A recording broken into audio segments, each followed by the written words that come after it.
What the hell was that? Oh, that's man. incredible! Woo! Yeah. Oh my God! Welcome back, everybody. What's up, everybody? What's up, everybody? Welcome back. Big woo! Hell yeah! How's it going, man? Happy Mecha Monday! I just rolled a natural 20. Monday. Let's fucking go! Should I move this mic a little closer? To Probably. Me? Yeah. We both are not. I moved over a little bit more than I usually am. Welcome back, everyone.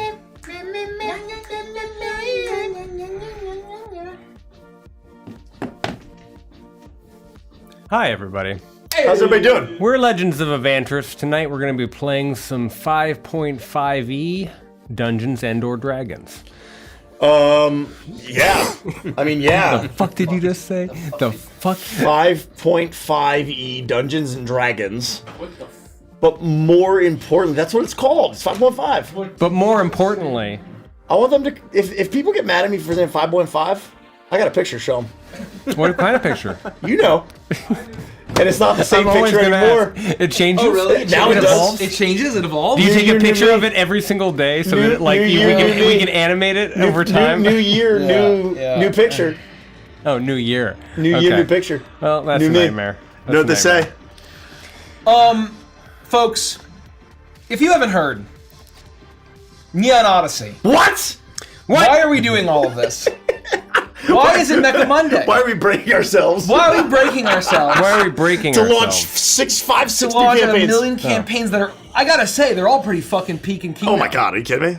Yeah, I mean, if you had given me 50, 100 guesses to guess what the overarching story of Rudorama would be, I never would have believed. Here's what I want to say. I was telling the guys this before we went live. Yeah. I think of the 4 new channels that we created, and I think of all the new campaigns, Waltz for Eternity is the one that gets the most chatter, and I think the most fan art. It's like actually insane. So all I want to say is Mecha Monday Chads, rise up. Yeah.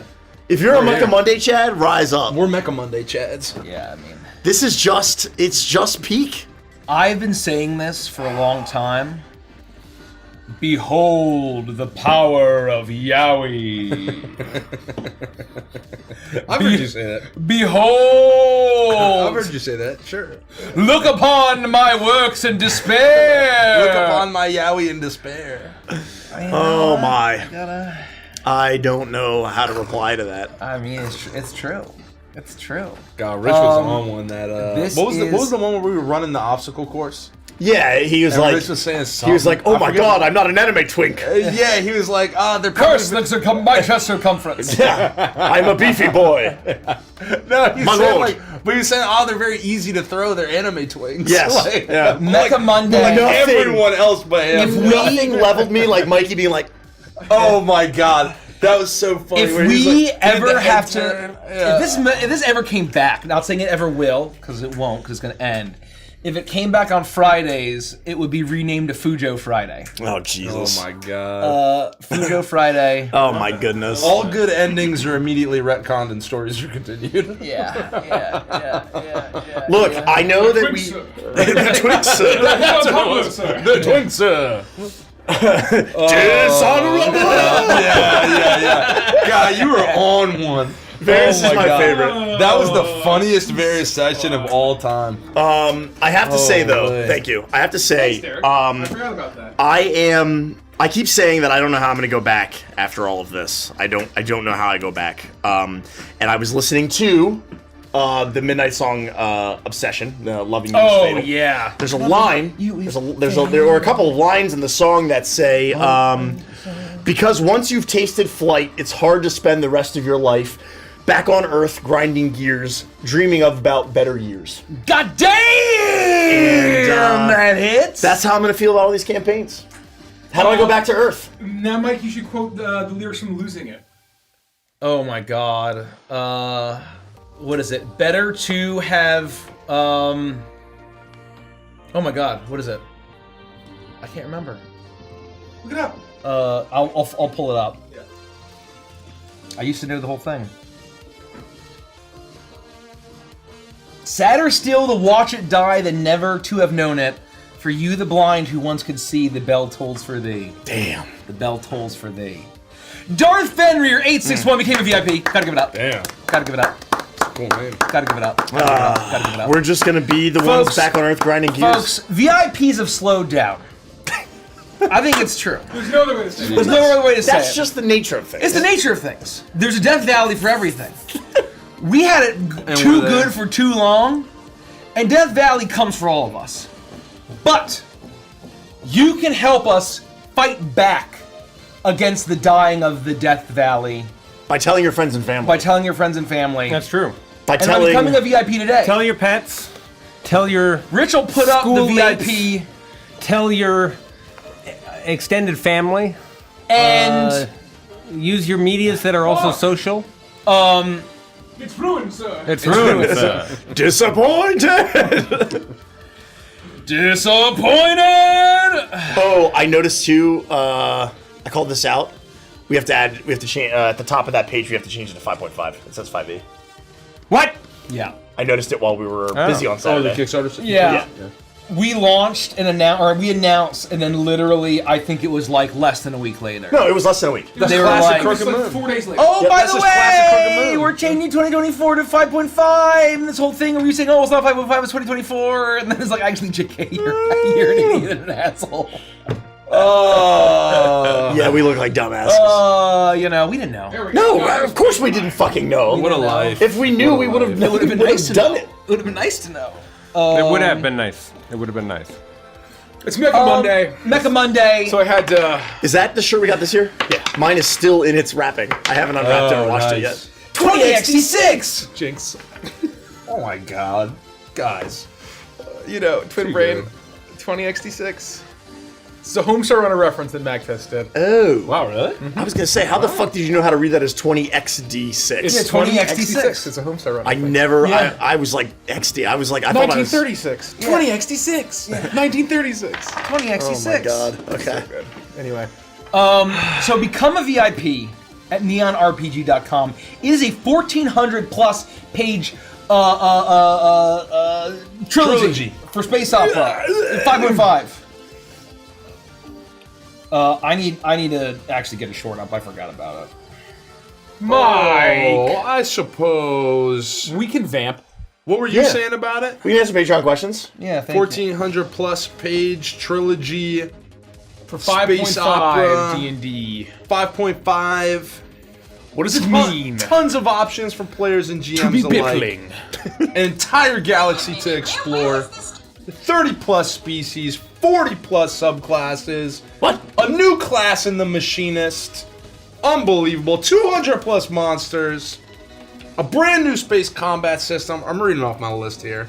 It's a lot of stuff. So much stuff you can't ever remember the whole thing. You need a list. It's worth noting, though, I want to reiterate this because we haven't reiterated this in a while, is that if you're already a VIP, it does not help us or you to become a VIP again. Don't do that. Correct. What we would much prefer you do, if you love the project, believe in the project, and are excited for the project, is just tell other people about... Get your mom's credit card. Tell them about the project, spread the word about it, and just convince them why they should become a VIP. Hopefully, when they see all of the stuff that we have to offer and they see the various trailers and things that we have, they'll just fall in love with the project and want to become a VIP. But you can help by spreading the word. Don't become a VIP twice. You don't get anything extra. It actively hurts us. We want unique, individual VIPs who will get their prizes when they become backers. That's all I can say. I don't know. I have nothing else to say. We are 137 VIPs away from our next sneak peek reveal, and if we hit that tonight, if we get 136 more VIPs tonight while we're streaming, Crooked Moon song. not only will we do a Crooked Moon song, I think we should do an extra VIP reveal. Yeah. Ooh. Mike, what was the super huge announcement for VIPs that they got today? If you were looking for something to entice you, If you were hold looking on for to your something, butts, folks. Just a little something. Did a massive announcement in the VIP Discord. We announced the date of the Kickstarter. We did. Only VIPs now. Yeah, I was going to say that for the special The date of the Kickstarter has been announced only to VIPs. No, I'm kidding. And we did a preview of all 10 of our tiers and the pricing, including the total value and the savings that you get. Yeah. You have the full context of the date, the time, the full context, the overview of all 10 tiers, the price, the value, the savings. All of that is in the VIP Discord. Only VIPs now. Don't share it publicly, folks. That's just for you special VIPs for now. Go run to the Discord and take a look. Yeah, if you spoil it, I won't like you anymore. Yeah. Oh my gosh. That's you don't right. want that. That's right. You don't want that. So anyway, become a You want VIP. him to like you. You'll get access to the Discord. You'll see that there. You get a bunch of other amazing stuff. If you back the campaign and get a physical item, or back at a tier, you get free dice. If you back it at all, you get an adventure written by, maybe not Mike, but it'll have Chuckle stuff related to it. It'll be Mike, you'll Chuckle. consult. He'll consult. Mike, you'll consult The Space Clowns Guide of the Galaxy. It'll be a little adventure slash mini expansion, we're calling it. And you get a massive 50-page playtest document. You get, you know what? Maybe if we hit it tonight, maybe we throw one, some of the stuff that's on the table right now on there. Oh, goodness. Whoa. Maybe that's too We should talk about that. Because Derek and I had thoughts. I'd love to hear your opinions. Or Yes. this No, this stuff. I had thoughts about this. This stuff? Yes. I was thinking about it. Holy. I think that's a little You're crazy. a mad lad. I'm not bro. saying we crazy. will. I'm not That's committing. crazy. Golly, We should- why don't we just give You're a him the book? madman. We should chat about it. We Because I have should thoughts. just inbox him the book But right the now. point is, if you can't wait, and you want to know right now when the launch date of the Kickstarter is, and all about our tiers, become a VIP.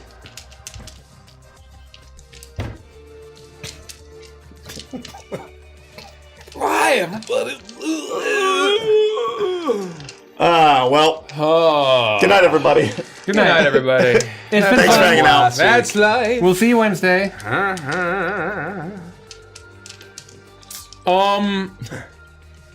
Thanks for hanging. We are going to play tonight. We're just, we're I'm easing working. into it like we do. I'm working on it. It's already 8. Derek is doing some last minute prep. Mike's getting a short up because he forgot. Is there a link for the tarot deck? Well, there's no specific link, but you can go to neonrpg.com and see some of the early art for the Oracle deck. Or do they mean the Crooked Moon Tarot deck? Oh, if you mean Crooked Moon Tarot deck, We're out. But there is a link for it. There's a link. We got the MVP, or Wet Proof? PPC. PPC. pre-production copy. We got the Not PPC. not NPC. We approved it. I believe we're starting production very soon. There are more on the way. Yeah. Oh. So More on the way. it's taking a while Depending to on get rolling. which deck you mean. Well, because Oracle's not technically tarot, even though it No. is tarot-esque. Yeah, they might just mean tarot in reference Yeah. to the They might. neon. Yeah. But also, it's That's what important to I know would- that I if they would are asking about the Crooked Moon Tarot deck, that we're currently out. Yeah, we sold out pretty quick. So if we get yes, we did. 100... Yes, we did. Oh, wow, we've actually put a big dent in that. It's 100... And less than 27. 127 VIPs tonight while we're streaming, including Advanced and Shell, so you have That's until very probably midnight. reasonable. That's extremely That's reasonable. about 4 hours from now. Become I think we can do it. VIPs. I believe in you. Not only do you all get a preview of a Crooked Moon song, but VIPs get the announcement date, they get the pricing, they get the savings, they get a preview of all of the tiers with some teasing of other add-ons, and they'll get 2 sneak peeks. I mean, what's not to love? I don't know. What is not to love? There's nothing. There's nothing to not love. the hype train? Yeah. No, it was gone. It was gone the halfway Tower through the Killer. live thing. That's yeah. fine. No, it was short one. It was a short one. Oh yeah, we only got a handful. Thanks, but thank you everyone for No, we love Lady you. Election Thank you. 5 gifted, Thank you. 1,000 from Cobalt Blue Water, 20 gifted from Genderqueer, 5 from Swell, 666 from Dr. Bacon Waffle, and a gifted from Starshine. Thank you. and Eileen. We Thank appreciate you. all of you. You're all amazing. Support means the world to us. The support on Patreon, and we will say later. All of the support you give us I won't. across Twitch, YouTube, even just watching our stuff, listening to our stuff, spreading the word, Neon Odyssey, Crooked Moon. It makes all of this possible, and it lets us just put more cool stuff out into the world, you know? Yeah. This campaign would not have been possible even a year or two ago. Oh no, not a chance. In terms of budget, in terms of time, in terms of commitment. Yeah. I Put my hair down. agree. I agree. I am. We're here. I'm here. I'm here. You're here. Couldn't say the truer sentence. We're here. That's live. I never quite get the tune right. That's knife. Yeah, but it's like so. That's live. It's tough. It's like a half step. It's I, like a, I think without the backing music, it's difficult. Yeah, you know what I mean. It's a little. It's a little. Thank you for the coffee, Mace. I needed this. Yeah, bad boy. this is For the GM this is my lifeblood. How do I pick a tier? and for Rich. Well, you pick There's a only tier. one. You pick a tier based on It's obvious. what your budget might be, but also what you're looking to pick up. And then there will always, of course, there will be add-ons. I don't know how much information about that has been revealed yet, but there will be add-ons. Yep. So if there is a, just like the Crooked Moon, if there wasn't a tier that quite exactly fit everything that you need, you find the tier that kind of best fits what you're looking for, and then, then you add you- on the extra stuff that you want. You blob. 100%. You blob. Yeah.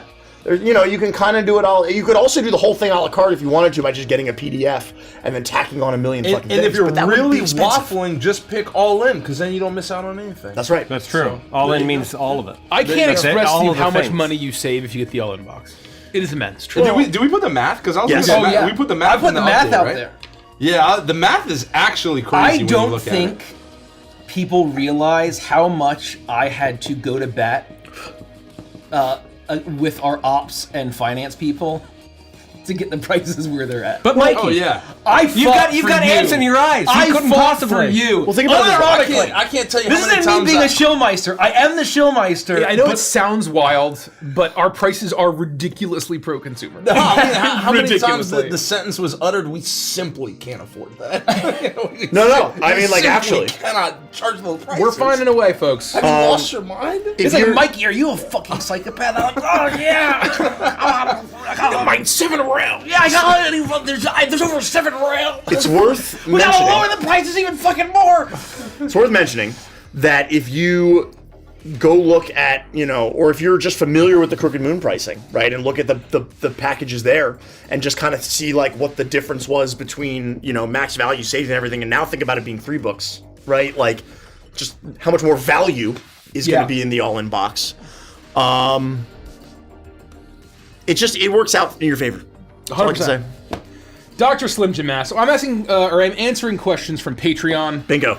So join our Patreon at the Golden Monkey tier higher to see the questions. Post your question there. I'll sort of, just cherry pick some ones through the whole list over the last 5 hours. Dr. Slim Jim has a great question, and I have a thought, but feel free to layer on or correct me if I'm wrong. Can mechs be hacked so that pilots are locked out of their controls? Yes. I would say in general that's true. Oh. But I would say that rooks in particular are probably pretty special, and I bet it would be much harder to do so. Certainly there's variants from mech to mech, right? Right. But When you consider mech as a standard starfighter, like as your average ship. And I also would say ship. you might not be able to just be like, I would like to hack and then roll for it. You need to have a feature or an ability or some sort of technology or some sort of upgrade or something along those lines. I say that from experience because Ziggy has a hacking capability. I have the kit as a individual, but my ship itself has a feature that allows me to target enemy ships and I was thinking like hack on the them, ground, and it would apply but to a mech as similarly as it would apply to a starship. So you don't just have proficiency in computers. Right. You have the Grid Spiker's kit. You have abilities in your ship. I that had allow to make you an investment in my character build in order to make that an option. Joe Schmo can't do it just because they happen to know how to run, WinZip. Reading the card explains the card. Oh my. Reading the card explains the card. Fractal Toy Box asks, how did you pick which 4 houses, families, factions of the Empire you 4 were going to be and the other 8? We picked the characters first. It was really important that the characters were true to the campaign and thematic and varied. And then the good news is when you're in the middle of world building, you get to then just make it up. Yep. So we knew that there were going to be 12 great houses beyond the Empress's house. And so that was locked in. We had ideas and notes. I had Basilicus basically penciled in a year ago.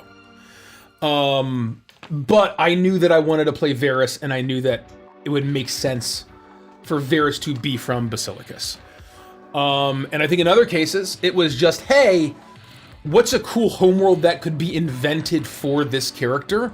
Let's just fucking make it one of the 12. I remember Andy just begging us to include corn on his world. He just wouldn't stop. He wouldn't I shut up had about no it. hand in that. I'll be Yeah, honest. what's it called? Like flax corn or Corn and corn alone day. gax corn? If that's true, I was never told that. Brax corn. But now Brax I know. corn. Brax corn. It was in one of the monologues. I certainly didn't This is a question soliloquy about Brax for corn. Andy, probably. Okay. Christopher A. asks, with all these amazing familiars dropping, any chance for a Chukels themed one? That's my editorializing. Maybe a Llamacorn, or a set of familiars based around the Wishlight crew. Wow. Get the fuck out of my head. What the Wow. fuck? Yeah, Is that a legitimate comment? Is that a hacker? Are you fucking... Someone's leaking This was shit. 4 hours ago, too. What the hell? He's in R7 round. You know what? Here's what I'll say. If you're a patron, you're probably watching the stream for a while. fuck? My favorite thing is to look at the camera and tell you that you have no fucking clue what you're talking about. This is the first time in my life on this channel that because you just nailed it, I'll just tell you. You know Yes. exactly what you're talking about. Yes. You are so spot on. It's not even funny. It's like you just It's knew. a little funny. And what I'll Like say we have a leaker. is that someone hacked my brain. What I will say is that Get this leaker out of here. and again, I wouldn't do this if this wasn't a patron, but because they're a patron, I'm happy to give a little bit of information. There is a Chuckles-esque themed something coming. Your guess was very good. And as far as the rest of the crew goes, you will have to be a patron to get them. That's what I'm gonna say. You'll have to be a patron to get them. Liger I'm Easter saying. Bunny asks, any chance you will have mechs in another campaign? Just asking because I love this campaign. There will be mechs in other campaigns. I think that it goes without saying. Piloting But- them? We've seen a mech in Rhapsody. 100%. We've seen a mech Mechs Star exist in Rhapsody. this galaxy. It is a classic part of science fantasy that we want to really lean into. But They're we less, will not yeah, have a second all-mech themed campaign. They're less common than most starfighters. Much less common. But they're not like rooks are like a tier. Oh yeah. Like Well, I think just even having a spacefaring mech that can go toe-to-toe Yeah. with a starfighter is Yeah. relatively rare. I would say. Blarby, I've been saving up for some time, and I was able to buy a refurbished Cavalon Knight. Can you imagine how that campaign would change if Ross was like, well, I have a mech now. He like Titanfall drops, like orbital drops into the district and just obliterates everything. I live in a Hello, mech Maya. down by the river. That's a very funny I reference live in that most of our community probably wouldn't understand. down by the river. Unicorn going downtown has a great question. Richie, what's the recipe for an old magnolia? I haven't been able to find it anywhere. I invented the name. It is just the Evantris version of the Vieux Carré. Spelled Vieux space Carre. Which is a drink from New Orleans, right? It's a drink from New Orleans and southern Louisiana. And I think it was invented at the Carousel Bar down there. Which is an awesome bar if you have a chance to go. It's delicious. It's very liquor forward. It's not for everybody. AKA that shit will fuck you up. It will fuck you up. Trust me. I know from firsthand experience, but it's probably one of my favorite cocktails of all time. And the name comes from Vieux Carré, means old square in French. And the main square in Agway is the Magnolia Promenade. And so I'd call it the Old Magnolia as a little rhyming. Was the square in New Orleans, they were referencing Jackson Park or Jackson Square? I think they're referencing the French Quarter. The French Quarter. Because that is, I believe, a square. I'm not 100% When we went sure, to that bar, it was quiet that night because it was like the middle of the week. When we went, it was pretty quiet too. But it was a nice bar. Yeah, it's very nice, very nice. I'm just gonna scroll through some of these. How many ghosts do I need to sacrifice from Tommy D? Sacrifice for you guys to play Cyberpunk Red on stream, even if it's just for patrons. 800,000 ghosts? I don't know. How hard is to sacrifice a ghost? A goat. Oh, goat. Yeah, I also that's thought you said relative. Please don't Sorry, sacrifice I any may have goats. said ghost. I may have said No, ghost. I just misheard you. Don't sacrifice any goats. We're not playing Cyberpunk Red. Never say never, though. No plans. We have no plans, but we have been known to dabble in other systems. But there are For a lot sure. of other systems that might be on top of Cyberpunk. I mean, I Red. think Derek's mentioned his desire Oh, to I run would, it. I Derek would is run the definitely- hell out of Cyberpunk Red. And there's nothing saying we wouldn't, but we don't have any plans. It's not yeah, going on right now. those are the distinctions to be made. It's that like, Look, we don't even have time to play Woof Up right now. right. And you're DM 2 different campaigns. I'm tired, boss. Can't pick up a third. No, I'm having a good time. This coffee's helping. As soon Good. as it's in my bloodstream, Good, then I'll man. yell at you militarily. I need to get a cup too. Another want one me to from make Tommy D, but it's a fun got you. one. No. I get it. And I'm reading this Thank you. because Sotek's been streaming a lot of this. What Final Fantasy jobs would your Stardust Rhapsody characters be, either Anthem or Overture? Oh. I think Shit. Rhett would be a gunbreaker. I was just gonna say Because it's a tank that has a gun. pretty cool. And Yep. I think that is very Rhett. I would also be the gun haver. What are you Final comparing Fantasy 14. Final jobs. Fantasy jobs. Jesus, I didn't know what the fuck. I thought you said Woof Up jobs. Oh, And then I didn't know what the fuck a gunbreaker was. But then you knew what he was talking about, so I was like, well, I'm fucking, what the fuck am I talking about? Pike I would be a wasn't monk. listening at all. Yeah, Pike would be a monk. Pike would That's be a monk. easy. Rhapsody Co would be a warrior. Isn't there a pugilist? Well, that's the monk. Oh, I thought there Pugilist were. is the starting. So they all have you're right, starting you're right. chords. Oh, like you're level 10, right, you're right, you're and then right, they you're right, evolve you're to right, main you're right. jobs. I was thinking kind of like Dark Knight, but I don't know. I think Warrior's a little on the nose, maybe, but like, yeah. Yeah, I don't know. I'm trying to think. Pixel is the dancer, maybe. I think that's Oh, great. definitely the dancer. Because the Oh, bard's like an yeah. archer. I think she's a dancer. Oh yeah, the board Yeah. is an archer. Ophelia would be. Is she like a sniper? Is that the bard? Maybe the bard. Maybe she's a red she could mage. be like- The red mage is like a fencer. They used to be fencers and tactics. Speaking of MMOs, It is a fencer. hypothetically speaking, I was thinking ninja. if anyone was on Turtle WoW Nordinar But you wouldn't know anything and about that. could help, You don't even know those words. Stop could it. help, Stop a, it. No. help a words. fella out Nope. with their basic mount Nope. Oh my I think God. Ophelia's a ninja. in the game. That's of what I was course. thinking. I I think think, she's a ninja. Ophelia's a ninja. Oh, there is a mechanist. I forgot about the mechanist. Is Red a mechanist? Oh, probably. Not a gunbreaker. But I don't know. Gunbreaker's pretty. I mean, it's He's it's a the tank, though. Gunbreaker is a tank. So is Dark Knight.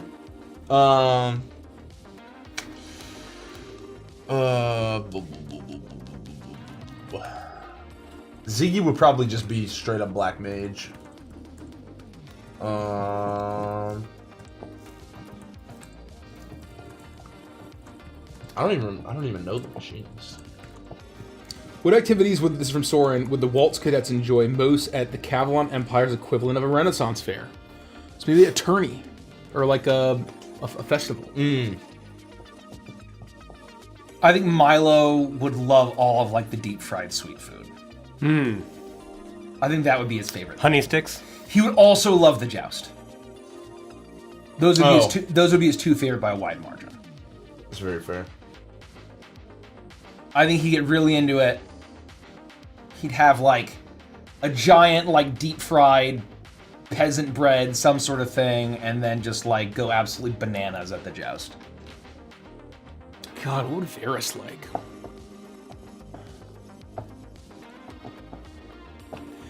I think he would love, like, if they would do, like, not a literal elephant ride, but, like, riding great beasts. I think that he'd be really interested in, like, these great noble beasts. Are we talking about, like, medieval times activities? Or, like, a kind of Renaissance esque, festival. Yeah. Oh, Jace would just like the melee. Yeah. That's kind of If there was like a Game of Thrones style melee, like, you know. I was thinking Ren would kind of maybe like the... Well, you mean a melee like multiple people at once or one-on-one? No, I think that Jace would really get into like the 40-man melees that they do at like with Robert Baratheon. I see. You know what I mean? And like where there's one winner Like the at the full end. war simulation where they like have. Groups, I don't even like, think it's like that. I think in Game of Thrones it's 40 people. They like let them out in a square and they fight, and it's one, and they just fight and they fight and they fight and they fight until there's only one person no left. sides, just every No. free for all. Correct. That's how Brienne No becomes. sides. Only blade. That's how Brienne becomes one of Renly's Really? guards. She wins the melee. I think didn't know Ren would enjoy like a duel or duels if they do that, and just constantly saying that he would win. The melee. Is that also? Is it just there are no duels? I think there's a bunch of There could different be a duel. kinds. There could be a duel. I think there's different kinds of melees. Yeah. I'm thinking specifically like one-on-one. Oh, yeah. Like I think that's fair. I think that's bested combat. in the melee. Jacob B asks, I've noticed there's no primal list in this stream or any of the playtest materials. Will there be a sneak peek or glimpse at the work you guys have done to that class? No. Maybe not before the Kickstarter's over, but what I will say is you all will be revealed in our very first playtest. It will. Oh wow. Our first playtest is going to be fucking sick. We haven't really talked about that at all. No, we haven't. And No. That's probably us we don't. Correct. Other than hyping it up. Gotta give it up for. I'm gonna call out a great comment from Haha Longbread. Holy cow, Mikey! The price is OMG. They are so reasonable. You really are our hero. How much you pay that guy? Your Is that check your is in the sock mail. puppet account? That's what he Your did when he check put is the in the headphones mail. on. Yeah, he wasn't was putting like, up a I gotta shirt. make a Twitch account. Somebody check to see I if gotta he put up a subscribe shirt. real quick. Because I think that was him. Yeah, it's a sock puppet. I mean, you know what, you guys? You know, I gotta help you all. You know, the better that I can help. People say the horrors persist, but so do I. That's what I do. Michael M. mango. asks, if either of your campaigns made it to the major media, how would you react? I made the joke suggestion that the Crooked Moon can be turned into a Broadway play. Oh. It would be less like react, because by the time it made it that's not there, we would probably be shriveled husks because of the immense amount of work it would have taken to get the campaign to major media. Yeah. So we'd probably just be dead and glad it's over. But I mean, it'd be mind blowing. Like it's definitely a dream. Well, I think it'd be mind blowing in the beginning when we realize it's happening. It's happening. And then when it actually happens, it would be kind of like, oh, thank God, I'm glad this is like finally going off, you know? But when you first realize that, like, oh, this is happening and we've locked it in and the ball is rolling, I think that would be pretty, like, that'd be pretty unbelievable. Dakota F. Hey, Andy. Is there any Gurren Lagann inspiration of your character? The whole Stardust human feels like a reference to Gurren Lagann. I will say that, weirdly enough, actually him being a Stardust human was not, like, necessarily, like, because of Gurren Lagann. I think that him being a Stardust human is very, purposeful. It's extremely intentful. But I don't think that's not actually where I pulled any of the inspiration from Gurren Lagann from personally. Can we talk about the previous iteration of the mech? Early concept drawings? Oh, sure. Yeah. There was a period of time where we almost referenced the glasses where he almost yeah. had the V-shaped, giant, and it like, wouldn't have been as that extreme. sharp, yeah. But we almost made the visage of the red mech have that kind of V-shaped lens an extended sharp visor. to give Kamina sunglasses vibes. But we ended up ixnaying It it. just wasn't Cavalon. No, it didn't. Yeah. It just wasn't You have to Cavalon understand enough. that, like, from day to day, as we were like making things, the theme of this was shifting like constantly. Yeah. It was a moving target where every day when Alex came back with changes, it was like, oh, we're actually going this way now. We're going this way now. We're going this way now. And like, so a lot of the super original stuff just got tossed out the window Well, early. and what we did was, hey, we're gonna axe the sunglasses, but let's put a lion face on the chest. Yep. And then Which is also very Gurren Lagann. And so, like, we're still referencing it, and then it has the whole lion-hearted vibe and reference. So it just worked. DM13, do you still take fan mail? No, we do not. No, we had to kill that. Thank you, though. Thank you so much. Appreciate it. We love you all. Thank you. We do love you. 113 VIPs to You go. Oh my specifically. goodness. You know who you are. Become a VIP at neonrpg.com. Neonrpg.com. And you get a cool song from the Crooked Moon and other cool stuff. Cool stuff. Eliza asked, "Do you guys talk all the time? You guys talk all the time about how important collaboration is to what you do creatively and otherwise. Do you ever believe that in your work too many cooks can spoil the broth?" Absolutely. When everything is done by committee. Oh, yeah. So, collaboration is amazing, but nothing we do in our lives, creatively, in our business, is run by committee. No one's voting. No one's trying to force things in. There's always a final arbiter. The buck always stops with someone. Yeah. Someone has decision rights. Yes. There's a So- major difference between 20 people giving 20 awesome ideas and then like talking about those ideas than somebody being like, well, I'm not voting for this thing and I'm gonna like filibuster and like not let things move forward. Yep. And so we've structured our business to support that, and we've structured our creative projects to support that. Decision by committee is utter death. Yes. And destruction. And I think that if you see like the fall of the AAA video game, and the rise of the indie video game, it's because when you have the vision, one person's strong vision against a bunch of people from every department making decisions by committee, the strong vision is going to win every single fucking time. Froyo's has a great question. Thoughts on a Jurassic Park or The Isle themed campaign where everyone plays Saurians? Don't tempt me. Bro. Don't tempt me. I already know my character. Ah, man, you got a million characters. I know I my know. character. I am a wealth of character ideas. You always have a. I know my character. I'm bad at names. I'm bad at naming things, but I feel like one of my strong suits is that I just have a like Bible of characters I'm ready to play at any given That's moment. crazy. That's not a fault of mine. I'm great at names. I'm bad at names. Oh, listen. Jules asked... I don't know why Derek laughed. I'm going to pick one of these because there's a bunch of these. What other mechanical advancements does Ren have, and are they common for cadets in the Empire? Does the squad mates know he has these advancements, or has he kept them to himself / secret? What I can say is that they're certainly not common amongst cadets. That is not at all a normal thing. No. In terms of specifics, I won't speak for anybody else. I don't know if Varys knows that he has any of them. No, none of us know. I think probably what the other squad mates would know is what genuinely what was revealed at the dinner. That he has a he alluded to the fact that he has an augmented eye, and I believe an arm. I believe I mentioned I gestured to the arm and I mentioned the eye. In training, did we see you do any boop boop boops or anything? No. I don't ever like tap anything. You never like, touched your arm? interface. But when I picked up the blade before we walked out to the Gem Raptors, it was almost like an ignition point hit Got the it. hilt as I stepped out. We've seen you empower a blade before. That's what I was Yes. asking about. But there are Yes. magical ways to do that, as course. Varys has done. Right. So, like, I sure. don't know if Varys knows that it was a cybernetic enhancement that caused that. You might not, but I think it. But Well, I guess it's not like I've ever outright said it. Even at the dinner. At the dinner, it wasn't with like Sigurd, literal. It was alluded to. Yeah. I had to find power in other ways from my family, and I gestured at the eye. But I never mentioned that I have like augmentations. But also, to really answer the question, that is the way I have flavored specifically my subclass for Ren, which is the Ghost Frame. Which allows you to kind of like play with these augmentations, and it gives you this really cool cybernetic warrior kind of vibe as a disciple subclass that has been absolutely phenomenal. It's your classic cybernetic infiltrator. Yep. Your Genji, your Major Kusanagi. Let me say I much Raiden. prefer this name. Raiden, your Gray Fox. Yep. We had to have it. 100%. And it's here. 100%. It's here. And it's right here. Ghost Frame. I in the shell, exactly. I am right. a big fan of the name. Yeah. Me too. I'm a big fan too.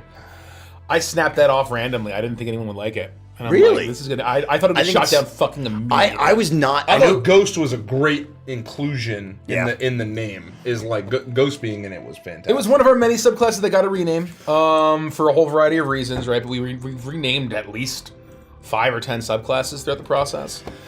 I wasn't exactly thrilled with the original name. I thought it was fine. I was never like, oh, I'm in love right, with it. exactly right. I'm in I love didn't think it was bad. It I felt just kind of wasn't in love. placeholder. I wasn't in love with It it. felt kind of placeholder.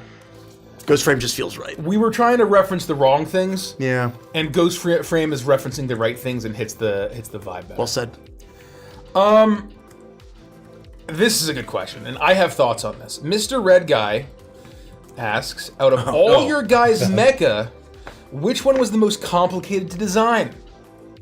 I feel very strongly about this one, but I would love to get your thoughts before I spoil the well here. Complicated to design. Yep. One of you two. My knee-jerk reaction is his, but yours I I'm think trying to had think of some who things went we to had the to. most revisions. I don't know that. I mean, I think we were probably working on yours to the end. You had a lot of things where it was like, oh, I love this, all the way down the line. And it was a matter of trying to find the right amalgamation of those things. Whereas I feel like for his, we went back and forth on a lot of stuff. I don't remember really like heavily debating too much except the blades themselves. Everything else I feel like kind of like settled in, but I could be totally wrong. I also was not involved in his mech at all. Wait, his mech took some doing. I missed all the conversations Yours about went through his. some iterations, especially around the helm, I was only involved with yours and mine. The You two and mine. lance. I missed this conversation entirely. the spear, and even I feel like your sigil. I don't know. I mean, maybe know. Milo's. I don't know. know. I'm Richie interested probably to hear has what you guys has the right say. answer here. You got a strong answer. I do. I think Tentatively, it was I'm gonna- Jace's Rook, and it's not even. No way! Wow, really? Because Can you tell me why? Oh, I understand why you're saying that. I felt when like we it was. first started, I thought we were vibing. we were going with like the fighter jet angle. His had the and he biggest big shift. wings. He Okay. had the like classic beam saber and a fucking beam cannon. He had the sunglasses. Like he was so different. He didn't have like the cloth. He didn't really have any of the lion stuff Yeah. until later on. Okay. Like we had to really turn the screws to bring the Cavalon flavor and get him to feel hero and like classic main character Gundam. I felt like when While you and I also talked. having the Cavalon vibes. The only thing I'd say about that though is I feel like he also was kind of the first one, so he started the most like this is Gundam 08 mech. Yeah, but he and then didn't we end all up a kind of Gundam 08 100%, mech, right? 100%. But I think that because everyone else didn't go through that, Right. You just kind of ended up like, oh, okay, he's like the classic, he's like the main character chassis. Now we get the flair, and it was easier to kind of like evoke the flair. But I definitely I see what you're saying now. Is he started in a totally different spot where the rest of us kind of like we tweaked some things, but the initial core was always there. I from felt where we like landed. when you and I were talking about it Yeah. specifically, Yeah. I agree with you that when we first got it, it was very out there and like kind of going in too many different directions. But I also felt like it was very easy for you and I to be like, okay, this actually doesn't make sense. This doesn't make sense. And It we doesn't were mean that it's hard. Yeah. But like for the rest of us, like okay, he's basically like Escaflowne, give him Okay. a cloak and swords, Sure. and everything. And he's blue and he's got some icy stuff going on. these are like the decision. Like, Yeah. I like that. Interesting. He's feathery and like quick, and he's got a spear. Okay, that. This is the giant guy with shoulder-mounted fucking rockets, a giant shield and flail, and big Zaku feet. Like, Bigger feet. That never changed. I wouldn't. I shouldn't have guessed that. Yes. I wouldn't have guessed that. Yes. Fair. Very fair point. So Yeah. that's my answer. That's I But mean, that's again- literally what happened. Very correct. Very correct, I believe. Will Monty be a machinist when Saltmarsh returns? I don't think we will. Good question. But maybe. Ooh, very good. Oh. Oh, you're right. I could see. There's something that we can't say. I was about to be like. I almost. I was about to be like, Oh Rich, my what are you God. talking about? Jeff Gray, 100 gifted subs! Wow. Shit, Jeffrey! Thanks for changing the Oh subject. my God! Jeffrey. Legendary. Oh my god. Looney asks, do you guys play the League of Legends card game? No, but I'd love to. I would love to. You've demoed it. I've demoed it. I have not It's demoed it. very, very good. How many days do I have left? Hold on. We swung by a game store in Silver Spring on the way to Spring. dinner on Saturday. There's apparently so many fucking characters now too. And yeah, folks were playing it. It looks a lot of fun. It's Can we share who we got dinner with or no? No. Okay. All right, I have 10 days to Nope. decide whether I'm pulling the trigger on the Cyberpunk trading card game too. Disaster Kid, Love Mud Mercy. Would y'all be willing to translate the character's story into NO? With what time? I'll fantasize about it. I don't think that would work for. It would be. Well, Those are themes that kind of. It would be very different. It wouldn't just. We can't just port it. No, but don't we think would. you could It would do be con- amazing. It would be No, fucking we would amazing. find a way to do it. I feel like you For could do sure. kind of like a Starlight thing, but just in even bigger, like, well, not even bigger, but like a mega city kind of like where everything's in one spot. Where you're not traveling amongst right. the stars. It would have to be. Yeah, it's. And it's like a I'm not saying it's not district doable. hopping It's kind of 1,000% thing. doable. Difficult. It would be. Oh man, fucking Jasper would be a noble from the Empire. And Kristoff would be a former soldier of some kind. And kind of a lot of Balto red would in there. be a oracle of a particular god, I think. Yep. God, that would be cool. It would be cool. Anyway, There's also a Primalist option I'd pitch for Balto that I think would be. To answer the question, we don't have any plans to do that. no plans. No plans. Yeah. Primalist. If my players came to me and told me they'd rather do that instead of Waffle Up, I would do it for them. But no plans. Muse asked, how did you Erase guys all the work decide who you've would done so DM far.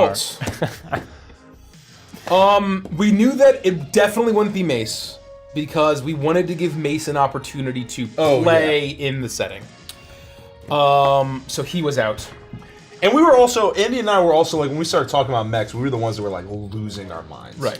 About mechs. So it's definitely like. I think that there was really only me or Derek were going to DM it, and basically Yeah. it couldn't be me. And I think Andy had insane interest, but he had to be Jace Lazarus. Yeah. Derek Also- had a very strong vision, I think, of how the story could go. And Mike had a character concept ready to go that first stream that we talked Yeah, about. Mikey so had to be Milo. there was just almost no question. Yeah. I guess is the answer to that. It was just kind of like, you I know. would have liked to GM it, but Yeah. and I tried so hard not to be the pro tag, but it happened anyway. Good. You can't fight How could fate. you? How could you? You can't fight fate. I'm enjoying it, and I am trying to honor the story that's being told here as much as possible. Andy, you would have done an unbelievable job. Rainbow asked, if you had unlimited budget to redecorate or upgrade the studio, what would you add? I would have a themed like backdrop that we could swap out every campaign. No. Fully themed. Unlimited budget? Unlimited budget. Unlimited budget, instead of going green screen or curtain, we do the full Mandalorian set where they have the LED screens that are curved, and you can do any set and actually hits people with the light of where you're That's awesome. where you're in. If it was unlimited budget, I would literally Unlimited go budget. like full Disney World Imagineer like thematic backdrops. Unlimited for- budget costs $250 million. Exactly. I'm right. not even asking for much. I just want a little bit more walking room and more rooms with sets. That's why I'm not like, I'm not in charge of the set. I was thinking like a Margaritaville machine. I just want to be able to walk Yeah, behind Unlimited budget. the backdrop without kicking anything. Yeah, that'd be nice. That'd be nice. yeah. Unlimited budget, we get to make the mechs and pilot them. That's true. Jen has a question that we should clear up. I have a question about the Solari, if they can be answered. In the plays material, the Solari is shown to be color scheme similar to the Pike, but Ren is varying blue tones. Are there specific colorations they can be? So, what the text that is listed in the playtest document is old text that is wrong. Solari can be the color of any sun in the Stardust Rhapsody, in our setting, and suns aren't just big balls of fire. They can be synthwave color suns as well. So we have lots of varieties of colors, whether they're reds, purples, violets, blues, pinks, and everything in between. That's almost all the visible light spectrum. That's right. So lots of variety there. So for the all-in, do we get every add-on as well, or do we have to add those? If you get the all-in box, Everything. it's safe to say that you'll get everything, except you have to choose which VTT you get. Yep. You will not get the standard editions of the books, just the deluxe editions, Right. and you don't get the signed books. Well, you got to do it in the first 72 hours to get truly everything. Well, right, you'll get an extra, Yeah. but then you'll just get a second free set of the dice that you would get. And you anyway, have so. to be a VIP. And if you're VIP, Yep. Yeah, so there's some asterisks. There are some small asterisks, but generally all in Well, means just if you get that product and you do all, it as all, a VIP. all of the in. It's a similar. It's a similar formula as the Crooked Moon. It's very similar. Yes. Where the all-in box didn't come with signed copies of the book or both versions. Not everyone was here for the Crooked Moon. No. We have to say it again. 100%. And that's good, because we all need the reminder. I know I can use it. I would be out of a job if everybody didn't be reminded. That's right. I have to make videos about it That's right. That's how Coca-Cola still sells Coca-Cola. because they just tell people to drink Coca-Cola. Well, because people are born every day, and they haven't gotten the commercial with the polar bears. They need to see it again. That's right. Arya has a really interesting question, and I have thoughts on this. Who do you think /predict/guess/hope will be the first pilot to get an ace? An 8. I forget what that means. You get 5 kills. 5 confirmed kills. I don't think that will happen Oh. in this campaign. I don't know. I think it'll happen. I think it's Ren. I think that's highly unlikely in the way that combat functions, in the way that action economy is. And that's that extremely unlikely. Over the So you course think of that- I'm not this, saying it's impossible. Right. I just don't think that we're going to play enough sessions for that to be a likely We'll possibility. see. Yeah. I think it's mathematically unlikely. Yeah, that's all. To see any one individual get an ace, but it is not impossible, which Well, is what do you know? intriguing. What do you know? It's going to be Ren. It's absolutely not impossible. it's right. There's one If correct anybody's going to option. do it, it'll be Jace. No, I actually, my money would be on that it does not happen in this campaign. It's too short. I believe an ace is just 5 other pilots shot down, period. I don't know if it has to be in one battle. It's just Yeah, not overall. one battle. Oh! It's just kill count. Oh, I thought it It's had just to like be when they in, mark I it thought on it had the to be overall. Yeah, Overall. an ace. That's a different story. To shoot down another plane in like reality in a dogfight is crazy hard. Of course, So yeah. getting 5 of them just in your career. That's a different story. Yeah. In that case, it will Here's entirely my depend on how many combats we have. Like, Right. I don't know how many combats we'll have and how many enemies will be in those combats. I didn't think that we would do any more combat. I feel like now Well, that you guys are where you Andy are, swap places with him. I think that what we do is we So just do Andy, a take cozy over. farm simulation for the rest of the Andy, campaign. it's your time. I think Step up to the plate. now that you've defined the term, I think it will happen. But I would be surprised if more than one of us got it at all. But I don't know. That's a guess. I mean, I'm just guessing. We're moving when we're bopping and we're clipping. I would say in a few minutes, if you feel comfortable starting the announcement. I'll do it right now. Yeah, Oh, let's yeah. do it. I'm just waiting for the go ahead. I'm gonna step away for 5 seconds and then I will be ready. So announcements will start. All right, let's do this. What is the name of the place we're training in?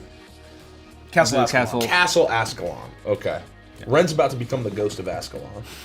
Yeah. I'm gonna put your ass in the trash Jason's can. gonna be picking up scraps. No, you wish, bro. Yeah. I don't need to wish. I got skill.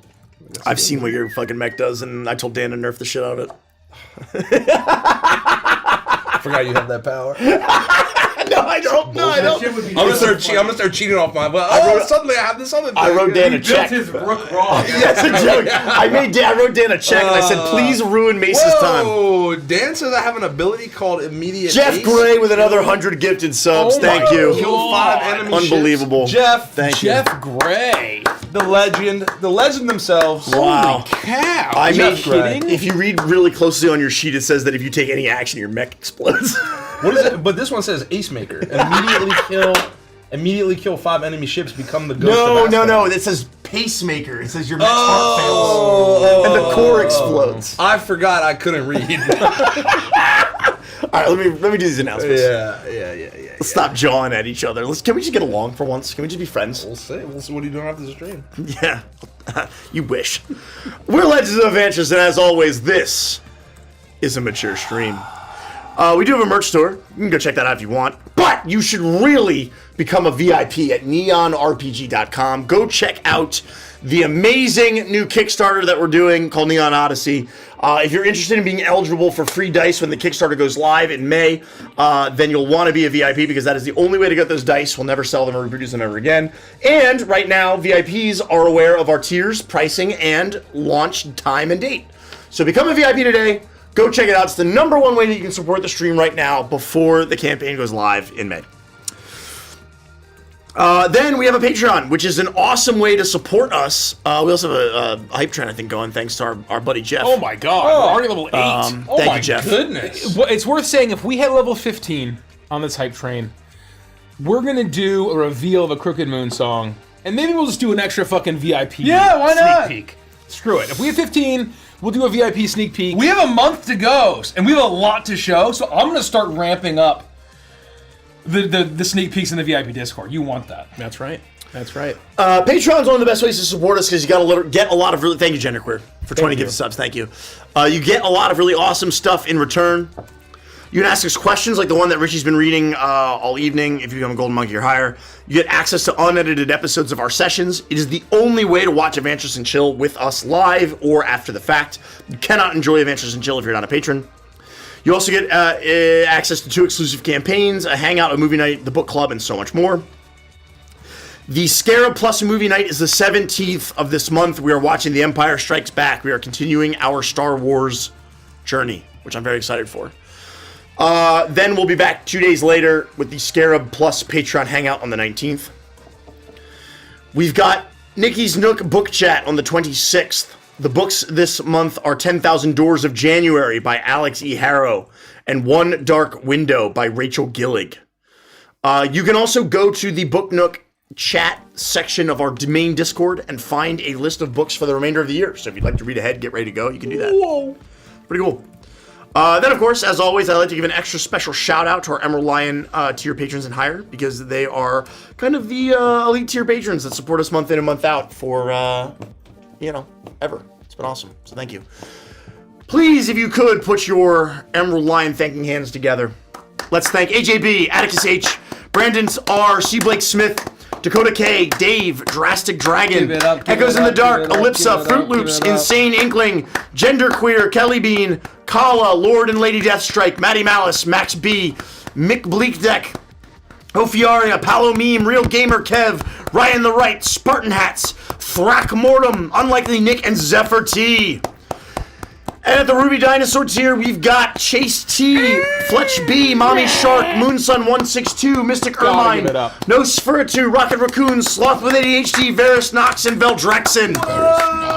Thank you, everybody. Jeff Gray with 10,000 bits as well. Oh my god! Genderqueer and Jeff Gray. Thank you. 200 gifted from Jeff and 10,000 bitteroonies. Absolutely. We might hear a Crooked Moon song, Vault. Dingy Thank you so Chungus with a much. gifted sub as well. Look, we're at level 9 right now. If we had 15, we're going to do an extra VIP reveal in the VIP Discord.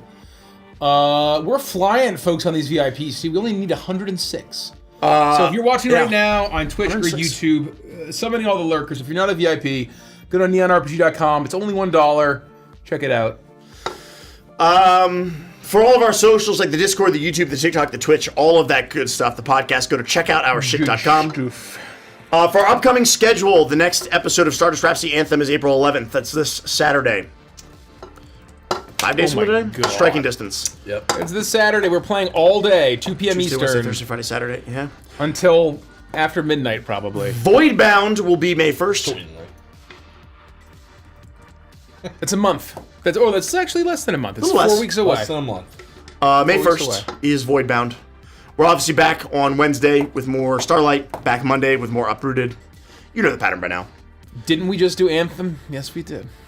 This was a bit of a shorter gap. This is a 3-week gap. A 3-week gap. This is the Because it was worst a little month. bit a little bit later and a little bit sooner. Yeah, painfully short gap, but we're gonna get through it. We're gonna survive. It's gonna be great. Anyway, Most of us will survive. I mean, we all better fucking survive or we're gonna have a serious problem. Most of us will make it. Is that a threat? You'll find out. Mace, you're starting to sound like me. I'm proud of you. No, I'm not kidding. Mace sent me a message today, and I was like, I normally I can tell when Mace is like joking around, and he hit me with a message, and I was like, bro, it is not good when you sound like June 2025 Andy. I'll just channel it. I was like, I'm worried, bro. I'm just trying to chill. I'm trying to allow the Mikey to flow through me. 200. Welcome. 200 Yes. more from Jeff Welcome Gray. aboard. Oh, how does it feel? Jeffrey, 200 Gifted subs. $10 super God. chat from Zero Tolerance, 5 gifted from Palomine, 400 bits from Little Pixie Witch, 10 gifted from Rag Hobbit. We've got That's 300 Dingy or subs Chunk total. as a gifted. We got Genderqueer again. M-Mod, No, I 5 think that's gifted. 500 bits from 400. M-Mod. Thank you so much. Dingy or Chunk as 1 200 gifted. 200 Miles Ahead Yes, Cosplay, 400 5 total. gifted. The first 200 400 didn't even total. count towards this hype train, and we're 400 still. total. Yeah. That's wild. He's got 400 Unbelievable. total, and I think in a 10K bits and a 10K bits drop. Holy shit. Jeff, thank you so much. Thank you, Unbelievable. Jeff. Thank you to all of our supporters. That's unbelievable. Jeff, unbelievable stuff. Thank you. Just know I meant every word I said to you. They were all threats. No, they weren't. No, they weren't. Yeah, they were. They were not they were. threats. No, they were not, Mace. It's even now you're doubling down on the threat by and telling me face to face that you meant every word. If you tell anybody what I said, I will hurt My God. Oh my God. in Minecraft. I'm just trying to have a good 10,000 time. more bits from Jeff Gray. 1,000 bits from Donnie Swags. Thank you. Okay, special announcements. This is your last chance to get Jean-Claude's briefcase. Oh. Exclamation point case right now to sign up for our mailing list to collect the case. And 10,000 bits from Jeff Gray. Holy shit. I called it out. Jeffrey, but you're thank just you. out of I'm control. sorry. No, it never hurts. It never hurts to say it again. Thank you. Yeah, Jeff with the hard carry. Jeffrey, 1,000 he's from just Donnie absolutely Swags, out of control. A gifted from Emod. Shucks. Thank you. Jeffrey, thank you so much. That link will be changing on this week, which also means if you sign up for the mailing list now and you get it, you're on the mailing list, you might potentially be getting something else cool this week. So, get on the mailing list. Whoa. Yeah. All I'm going to tell you is that this free email content is not going to last forever. Okay? 12,000 bits from Echoes in the Dark. What? 5,000 bits from Jeff Gray.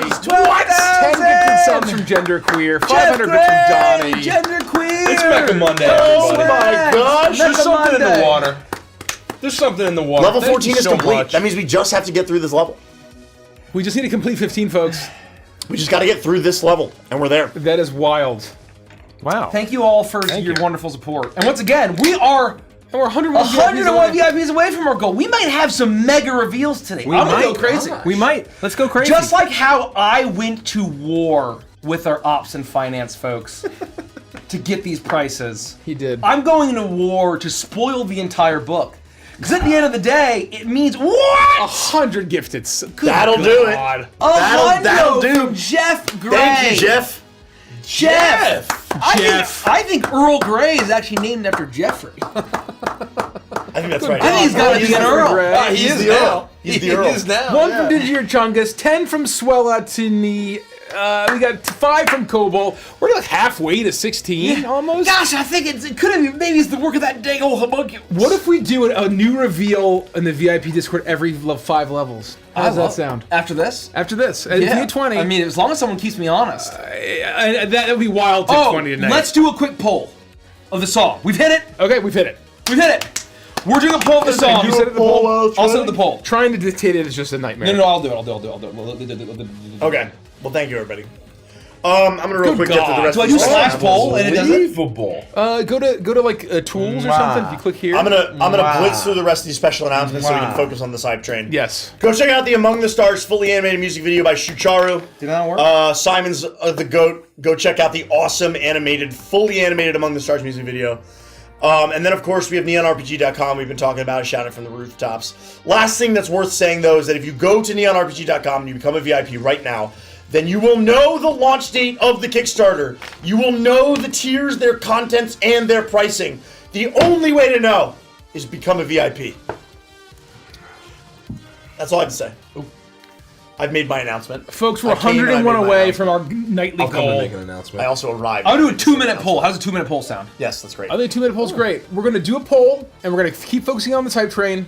And again, if we even landed here, thank you for all of the The incredible poll support. is in Twitch chat. It's not in YouTube. It's in Twitch. Come on over. You can choose which Crooked Moon song to preview. It's When It's Time by The Vagrant, or Singy Vermin by Singy The Vermin's Coven. crushing it. Oh yeah. Well, that's because it's fucking awesome. The Vermin I mean, Toll both Coven. are fucking great. But to be fair, we've already gotten a Vagrant song as Willie Watson, and we that's haven't gotten the Vero. The Varo.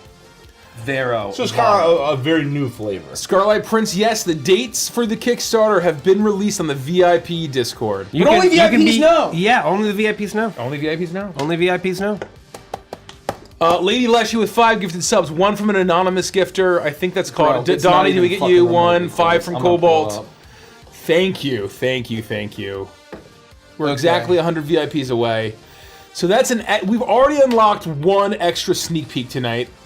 We'll do an extra Can you sneak keep me peek honest? every 5 levels. And if we hit 27,500, we'll do an extra sneak peek. Singy Vermin. As an MP3, right? Let's see how. Oh, it's like not even close. Just That's not send even me the close. file. Yeah, Send me it's the not. file. It's not even remotely close. It's not even remotely close. I'm not even gonna wait for the poll to be over. No, that's what I say. You usually don't need very long polls. No, because most when it's people vote close, instantly. yeah, but this is a slaughter. Yeah, it's a landslide. I gotta say, This really is a slaughter. I also named the song because it wasn't originally called "Singy Vermin," and I'm like, how cool is that? Shit? No, it's a cool name. 1,000 bits from Dorcas, 1 gifted sub from Dingier Chungus, a gifted sub from wasn't sausage. I'm Thank Dingier you. Chungus. Mikey and I are certainly the best at naming things. I agree. That's one of my true clear weaknesses. Old Jer Bear. Jerbert. Jerbert. I think it's one of the hardest I've ever laughed. Yeah. That was the first word you utter, which I think is what? After I said the name is like one of the funniest sounds I've ever heard you make. It was just so, I love that short. Okay, we're gonna change among the stars. Oh, it's already changed. See, we're all set up here. It's the CM Alpha, right? Sing your bone, sing, na na na na na na. I'm spoiling it. Singy Vermin sounds like a Christmas carol. From a certain point of view. That Jelvisare, after I became a VIP, my mom told me she loved me for the first time in my life. Congratulations Gotta on get the VIP.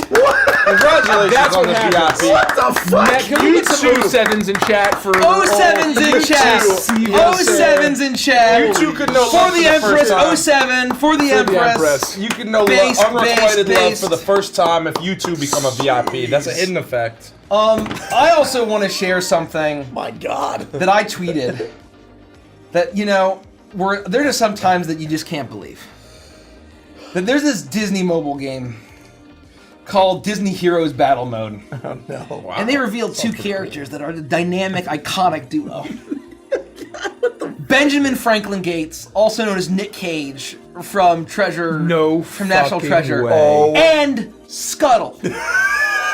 Announced together From the Little Mermaid? From the Little Mermaid. Name a more iconic More duo. iconic duo. And the very next post, they said our game is shutting down.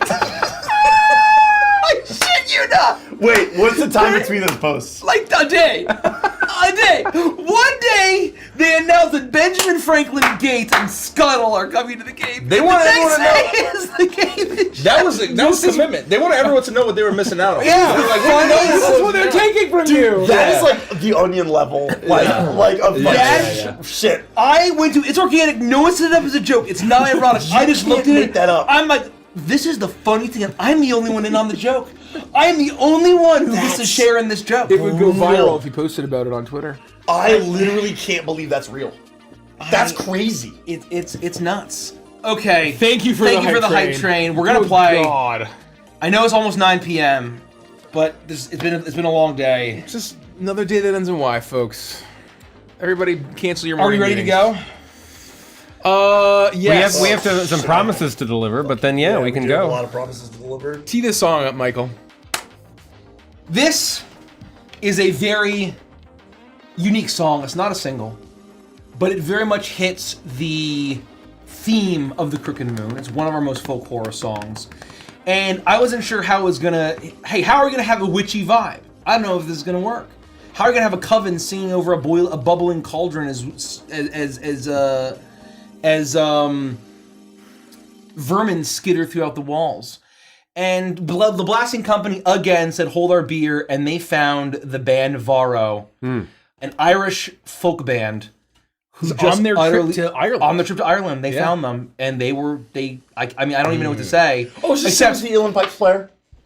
This is when they overheard walking past the bar? It's the same trip where they found them. Yes. But different group. person. Yes. person. Crazy. And I just love that on this song that Justin Rubinstein is credited for playing the sticks. Just sticks. That's a thing. What kind of stick? That just shows you how witchy this shit is. Please enjoy Singy Vermin. I ate 5 hamburgers for lunch and I regret it. Wow. Butthole 5. Like just single patties.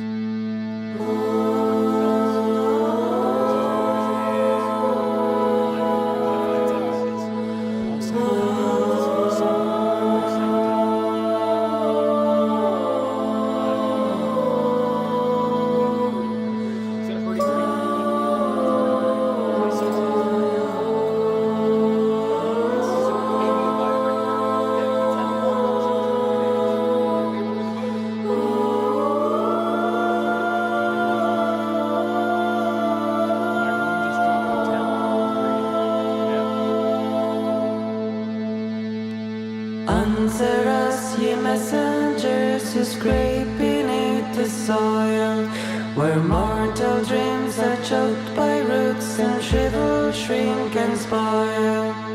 Come out now, ye mothers, yield our softened hands with kindness. Shake off your blind and wretched sleep, and wriggle forth from darkness. Sing, ye vermin, sing, what pleasures have you seen? Scream, ye vermin, scream, release what you have gleaned.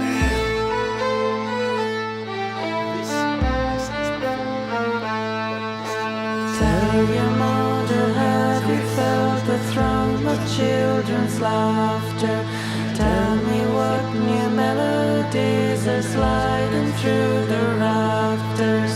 Have your thousand legs absorbed the thudding floors at weddings? Or better yet, the shudder of the husband at their bedding? Sing, ye vermin, sing, what pleasures have you seen? Scream, ye vermin, scream, release what you have gleaned.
Now fill your bellies. Has the gods of happiness got trapped betwixt your shells? We wouldn't want you mucking up our soup with bloody smells. Tonight the steam shall shoot you through and sing the truths you held. Sing, ye vermin, sing, what pleasures have you seen?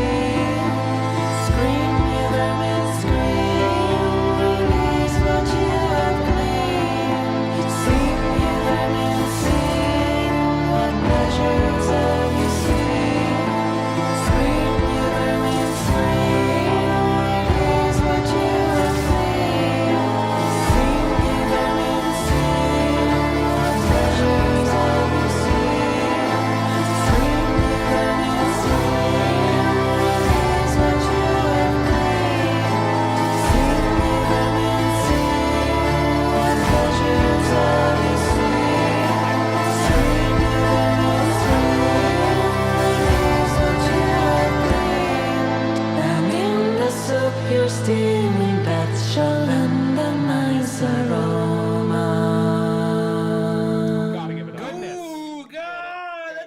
Chili. Hell yeah. Ball Gotta sack give it five. up. Christmas. Devarro Ball and sack Rivero and They don't miss. Blasting Singy Company. Vermin on the Crooked Moon soundtrack. Wow. Wow. And that was available as part of our Kickstarter. Part of our Kickstarter, folks. Unbelievable. Yes, it was. So all of you that backed it, you made that album a reality. That's true. That is true. Okay. With that, Oh, shh. how are we feeling, folks? I'm feeling pretty good. Feeling real good. Oh, baby. Feeling good. Are you? Are you Oh, feeling good? Or are you You got something feeling- good over there? You better I'm just fucking waiting for believe the it. coffee. Do to you kick also in. have the ghost of Uthan on your character sheet? I'm not looking at my character sheet. The Ghost of Ascalon, Mace. Ghost of Ascalon. Damn it. Damn it. Ability. Ghost of Ascalon. That's not. All right. It's on the sheet. It's on the sheet. Yeah, well, I can write Andy wins the game and is way better than. What does that even mean? Then- that doesn't mean anything. Andy would love to right win. away. Auto ace and also Ren, whose name I can't even remember, is dumb. Well, we'll see who goes first. Probably you. What's my? Yeah. Well, we'll see. All right. I guess can I do the YouTube intro? Yes. Go me. Derek? It's up to the GM. You may go. Whoa. All right, here we go. The time has come.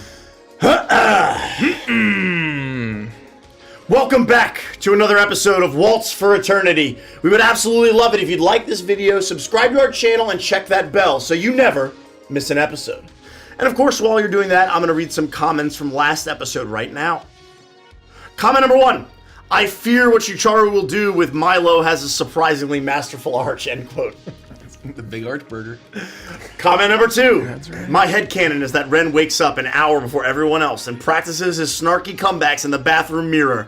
They're just always so perfectly delivered. Comment number 3. 12-year-old me would have broken my neck hurtling over the couch to catch the opening credits of this every night if this were an anime back in the day. Agreed. Comment number 4. This series is unironically the greatest character acting they've all put on. Whoa. Thank you. Damn. You said. So as always, make sure you leave a comment below. Let us know what you think about all of this awesome stuff that we're doing. The mechs, the subclasses, all of this wonderful Neon Odyssey stuff. If you'd like to support the channel, there's a few different ways that you can do that. You can become a YouTube member right here on YouTube. So they call it YouTube membership. Yep. You can check out our merch shop. We got lots of really great stuff over there. You can become a patron over on Patreon. It is the only way to enjoy a Vantress and chill. I don't know how else to say that. And lastly, you can become a VIP right now at neonrpg.com. You'll get access to our VIP exclusive Discord. You'll get access to a nearly 50-page playtest document, which means you can be playing what we're doing right now. And lastly, you'll become eligible for free Sharp Edge resin dice if you back our Kickstarter when the campaign goes live in May. You are not going to want to miss out on Neon Odyssey. So become a VIP today at neonrpg.com. Thank you. Take it away, Derek. Thank you.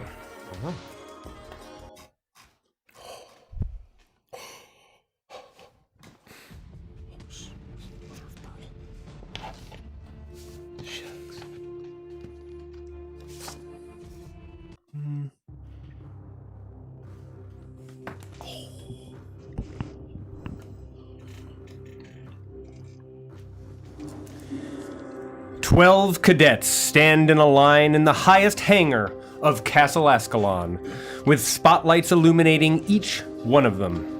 They all stand across from the huge mech suit that they have earned through their skill, determination, and teamwork. The rooks of Operation Waltz stand motionless, but it feels as if each of the suits is staring down at its future pilot. General Sigurd steps out from the center of them, fully armored in his metallic and mechanical knightly regalia, a laser longsword at his side. As he approaches your lineup, he speaks with a voice projected from his helmet.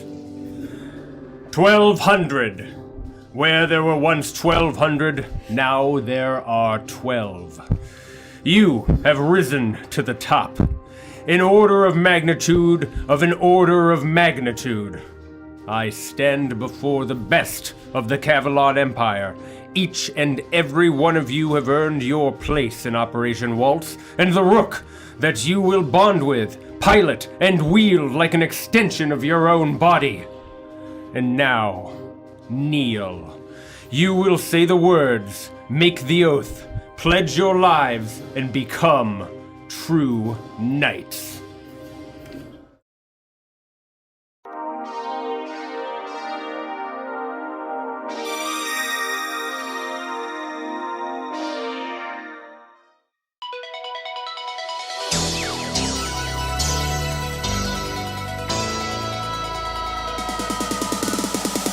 Love rages in my heart, blazing through the endless sky. I follow you across the stars, far beyond the dying light.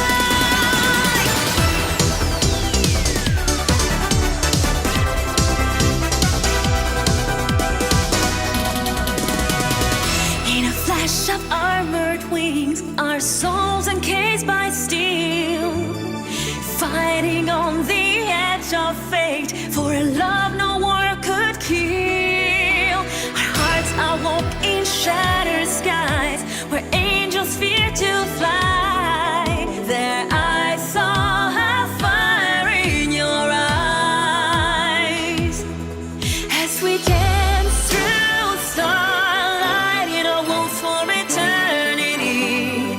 In your arms I'm finally free.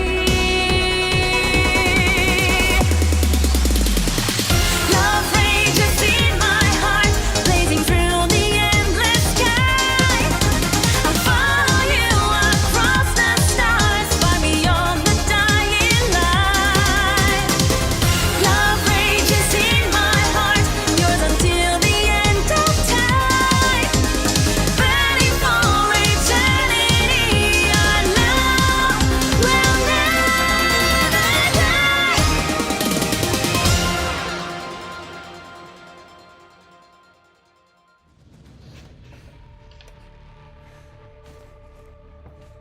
General Sigurd stops before each of the pilots, drawing his long sword and tapping each of their shoulders back and forth as he says the words of the knightly oath of Cavalon, and each cadet responds in turn.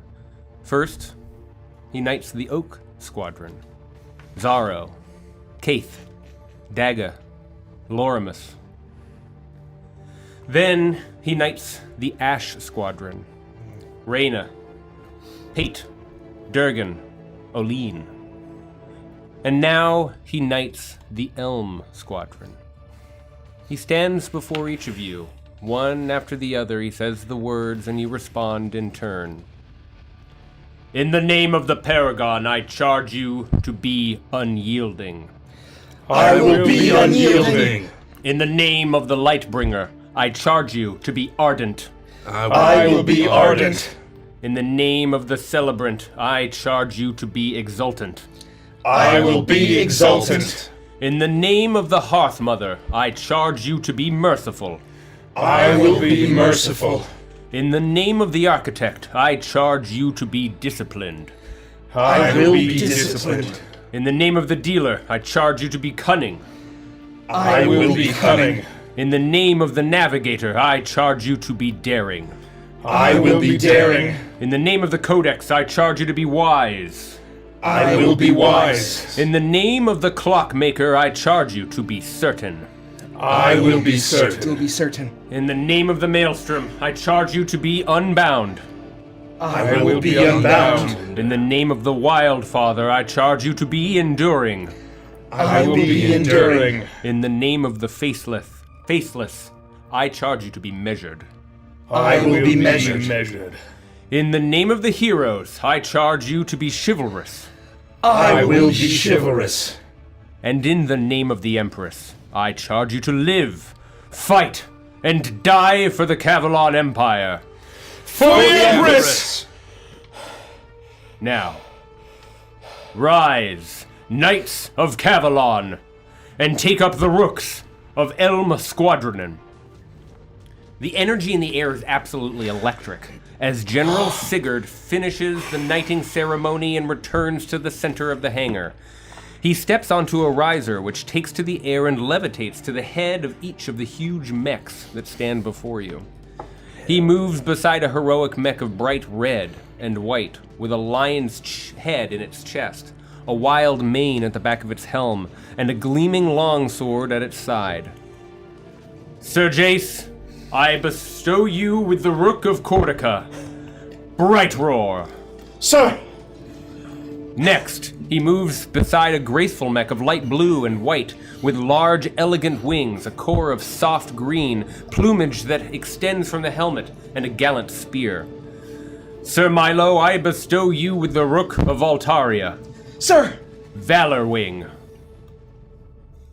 He then moves beside a bulky mech of dark red and black, with heavily reinforced armor, shoulder-mounted missile pods, a huge shield, and spiked laser flail. Sir Varus, I bestow you with the Rook of Basilicus, Iron Wall. I like Sara, sir. Finally, he moves beside a slender mech of deep blue and black, with pointed ears on its helmet, flowing cape from its shoulder, icy core, and 2 deadly sharp blades.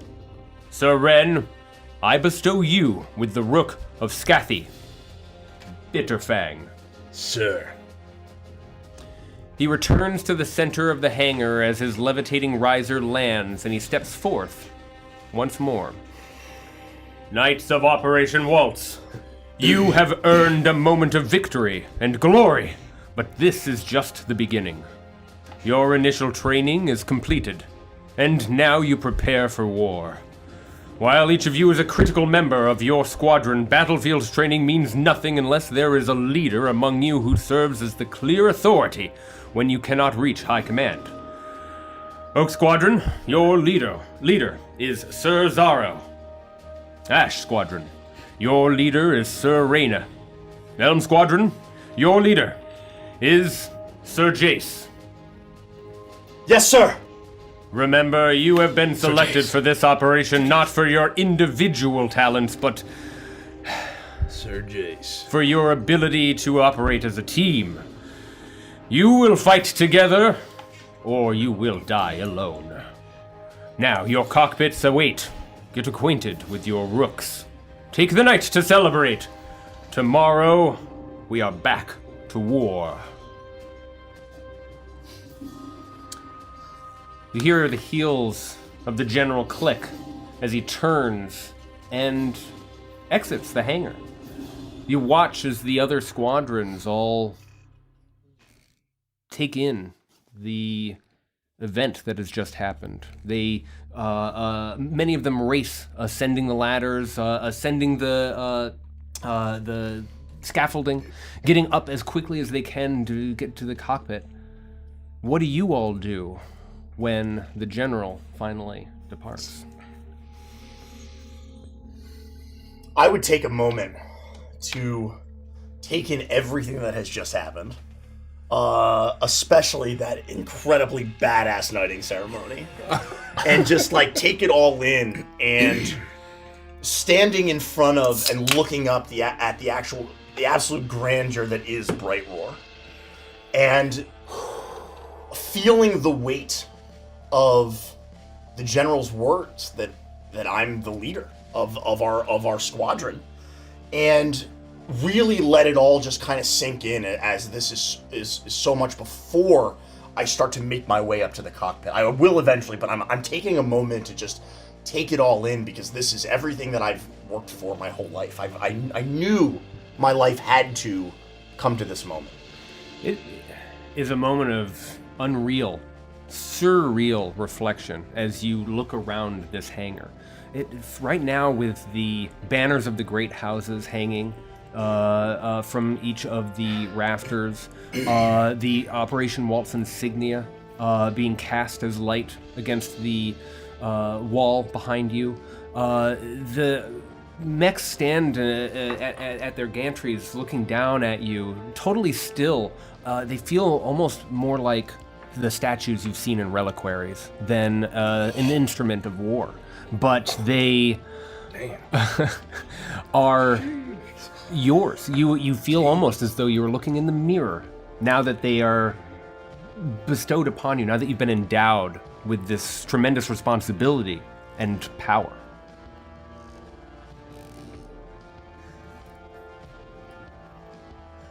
Father Wing, I won't let you down.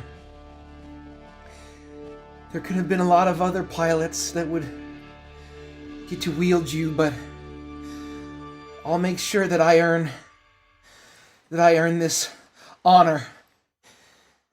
And I will not break. And I will be certain.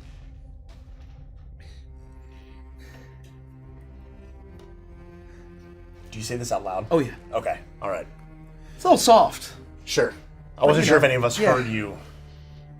We're probably some feet Yeah. apart if we're standing in front of like pretty large, Absolutely. rooks. I would approach and like throw myself down on one knee. I can't even believe this. Ironwall. I do not know what I have done to deserve such a great honor to be your pilot. House Mako, you have granted this lowborn the greatest honor anyone could have asked for. I will stop at nothing to truly deserve this greatness. And I will throw my life down and be the Empire's living shield with you. And I'll look up. And I'll finally make eye contact with my rogue. And it's just like staring straight ahead, right? Like it's not looking down at me, right? But I rise. And I feel like full body tingles. And I almost like I'm trying to hold myself together. I'm trying to be like as unflappable as Seth or whatever it was. I need to write that shit down. And I start to climb up to the cockpit of my rook. Or does these have those like wires, those cables that have the handle? Oh! And they take you. Yeah. That's what it is. Yeah, They yeah, take you to the cockpit. For sure. Yeah. I think that Oh, 100%. yeah, you're not Yeah. you don't have to snake eater your way up No, there. it's the- These are the investment is so you might, if you had to go into a standard mech, or you might already be at the level of entry, but because you were knighted at the feet of these mechs, you stand on one of these platforms and you trigger the elevation, and you are able to quickly ascend up to the mech gantry, where you are presented with the back of the head, the shoulders. You can see the massive thick armor, perfectly polished. There's not a scratch on this freshly made rook, and with single palm you could extend it and release the cockpit door if you wanted to and step inside for the very first time. Oh, I absolutely do. I'll be standing there as the ceremony finishes, and with almost like, I'll take my first step, almost with a step of. You'd have to be looking. You'd have to be incredibly perceptive, but almost a first step of like struck by betrayal, until I play it off extremely well, like Jace becoming the captain doesn't bother the shit out of me. And then I'll walk up to the Bitterfang. Oh, to be a knight then. I'll step towards the platform to ascend. Well, not yet. I'll step towards it. Yeah. Undo that sound effect. Yeah, how dare you? How dare you? They want to see Unbound. Together, we'll show them what true power looks like. You ascend to join your comrades, the other members of Elm Squadron. And there's also other whispers and murmurings, shouting from the other mechs as other people are experiencing their own wide spectrum of emotions. This is it would be impossible not to be filled with joy and some feelings of perhaps bitterness or resentment, even in this moment of glory and pride. You hear from echoing through the hangar from across the side over towards Oak Squadron, the voice of Zaro, "Yeah!" Scream out, and it echoes and reverberates in the space, leaving the four of you some feet away from each other, having this almost like private moment where you're able to be truly alone with your rook for the first time. I would get in, after I've taken the elevator up, assuming we all have done so, I would get into the cockpit. The sound of the cockpit opening is not muted. There's an airlock sensation where, but it's much more quiet than you anticipated. However, as you step in, you recognize that, and this must be true for all of the rooks, the materials of the paneling, the embellishments, even the material of the seat itself are all homemade from your homeworld. And so you're not just filled with the physical sensation of what you see, feeling like feeling very familiar, but the smell creates this rush of homesickness, and you're filled with the weight of the trust that's been placed in you, your pinnacle role within the Empire, knowing that this is a very special moment. As absolutely thrilled as I am to be here in this moment, there's a moment of unexpected apprehension, where it's almost like every decision I've ever made in my life has led me to this moment that I knew. I always felt it in my soul. And now I have to step into this thing. And I'm a little hesitant, but I do. And I'll settle in to the cockpit behind the controls, and I'll feel the weight of the metal of the sticks and look around and kind of like run my hand along the inside, just taking it all in as I kind of, just above a whisper, I say, "You and I are going to make history. We are going to be remembered forever." And I sit there and I analyze every little detail, and I memorize every little spot, and I just think about everything, and I already can imagine what it's going to be like to be out there in the stars piloting this thing. When you don't have the power on, without hitting that first primary button and beginning the launch sequence, you're able to experiment with all of the paneling. You can flip the switches, run your hands up and down, feeling the satisfying click and snap of the different buttons all at your command. You're able to grip the sticks on either side, sliding them forward and back, feeling the gravity of them, and recognizing that Dr. Crescent did his job very well. This seat is exactly to your specifications, almost down to the fingerprint. It feels as though these handles were made for Jace's hands.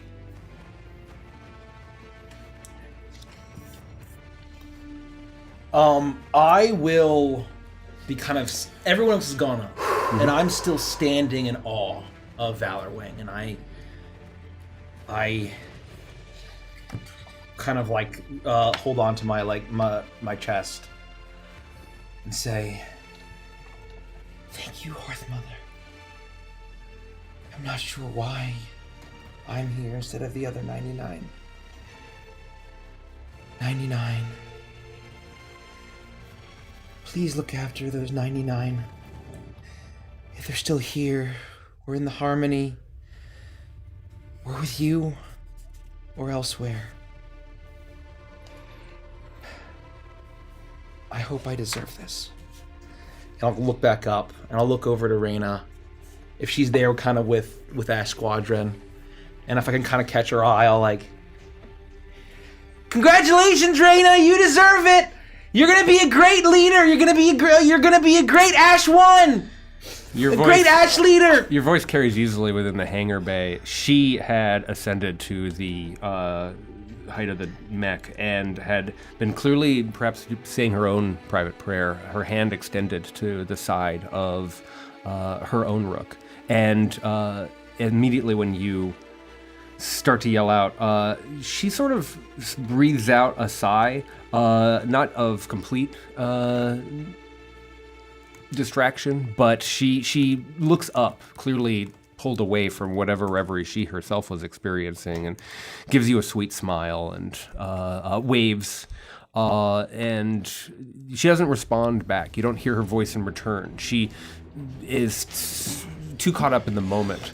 Her cockpit door opens, and you watch as she steps inside. I will finally follow my friends, and I'll kind of like,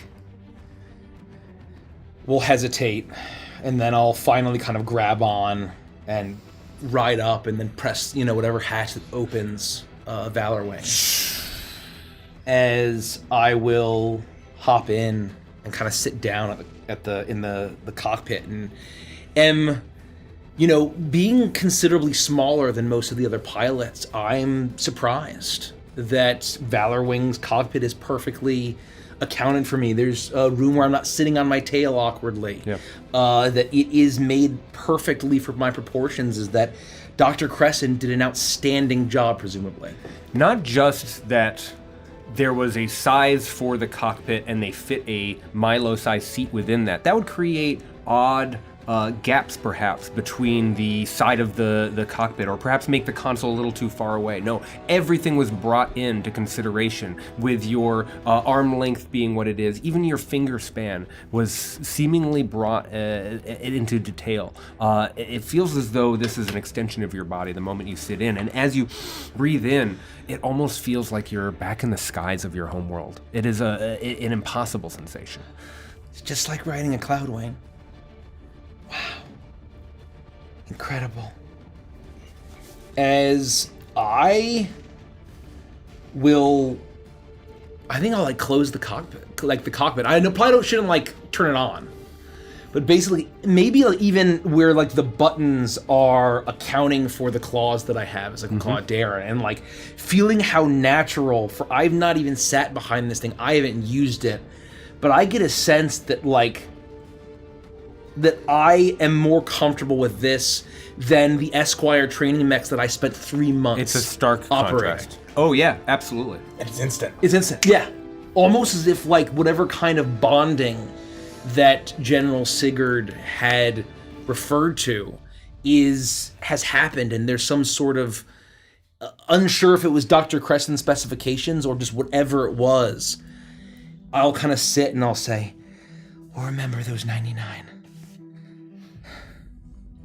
And I'll kind of just take it in. I will. Did you actually get in your rookie? Yeah, Okay. yeah. He did the noise. Yeah, Oh, I'll give cool. him the okay. I ascended. You hit the Derek sound. Yeah, I hit the Derek I- soundboard. Seeing that everyone's actually getting in, I would be almost again, beside myself. And I would, under my breath, I would just be running through unyielding, ardent, exultant, merciful. I'd go through the whole list, right? And as I'm getting into the seat, when I get to the end, measured, chivalrous, Silveris. I'm bewildered. I'm in the seat, and I feel the controls, the joysticks, the buttons, the foot pedals that we have. And I am similarly shocked that the seat is wide enough for me. It doesn't feel tight or cramped like these school desks have felt, like these bunks have felt.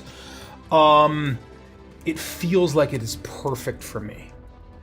And almost without thinking, if there's a button to close the cockpit, I will. I'm not gonna move this, but it's like when you're turning on the car a little bit. I want to see all the lights light up. You aren't the first person to find that button, but you are not the last. And you click you lift up one of the thumb switches to your side, knowing exactly what to look for. You turn a dial, and you know that if you push in, that you would hear the engine turn on. But you don't go that far. With just the turn of the dial, you watch as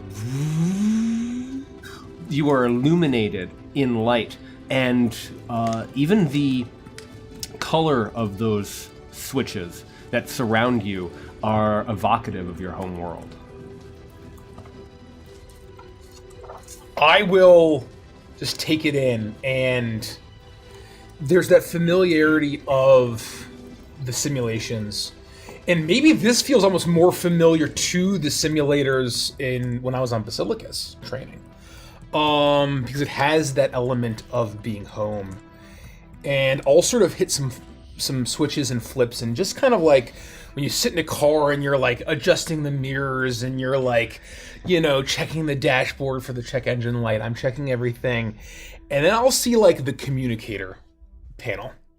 And maybe I'll see like 4 monitors or windows.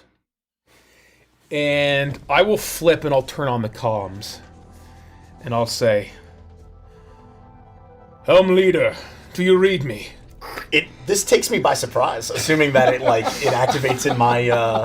You wouldn't need to have powered it on in an emergency. The comm system acts in some ways independently from the general power, and so you actually only one panel appears, but a light emerges, and all of a sudden, an image of your. I'm sorry, just one moment. My name's Varys. No.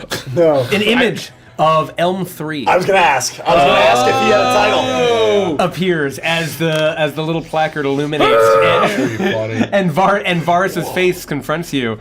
I have a moment where I'm taken aback, and I'm smiling. I can't stop smiling this whole time. I can't stop smiling. And I have this moment where I look at it, I see it, and I find the button, and I say, "Oh, no way, Varys, yeah, Elm Leader, I copy. Do you read me?" Roger that. Helm 3 reporting in. The other two of you see the comms occurring between the other two, and know that it's a simple click of the button in order to engage. I would just in my rook before we start chatting. This is what you would have had. You would have had a moment before. Varys This hit is the all comms. concurrent. Flashback. Concurrently, I would step into my rook and find it laid out in a way that is so reminiscent of home. As I walk in, it's almost like I can feel the temperature drop. The temperature degrees. is cooler. You know when you walk in, this is not an illusion. This air has been chilled. And that chill might even hit my spine, piercing through even any regulatory augmentations I might have. As I take the seat and I feel an all too familiar comfort that almost makes me uncomfortable. As I sit back and I put my hands around the grips of the bitter fang, I close my eyes for a moment and almost against my will utter a phrase. When the night is dark and the days are gray, we don't endure the cold, we become it. And with my eyes closed, I slowly start to move the arm controls. I haven't powered anything on, but in my mind, I'm in the galaxy. You're ascending you're assuming some sort of a pose, or you're starting to go through. I'm drawing my blades as I'm in space. In front of me, my enemies stand. 3 figures take form. One, an imposing, strong silhouette. The other, an average but clearly strong build. And the other, more slender. As I blast towards them with 2 blades drawn. And I fly around them and I move the sticks as I pilot. And in my mind, the rook responds as the blades twirl around, and I cut around them, and I strike each one of them down. And then I let go. You physically live out this fantasy feeling the sliding command sticks of the rook under your control, and there's a focus. You certainly have a target goal, but it does not go unnoticed. Everyone in your squadron would be shocked by the luxury of the rooks that are in front of you. This, of all of the luxuries that you've experienced, feels like that same pinnacle.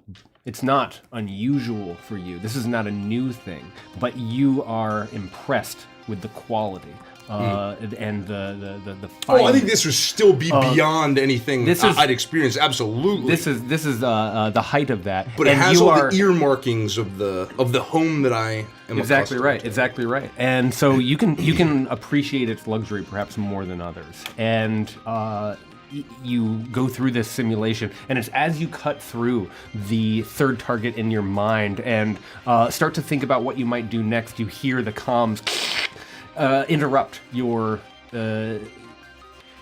mental simulation. Your simulation, and you hear the voice of Varus, Elm 3.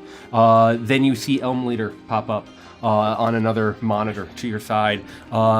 Pretty soon, Elm 4 Milo, his picture shows up in frame, and you hear his voice emerge, and you know that it would be as easy as flipping a switch to turn on comms. Elm 4 here. All good. Elm 2. My light will light up in all three as I press the button to communicate. I'll say, and you hear an uncharacteristically serious tone from Jace. Knights of Elm Squadron, this is Elm Leader, and I just want to say, guys, we did it! Yeah! And there's this uproarious, very unserious, joyous, celebratory yell come over the comms.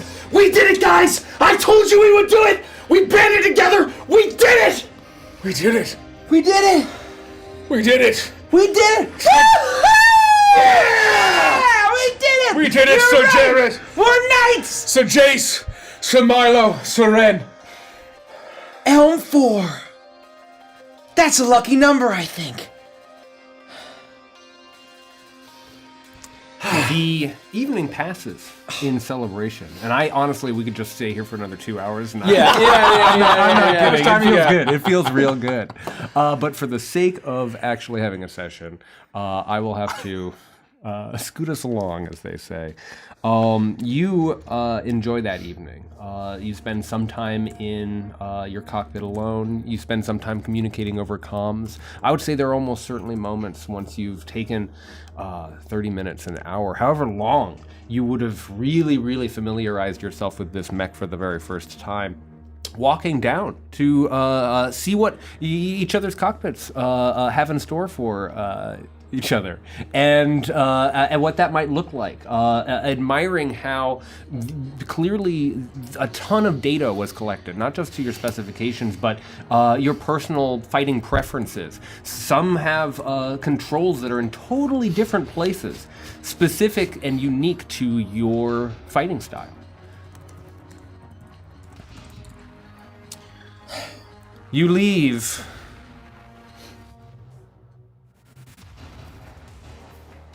Sorry. You leave at the... Our rooks start headbanging. Rooks. Yeah, all of them start headbanging. You guys do cool secret handshakes, and the evening passes.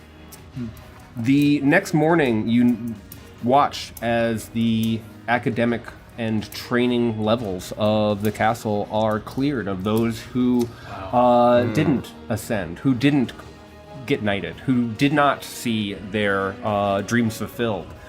Many of them are, you can see visibly, disappointment, a gamut of emotions. This music is particularly aggressive for what should be. I mean, we're I saying know, goodbye it was to- super cool. It was super cool, but it's just not the right thing. One moment, let me see if I can find something a little bit more. While you search for one, Yes. I would have not gotten much sleep last night. Oh no. I would have been storing up a lot of art supplies, and I would have spent all night drawing and writing. Oh, wow. Okay. And drawing and writing. And so I will spend my time, unless I have, orders to report somewhere while this is happening, I'll go to that main hangar where the shuttle hangar, where we all presumably arrived from, or at the very least where Milo arrived. And I will have a large satchel with me, and I will have, to as many of the cadets that didn't make it, I will have a handwritten congratulations, thank you so much, it was great to know you. Anyone that I knew, even when I knew in passing, maybe in one conversation, with a little drawing. You're a good kid, Milo. You do wake up to orders. Each of you receive this same order. The squadron gets one as a whole. But for the first time in memory, since you've arrived here, this memory doesn't have a time stamp on it. It's not 0800. It's not 1300. It's not whatever on the 15 minutes. It's just new living quarters. And you know that you need to pack and make your way to one of the higher levels of the castle. However, because you have the discretion the day to follow this command, you can do exactly what you're describing. Would we be familiar with where it is leading us? Like, would we know that, kind of where this... This is not one of the training levels. It's one of the higher up levels of the castle. Clearly one of the military branches of Castle Ascalon. And even though you haven't been there, you would know that that's its purpose. It's essentially the officers' quarters, where you will be able to Upgrading our barracks. Enjoy your barracks upgrade. Exactly correct. But you are able to distribute as many cards as you can find people. They're trickling out. And have a safe trip home, and I'm going to make sure that I hit all of the surviving or remaining cadets that were aiming for Elm to the best of my ability. At the very least, all the ones from Voltaria. Oh. At the very least. So I make sure I hit all of the Voltaria, as many of the ones aiming for Elm. So everyone from Basilicus, everyone from Scathy, everyone from Cortica that I can find. It won't be 100%.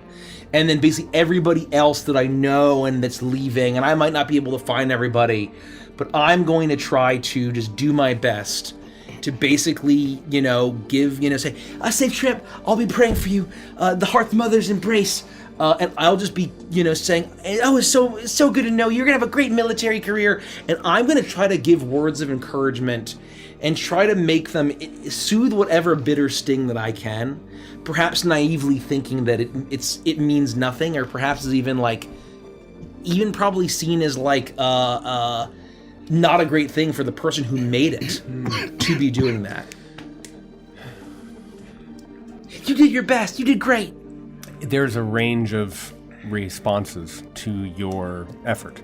And you do find dozens of people who haven't found the transport home or are leaving. As you hand them their card, some of them have so much gear they have to set down a duffel, in order to take the card. Some open it right away and read your kind message. Others slip it perhaps more callously into the pack. You see pride and anger and encouragement and bitterness and determination and envy and brotherhood. All of those who failed to earn your position. It'll be great. But regardless of how... I miss Voltaria. Regardless of how you reach each of these cadets' expression, you find beneath it the saluting hand of the Empire. And they all have accepted the divide that now separates you. They look at you and you see a new glimmer of the word sir, and they refer to you as such. Ooh. Wow, that's going to take some getting used to. That does not feel natural at all. And so that's what I'll do. And basically, presuming that we need to our orders are to leave it spotless and clean up bunk 95, which has been our place where we've lived for 3 months. There might be a janitor or another officer, low-ranking officer, who almost is like, "What are you, fucking crazy, cleaning up your own room? We'll take care of it." All you have to do is gather your personal effects and make your way up. I would have a moment where it's almost like I'm sad to see our little locker You know, we're in this like tiny little bunk all together for these months, and it's gonna feel weird like moving out. And if we're all there like cleaning up our things, I'm just gonna be like, you know, guys, I can't believe that our time here in this room is over. We're moving on to bigger things. I'm gonna miss it, you know? Think of what the rest that we have gained in this chamber have enabled us to do. Without these 4 walls, ceiling and floor, we might not have had the energy to become Knights of the Empire. And right at lights out, it had the best view of the Tower Quadrant and the stars of the Hearth Mother. This is barely a broom closet. We're finally going somewhere befitting the station of night. Well, and with any luck, the last thing I'll see before the lights go out won't be Ren's ugly mug anymore. Well, perhaps we will still all share a room. Do we know if that's what's happening? I shouldn't be so presumptuous that we'd get our own rooms. I was just... Oh. I don't know. Wait, are you saying that we will not have bunk beds?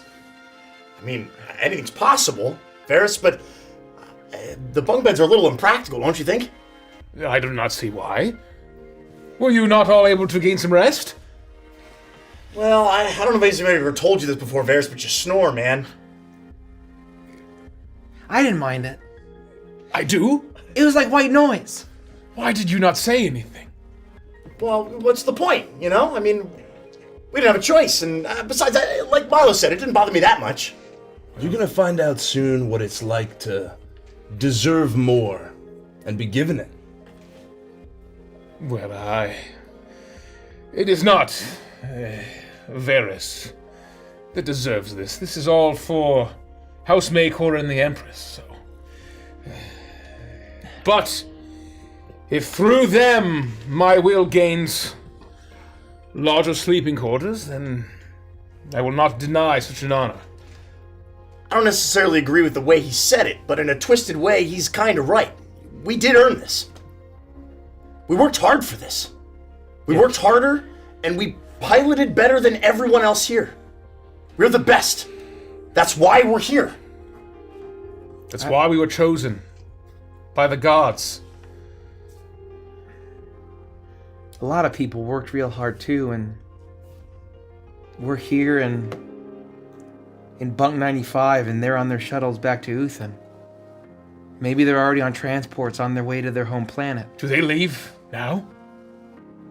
I think most of them are gone. I will be right back. Make sure they don't scuff my shoes. I want to run out and try to find, like, the departing recruits, if I can. Milo is correct. He'd already in the morning said goodbye to many. It is a matter of almost like a shuttle. A number are able to leave, and then it has to, and then you have to wait for the next transport to dock, and then the number are able to leave. The numbers are dwindling in sections. I'm like pushing my way through the remaining crowd, and I want to look for Brutus if he's still alive and leaving on these shuttles. I've forgotten Brutus is dead. Unfortunately, Brutus. No. You find Brutus, sure. Brutus! Brutus! And I want to approach him, and then we'll do the like clasp arms. Yes.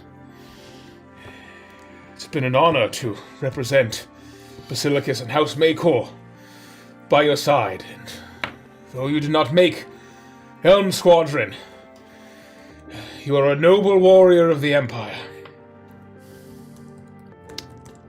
The honor is yours, but I will carry out my duty, and I will continue to work at being a mech pilot. I may not be a sir, but I am bound to defend this empire. Yes, and you defend her well.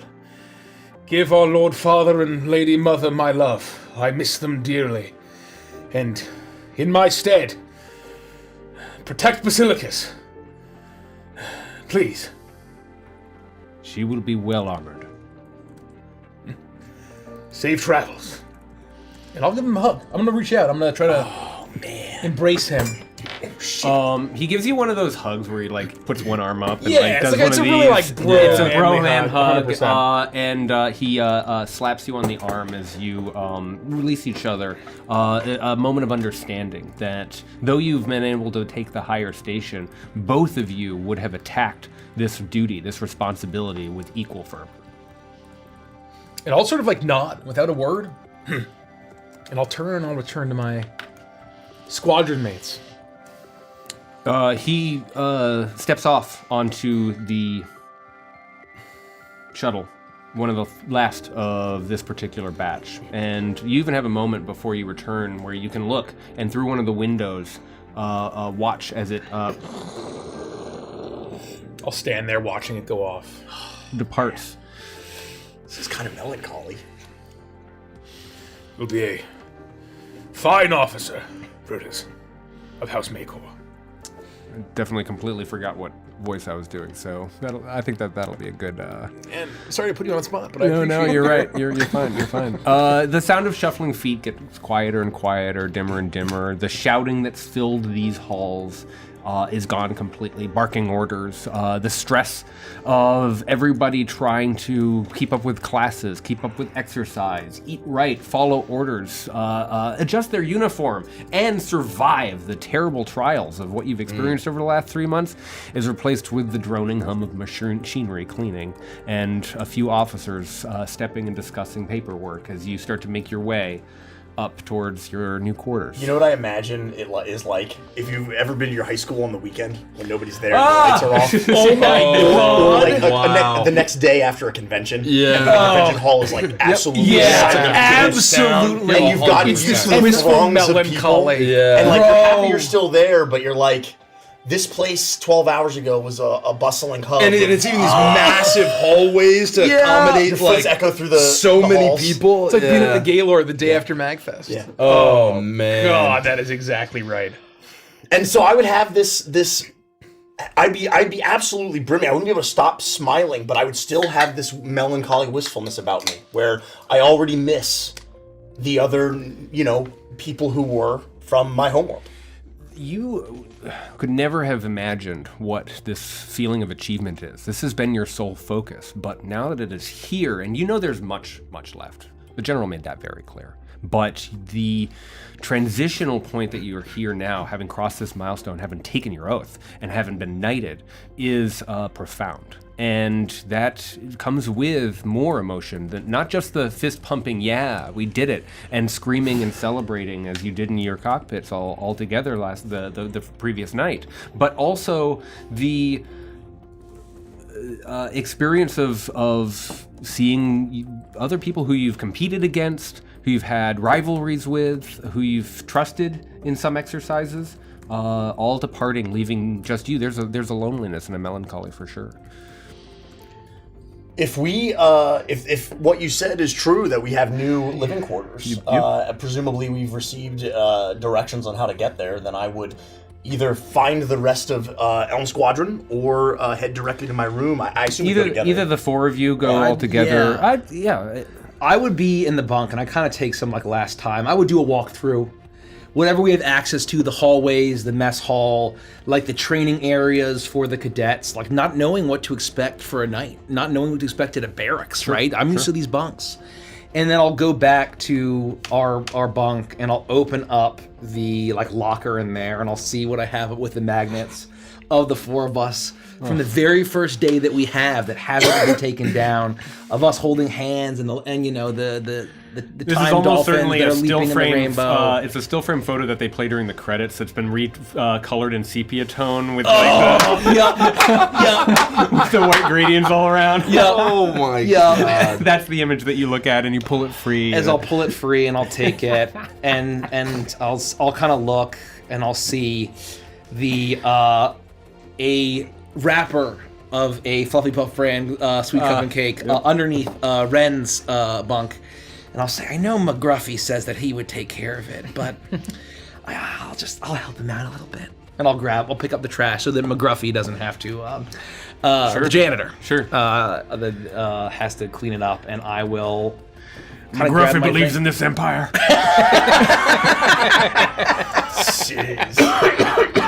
You make your way up to one of the higher echelons. See you, McGruffy. I'd be the last one to leave. Thank I'd be you. the last one to leave, if you don't mind. I think I'd be the first one out of the room. I don't care I'm just about saying any that of these other each more cadets scenes that leaving. you take, I add an additional bad guy to the future combat. That's fine. That's fine. I'm just letting you know. Specifically, It's gonna get harder. specifically Varys, yeah. I hand as we pass, as presumably McGruffy is waiting to clean our room as Yeah, we're leaving. his mustache I hand him twitches. an envelope too. Oh, man, he really appreciates God. it. It's like Yeah, giving thanks. Appreciates this. it's like giving a present to the mailman. He appreciates it. Yeah. I would similarly clear out my locker, and I would take up the drawing that of the little bird holding hands with the Rockalisk of the house sigil of House Macor, and I would fold it very nicely and like put it in my jacket so that it stays safe.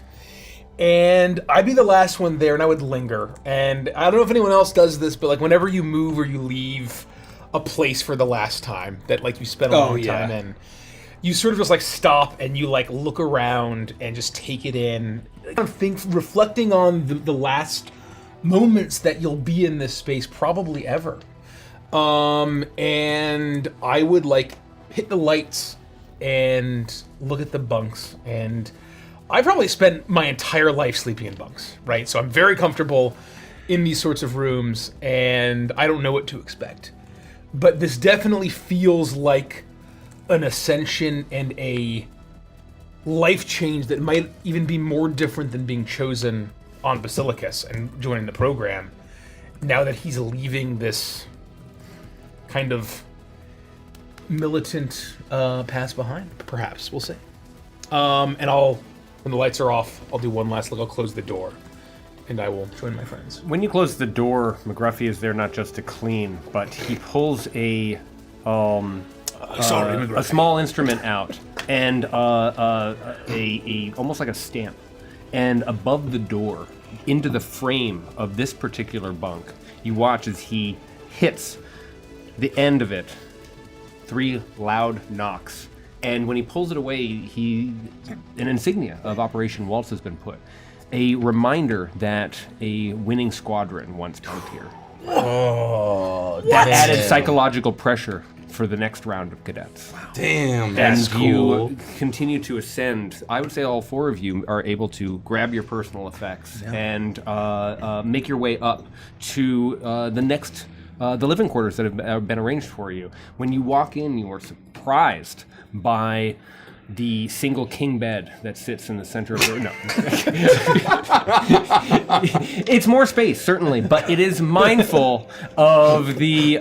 you each have your own individual bedroom where you'll be able to sleep and have some true privacy. No more bunk beds, certainly. But you have a shared common space. And this shared common space is clearly for...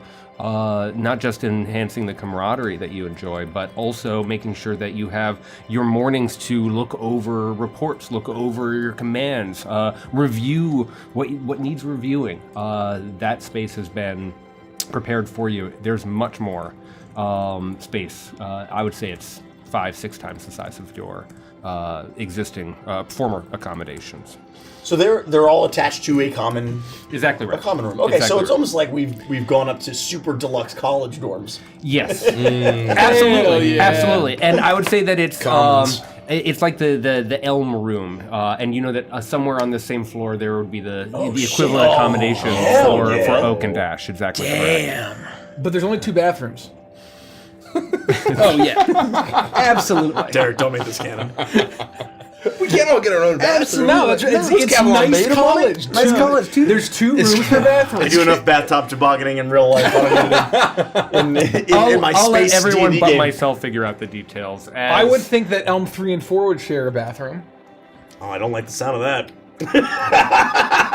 No, that's 100% what happens. That is 1,000% what Elm happens. 1 and Elm, Elm 2 and Elm 2 share a bathroom. Elm 1, Elm Maybe 2. even the doors are numbered. Oh yeah, I think the doors would be almost assigned. Yeah. Yeah. Yeah. I will say, for the sake of brevity, that your the next important milestone of this story doesn't happen that day or the next day or that week.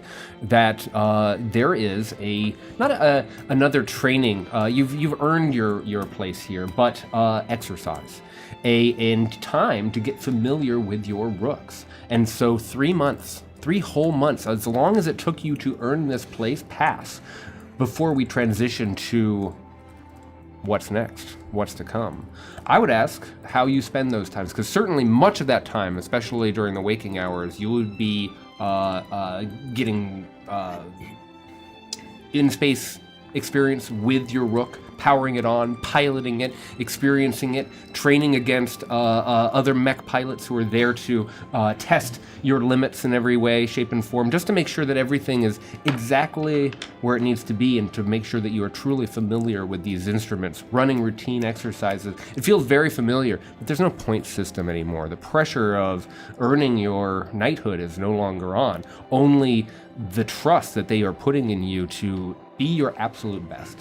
And so I would ask, how do you spend this time? How do you continue to grow as a squadron, as Elm Squadron? Or perhaps how you spend the downtime until we move forward. Elm Leader! Sir Jace! Wake up! Yeah, hold on. Varys, I'm coming. Wake up! Sir Jace! I'm coming! And I'll Elm run Leader! to the door and I'll throw the door open because I think it's an emergency and my hair's an absolute mess. I just have my pajama bottoms Get on. up! What's going on? What's going on? It's Arms and Shoulders Day!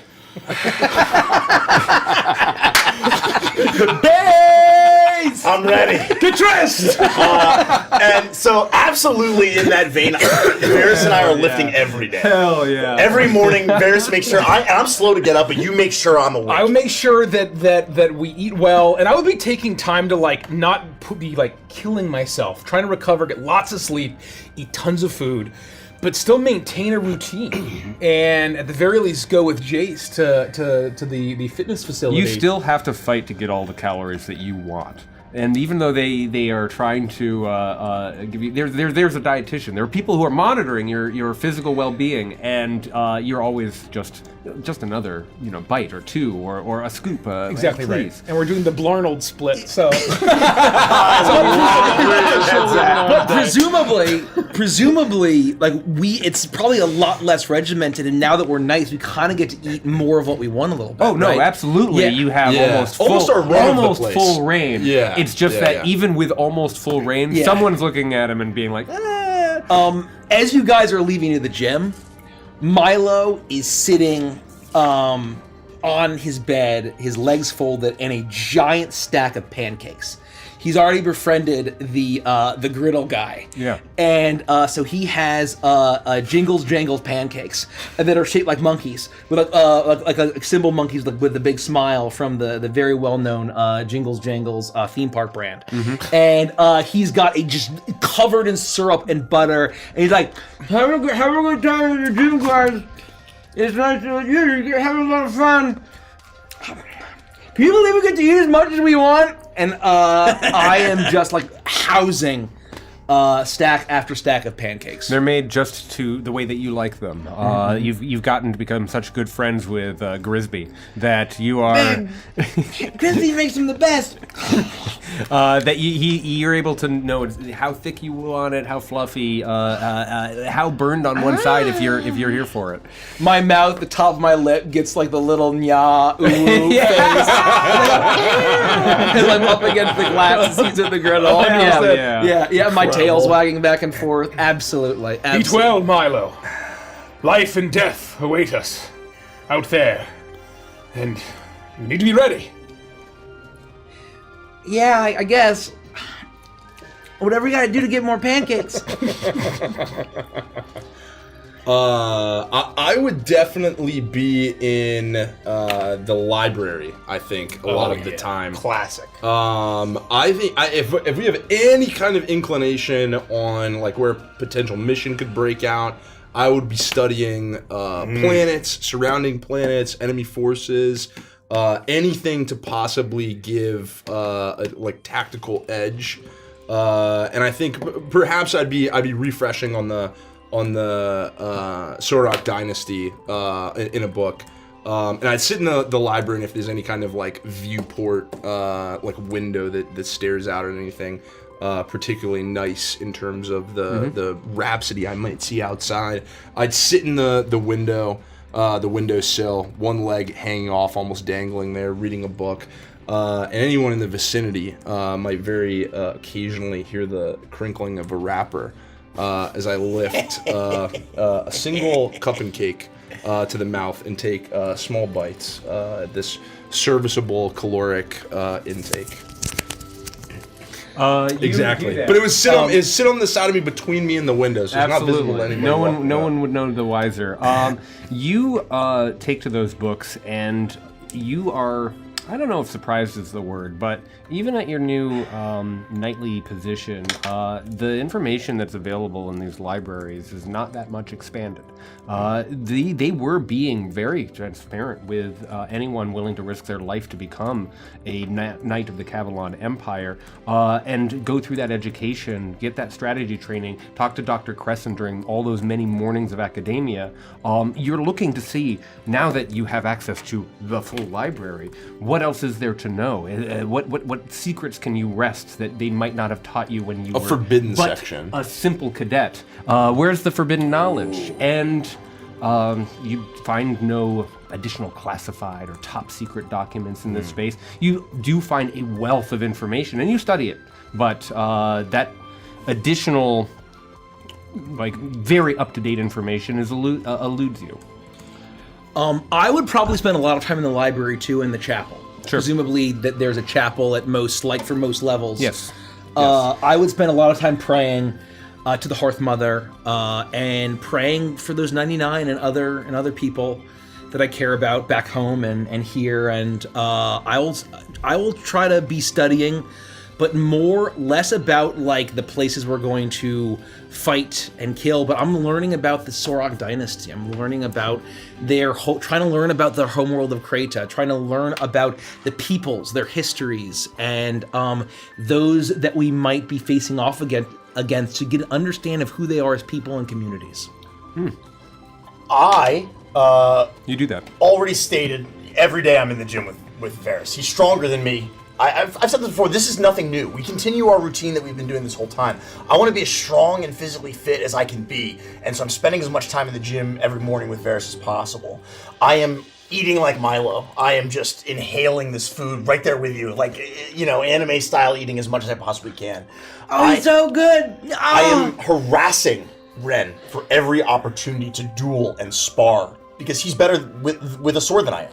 I am over the top overconfident, and I talk a big game about being, a great swordsman, and I might be decent, but Ren is another level of swordsman, and I'm using the opportunity to, sometimes I have to goad you into like taking the bait to fight me, to find these sparring sessions, because I'm relentless. I would definitely resist, as if my time is too important to spend on you, but I would relish every opportunity to put you down. Yeah, and it's like after Jamie loses an arm, he's like covered in bruises, trying to relearn how to sword fight. I'm taking my beatings from Ren to become a better swordsman. I'm picturing the scene, and it's a great scene in when Tom Cruise in Last Samurai just keeps throwing himself at that other guy, and the other guy's like just trying to like put him down in one or two moves, and Tom Cruise just keeps getting up and getting up and getting up, and eventually it starts to turn into a real match.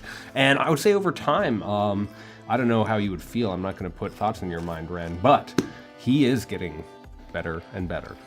I would say that something that maybe you notice, maybe you wouldn't, but I think it would be apparent as we're sparring that I would never,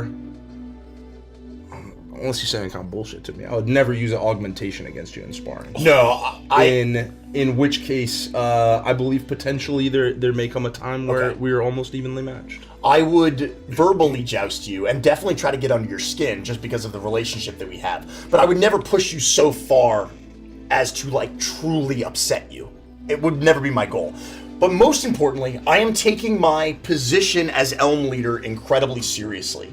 And 4-5 nights a week, I have required the squadron to participate in required formation training in our common space. I don't know if you've ever seen fighter jet pilots where they all sit in the room and they like close their eyes and visualize like flying together as a crew. You move the table out to We the move side. everything you out of the slide, common room out of the slide way. some chairs into the center. The four of us stand and I basically shout out formation names and numbers and we practice moving them. So I would be like, Formation 3, Stalwart Shield! And we would know that we all three get behind Varys as he takes the position to protect us. nice. Formation 1, Shining Lance! Varys would move over and Milo moves up and we take the formation of almost like a charging horse.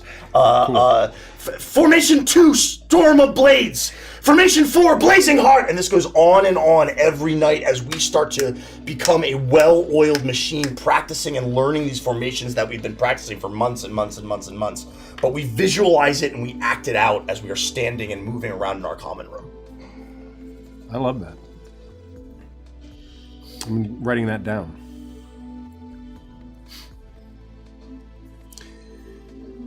So the months and the weeks carry forward, and unless there's anything else.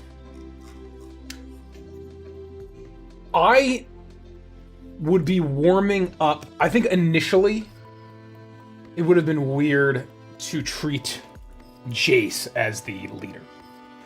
But I think through this experience and my trust in the Empire, and that it was the Empire that selected him as the leader, it almost becomes pretty natural pretty quickly. And I see the leadership kind of qualities come out.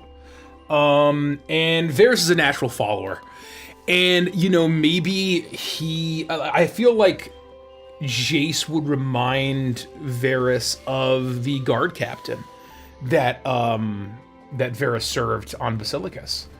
And so I would never question the command, right? And I would always be there, and I would be almost like living for this cohesion and this gelling.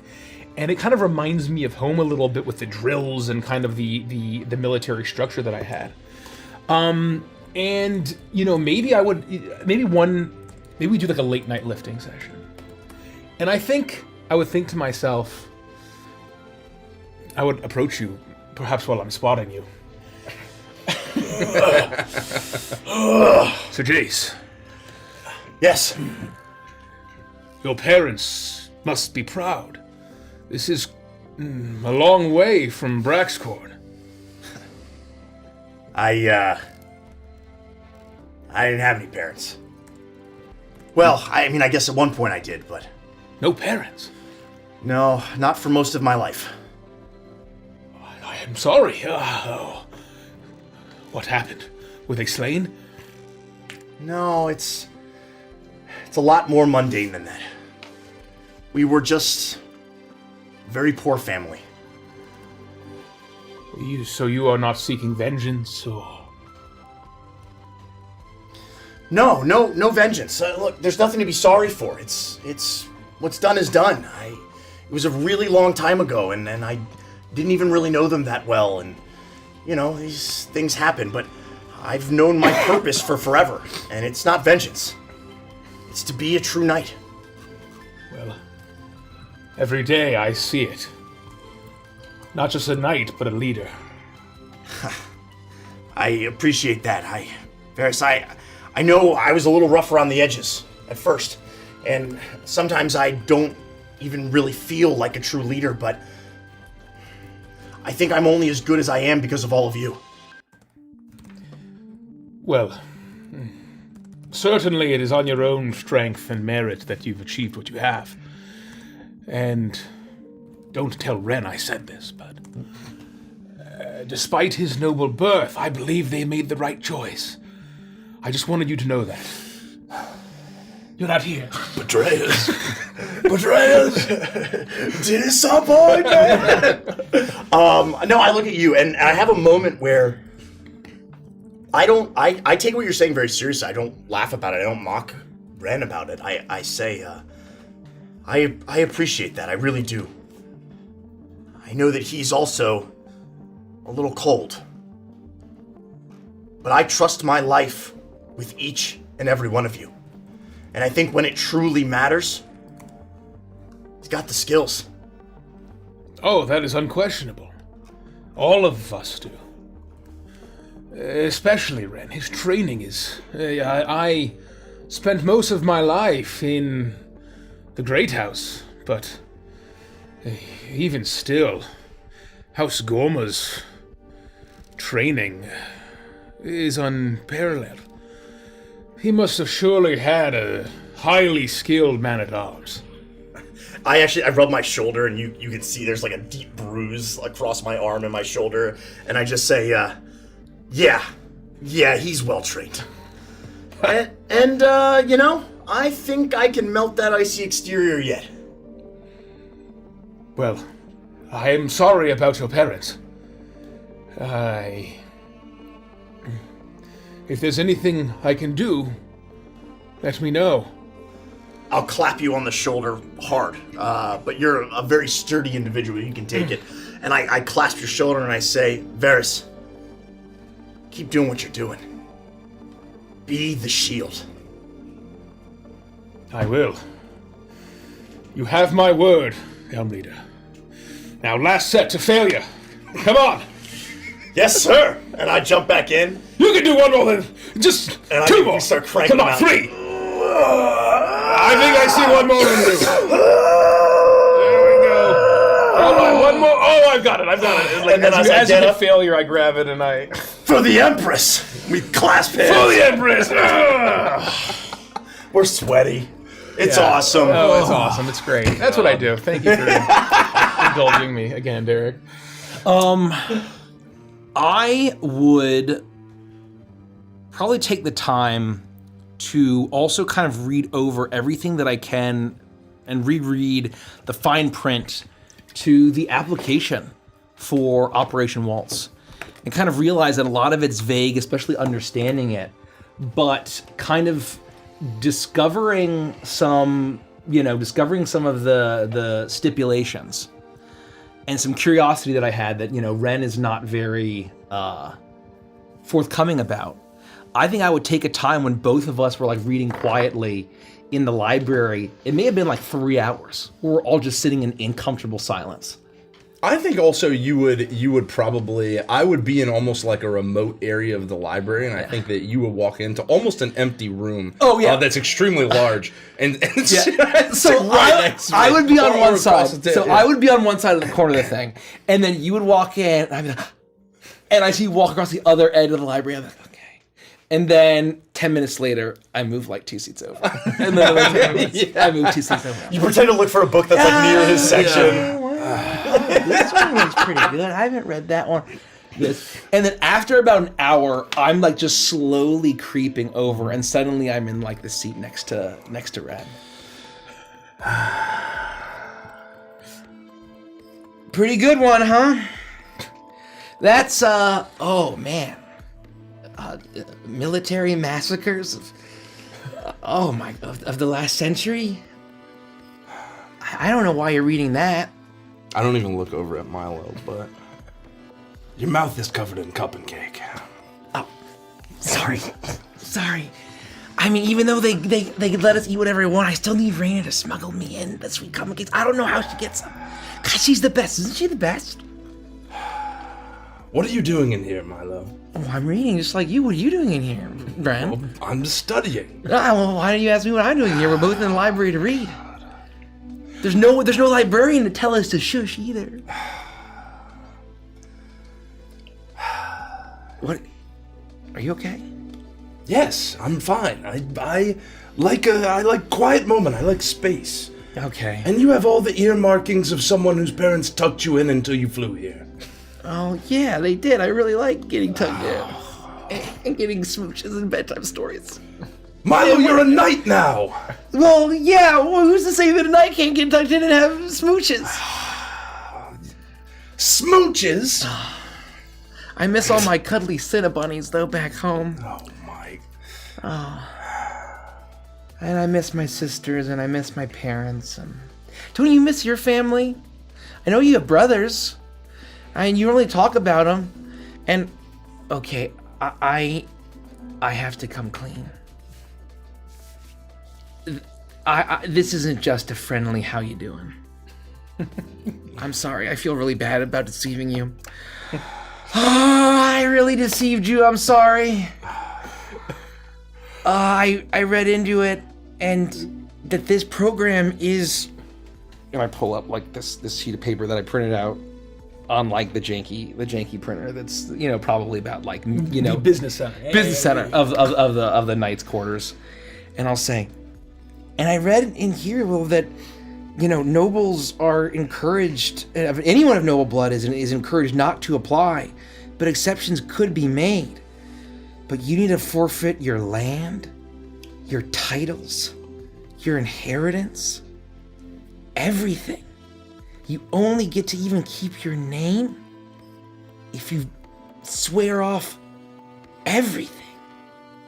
Did you do that?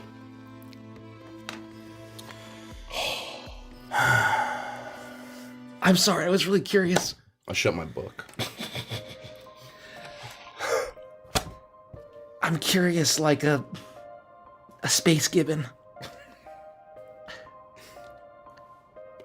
Do you remember when we ate with the general? Yeah, it was really good. He asked us what we were fighting for. Do you remember what I said? Yeah, you wanted to, it was actually kind of similar to mine. You want to protect your home and your family, and I was like, that is so sweet, and not what I was expecting from Ren. Well, as I expected of any naive fools, I told the story that the general wanted to hear. So that I could get a rook. So that we could get here. Not all of it was false.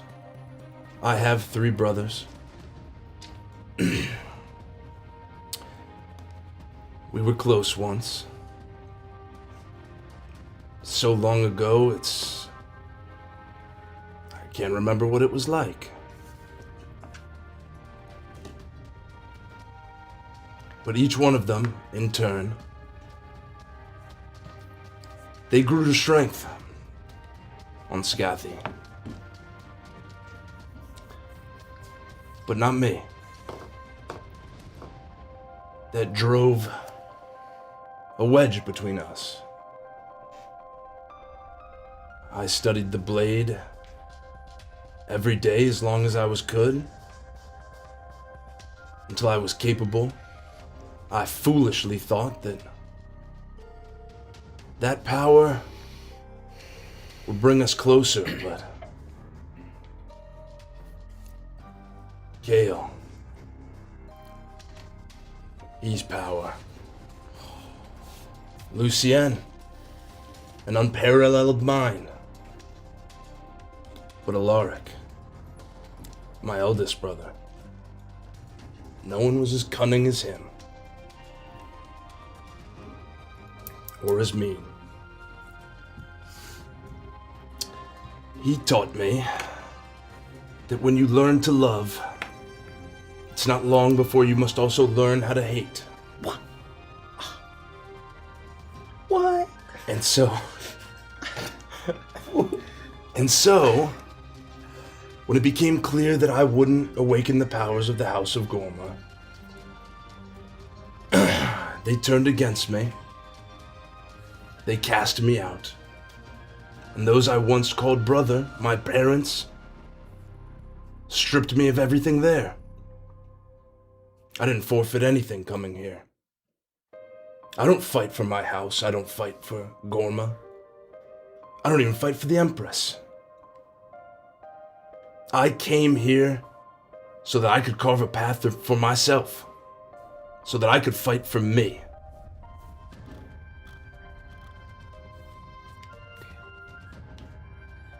Ren, I don't believe you. Say psych right now. I don't believe you. I don't think that the Ren Gorma I know, that I've fought with and trained with, truly believes that. Would a knight really do that? Go into the general's private dining quarters and tell lies? Wake up, Milo! You naive fool! What? Of course! You know what comes next? This wasn't a game. We're not playing at knights. We are knights of Cavalon now. We'll be sent on missions. You must turn yourself cold so that they can't take it from you. You can't let people get close because that is when they can strike at you. You must become hard like ice. That's the first lesson they teach you. To survive, it's cunning. It's intelligence. Turn the blade to them before they can turn it to you, and you will survive. And if you have the power, you will thrive. I'm real sorry that your brothers were a bunch of no good fellas. Pardon my foul language. But you didn't deserve that, Ren, and if that's really what you want to show your brothers and your parents or your house that you don't need them, and I mean, if I'm reading this correctly, I mean, I guess that means you make a cadet branch of Gorma and you get to get your own castle and try to surpass them in greatness or whatever. That's okay. And I'll help you do that. Because I'm here to help you and Varys and Jace get what you want out of this.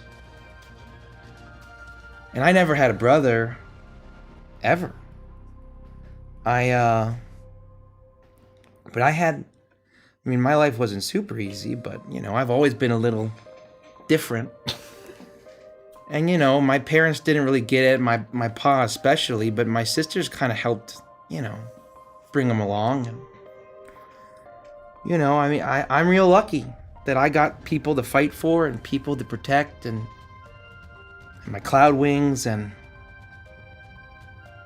all of my Cinnabunnies and I got a home and neighbors and friends. But I don't want to become cold. If I had to become cold to protect people, take your fancy knives and put it in my heart. Because it's not worth it. If I have to fight and lose who I am and lose sight of why I'm here, what was that all for? Because I revere the Hearth Mother, Ran. She's about the warmth, the embrace, the togetherness that keeps away the horrors of the dark and the cold. No offense. But hey, if you need I know that you had some real shitty brothers, but some real bad brothers. If you need, if you need to know what it's like to have an okay brother that you didn't know and I didn't know, I never had an okay brother. I'm here. I'm right here.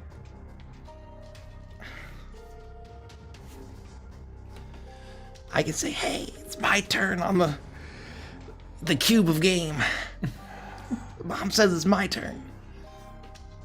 Milo, the Hearth Mother, Jace, Varys, me. All I hear you talk about is the will of others that you want to serve, that you want to help uplift. What do you want? That's the difference. It's what I value. That's what matters to me. That's how I'm happy.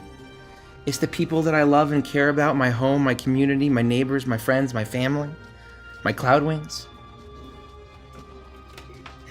my friends. And that's good enough for me. If I have that, I'm happy. That's the most selfish thing I can do, Ren, is to fight for them.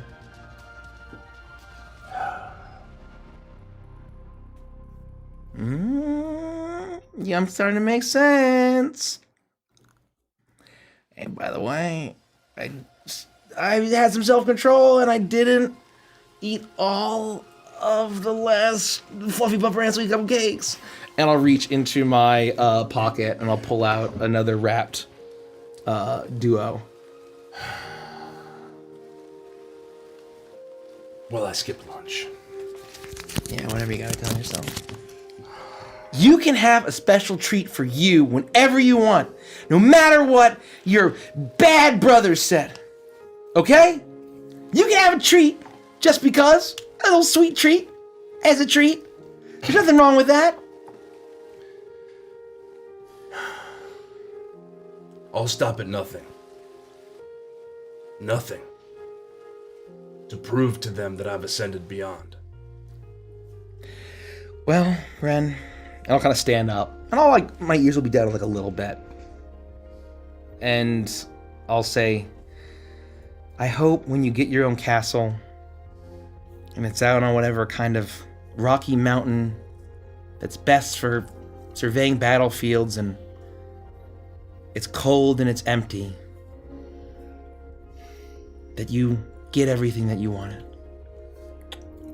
And I will kind of smile sadly at him and turn around and leave.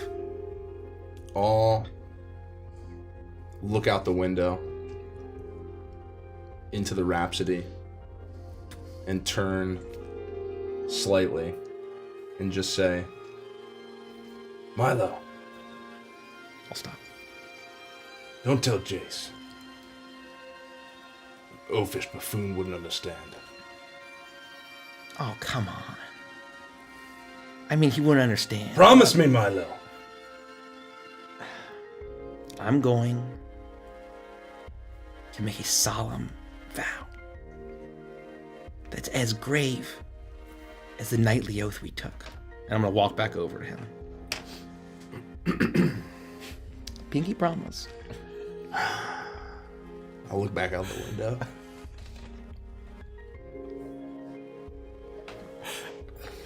That's an unbreakable vow.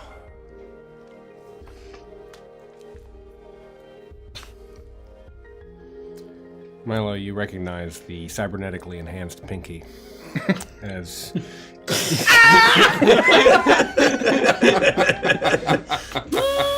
And smash cut to the combat later when you are all facing off against 47 Saurian guards. Why added one for every scene? Why are you being punished?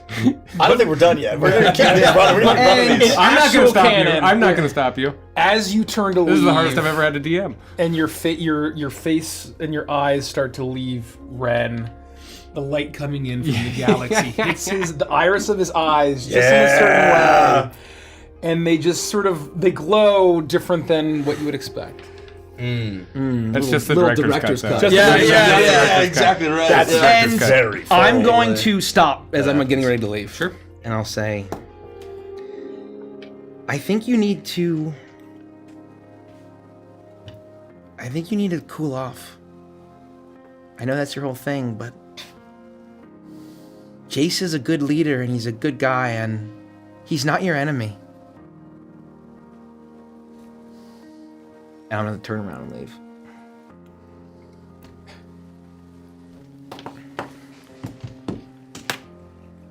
Damn. That was pretty cool. Music came to rest right there. Is there anything else you guys want to do? Who's next? It's up to you. It's up to you. I mean, it's only I'm not going to stop 10:35. you. The vibes are immaculate. I'm not going to stop you. Well, one thing that I wanted to add is that, if we're going to the gym, presumably it's the same fitness facility as the other teams. Yeah. So, Varys definitely has respect, but I don't know if Jace would be trying to almost, out-train them competitively. And I think I would be kind of getting into wanting to be, the best. There's a competitive fire that Jace brings to everything that he does. And I think I would get whipped up into it a little bit. I love that. You become alive a little bit. We can be like, come on, Varys, Exactly I see right. you coming alive. I like it. Anyway, who's next? We don't have to RP this. I think we do.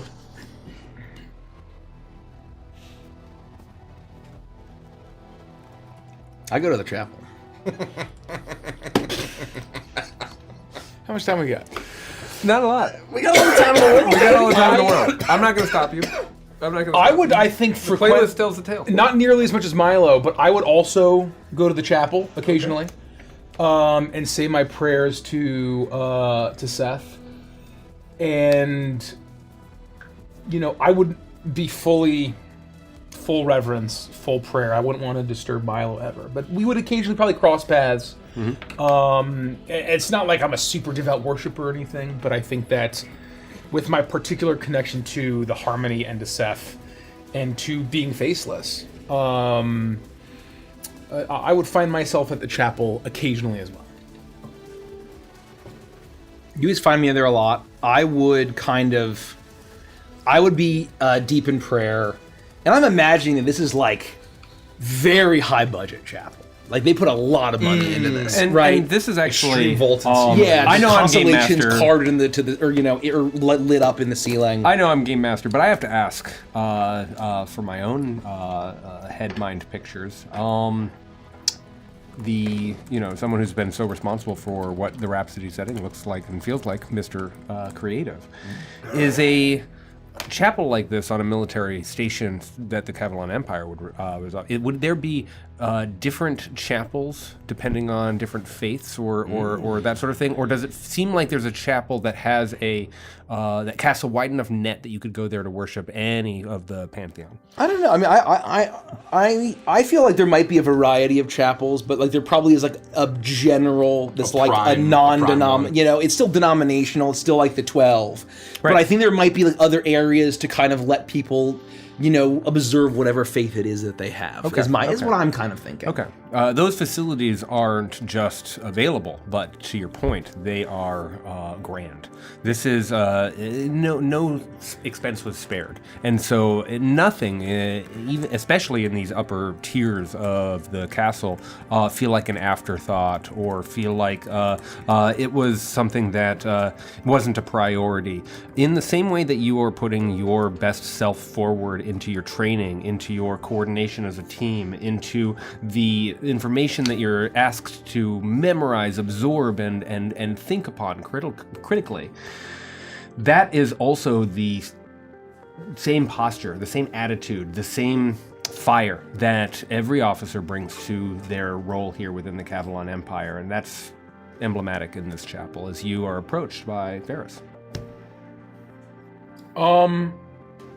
I think I would be in the process of working my way around the chapel. If there's like a little shrine like around the way, kind of like Stations of the Cross style. Why I what I'm asked. talking about? Exactly why I asked. Yeah, Yes. and sort of like, and I think at each one, if there's a little pew or what's the thing that you kneel on? Whatever that's called. God, I can't even remember anymore. And I would kneel in front of one bench. god, and I would say, "I will be unyielding." Move to the next god. I will be ardent, and so on and so on. Almost sort of like repeating my vows, and using the chapel to remind myself and stay humble and remind myself of my nightly vows, so I never forget. And when the Hearth Mother, when I get to the Hearth Mother section, I forget what her word is. I wrote down the words, but I didn't write down which god it was associated with. Merciful. Merciful. Milo, excuse me, I will not disturb you. I'll kneel down next to Milo. Hey, Varys. I will be merciful. And I'll start to get up and continue my We'll all be merciful. signs of the 12. Good day. Do you look like a little awkward? Yeah, of course. Are you kidding? Hey, Varys, why are you so tense? This is a place of peace. Especially here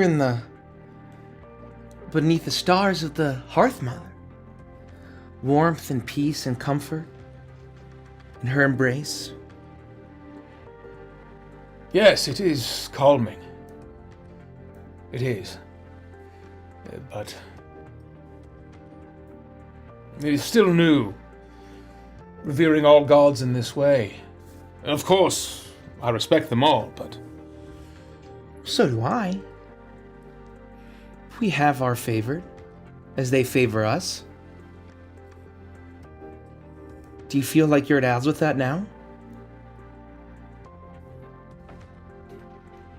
I do not wish to think so.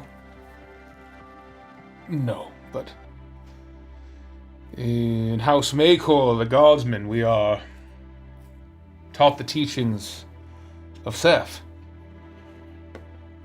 For our identity is truly irrelevant in the great stars of Agathos. We live to serve the Empire and House Maycor.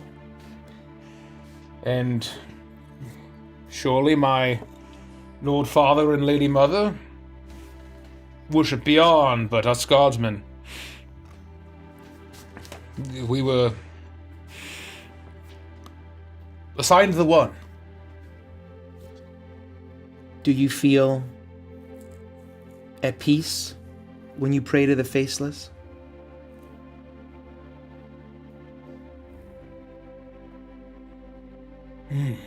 Peace. I feel selflessness. I feel gratitude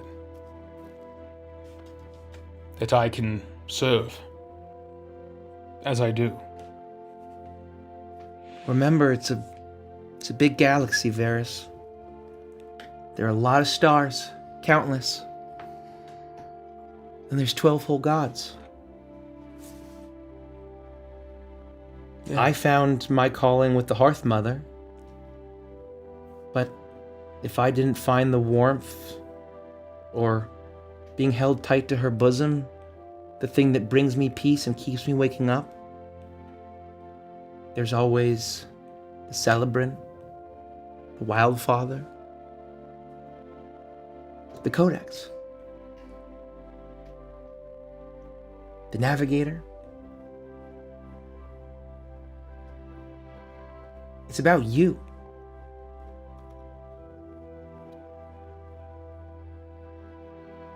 Milo, should I feel close to the gods? Well, I quite like it. Not everybody has that relationship, but I feel it. I feel close. It helps me sleep. The way you speak of the Hearth Mother, I can tell there is real love in your heart. All love is real love, Varys. And if it's not real love, then it's not love at all.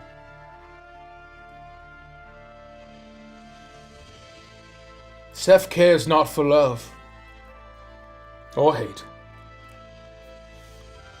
All of it is meaningless in death.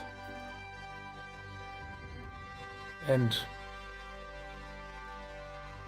my relationship with the Faceless is that of duty. I view myself as an arbiter of the life and death that the Faceless looks over. And I try to feel excitement and joy for when my time comes to return to the Harmony and lose myself. So Varys Volo shall cease to be, and I will join the Harmony. I will join the oneness. All of us will. Unless we can achieve the greatness and be welcome to Agathos, but that's not for people like me. But that's okay. And just because we all return to the oneness doesn't mean that we have to sacrifice that which we love.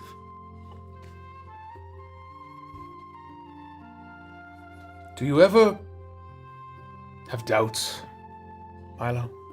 All the time. I doubt myself every day, every hour. I don't know why I'm here, Varys. I feel like every one of those 99 was probably more qualified than I am. There's a reason why I'm here. I don't mean in yourself. I believe in you. I believe in Elm Squadron. I mean doubts that your relationship, your connection to the Hearth Mother is as full and true as you believe it is. No. I doubt things that are here and now. I don't doubt that. There's one thing I don't doubt, it's that. I don't doubt the community, my friends, my family.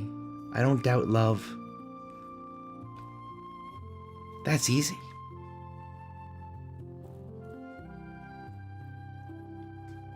My parents were not religious. And when I was young, I knew of the gods. But I never went to church. Never had to pray. I just had to live. I had to survive. And when I was chosen, given the great honor to leave and join House Macor, I was shown a new way. I was shown the faceless. And I think back to my parents and why didn't they? Do they not believe in the Empire? Do they not wish to serve? Not everyone has to serve. As long as there's people like you and me, we'll take care of them. I serve so that they don't have to. So that my sisters don't have to go off to war. And my father and my mother stay home and run a ferry service. Raise cloud wings. Not have to worry about the nastiness and the bloodshed and the advancements of all the enemies on all sides of the front. I don't want them to have to think about that. You're right. I don't think of them often. But Maybe you should write to them. they are citizens of the Empire. They're your parents, Varys. Yes. You should write them a letter. You could borrow some of my nice stationery and my nice markers. Would you draw them a picture? Yeah, whatever you want. If you include the Rockalisk, I believe my father would care for that very much. You would care for a nice Rockalist drawing? Yes. Yeah, of course. Yeah, it's easy. I would like that, Milo. Thank you. I'll leave you alone. I apologize for disturbing your peace. You didn't disturb anything, and hey, before you go, I'll reach in my pocket. It'll be crinkling. I got one more Flavor brand sweet cup and cake. This is the last one? Yeah. I should not take it. Have you offered it to Ren? I already gave him one. He got the sure? second to last one. Yeah, he's good. His mood has been sour since we've... Since we met him! Well, especially since Chase was made leader of Elm Squadron. I don't know. That was a bit of a surprise, I guess. But If he already got one, though, I will not say no. Jace suppose really I could. deserved it. He really is the leader. And we're gonna follow him into victory. And he's gonna keep us safe. Did you know that Jace does not have parents? He doesn't have parents. No, he told me this, and this is why it's been on my mind lately. Well, that's terrible. It is. I guess I gotta go to Raina and get more Fluffy Puff brand sweet gum and cakes so I can give Jason Fluffy Puff brand sweet gum and cakes. Well, I'll take this one if it's still available. Yeah, no, Thank you yeah, for I already taking my... promised it to you. Raina's my girl. She's gonna hook me up. Don't worry about it. I'll finish my stations of the night. It's gonna be okay, Varys. I will be disciplined. I will be cunning. And I'll finish my prayers. Smash cut to 307 Saurian Bro, cards. really, he's about to be 512. Let's fucking go. Okay. Let's fucking go. Okay. I would like to have a particular day where I am, if Ren is up for it, that we are sparring. Absolutely. And on this particular day, I am just needling the shit out of you. I am like trying to get a rise out of you. And I do this from time to time because you are unwilling to spar me, but even though you're beating the shit out of me pretty regularly, I just am verbally needling you to try to egg you on and do the best that I can to really like get a rise out of you. Come on, what's the matter? Is that the best you got? Ah, just son of a... Come on, I can do this all day. Let's go. I think we'd be trading blows at this point. Swords in hand. Maybe you're holding yours with two hands. I'd be holding mine with one. Yeah, definitely using a longsword and like, and you've been trying. I'm trying to parry multiple blows. Like you're just raining hits down on me. Firing out. It's a shame about General Sigurd. What is that supposed to mean? Well, he's clearly gone senile in his old age. Promoting a buffoon like you to the leader of Elm Squadron. Oh, please. And as I parry, I'll actually sneak in a good hit against your surprise, and I'll say, oh, what's the matter? Master at Arms didn't teach you that one? It's pretty good. It's pretty good. You got me there. But I am trying to get a rise out of you. I am really egging you on. I'm trying to make you mad. A little mad. What is it you farmed again? Do you even remember? Corn, you dumbass! And I would basically, like, you know, just trying to get, like, really fire you up to the point where you are just, like, raining blows down on me.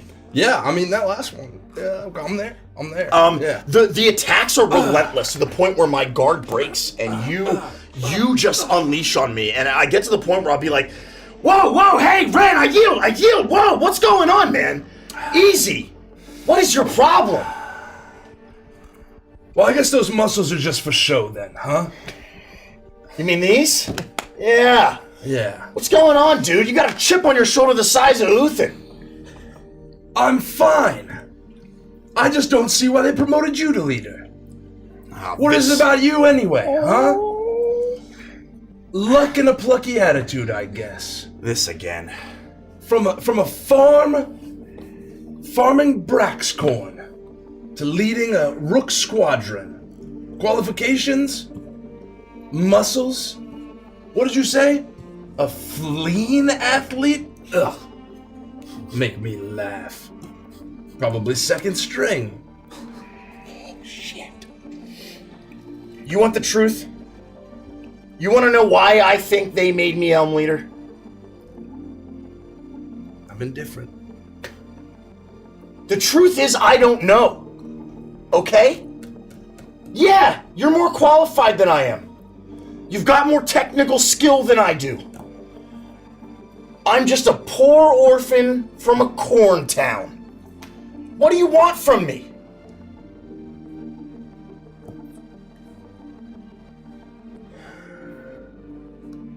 You better hope that you find out soon.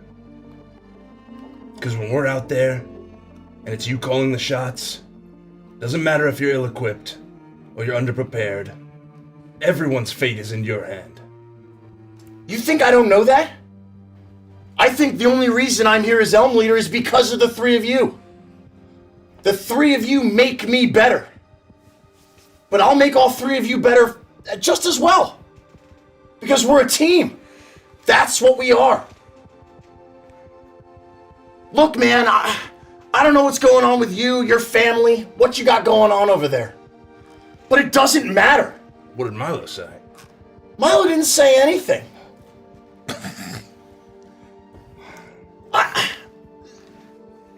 I swear by the gods, I have no idea what you've got going on. But you're here for a reason. Okay? And it doesn't matter that my parents are gone, or whether your family got rid of you or you left of your own accord. Because this squadron, Elm Squadron, that's my family now. And you're a part of it. Whether you want to be or not. Your parents are gone. Yeah, they died a long time ago. Look, you know, it's just a lot of famine and illness, okay? It's just what happens.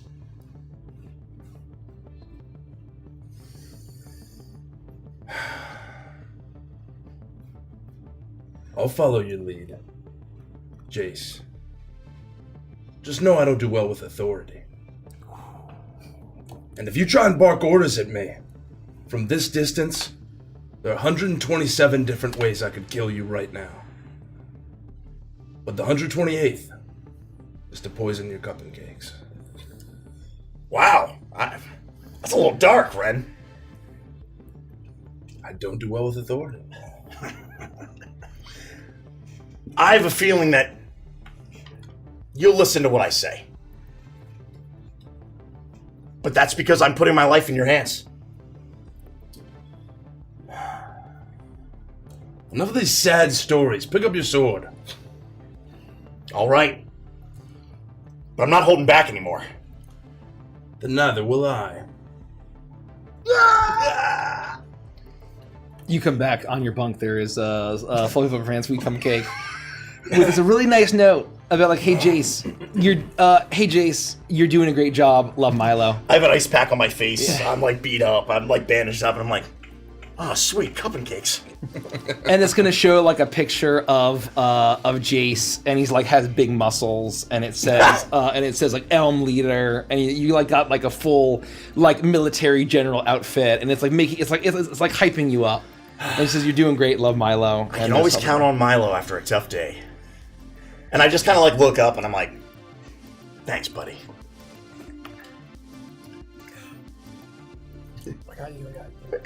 I walk into Weeks and months pass. Years pass. You're the one who said we had 3 months. You. Hey, no, that's fine. That's fine. The next day, you're all killed terribly. No, please. I don't know. Listen, the music's perfect for just a little one, just as a treat. It'll be like relatively late at night. I'm gonna like just lightly tap on Ren's door. It's almost silent.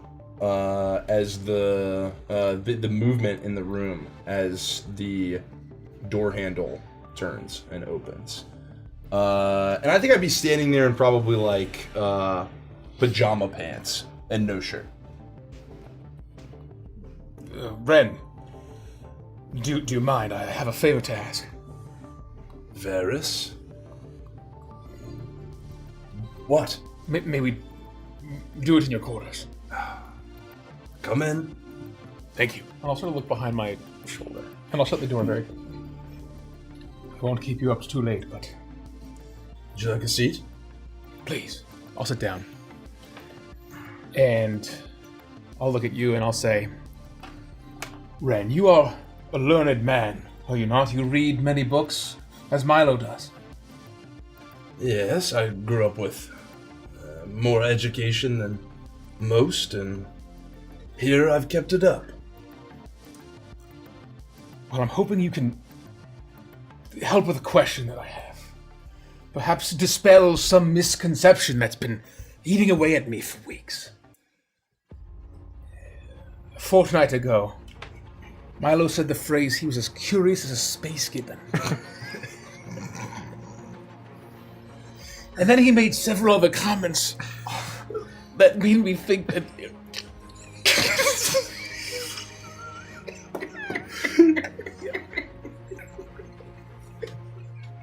Go on! What? I'm a fundamental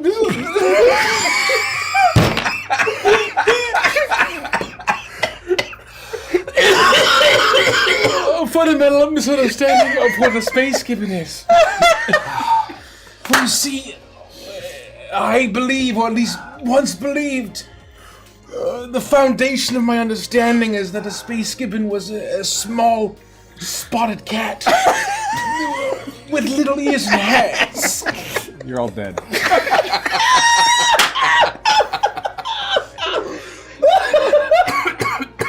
But after he said it, now I'm led to believe that it might be some sort of primate, and I don't know.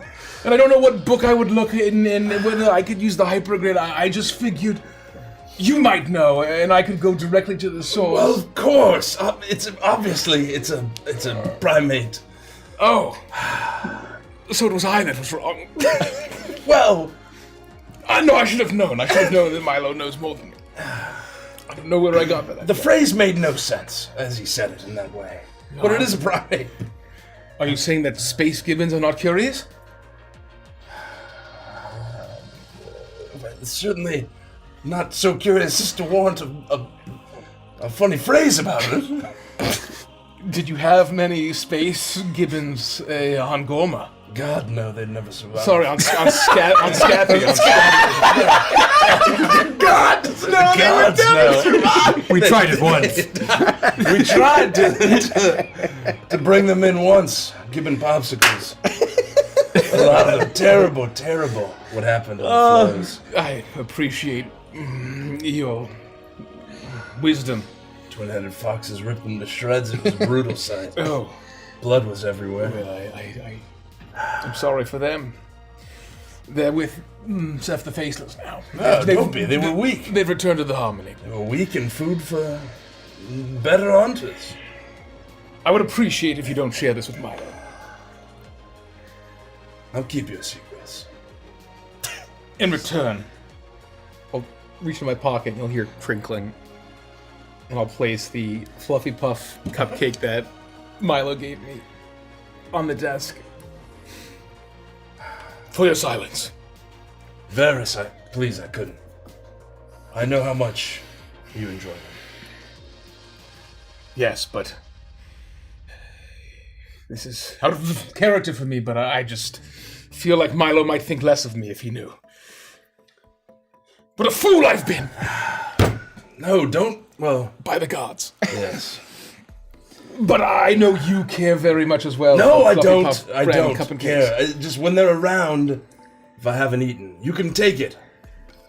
Perhaps I will leave it here, and if I get hungry later and it's not been consumed, I will come for it. But you look after it, if you don't mind, Ren. I guess I'm in charge of you. If you want to leave it there, that's fine. Good night, Ren. And to you, Varys. I guess you to complete the circle.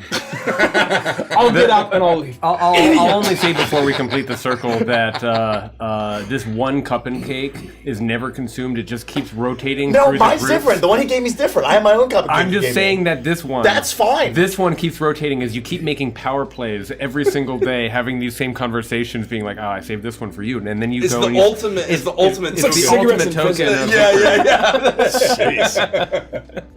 Complete the circle. Only what's her name? We're let's platinum this bitch. It's late at night. And Jace, you'll hear. Yes, who is it?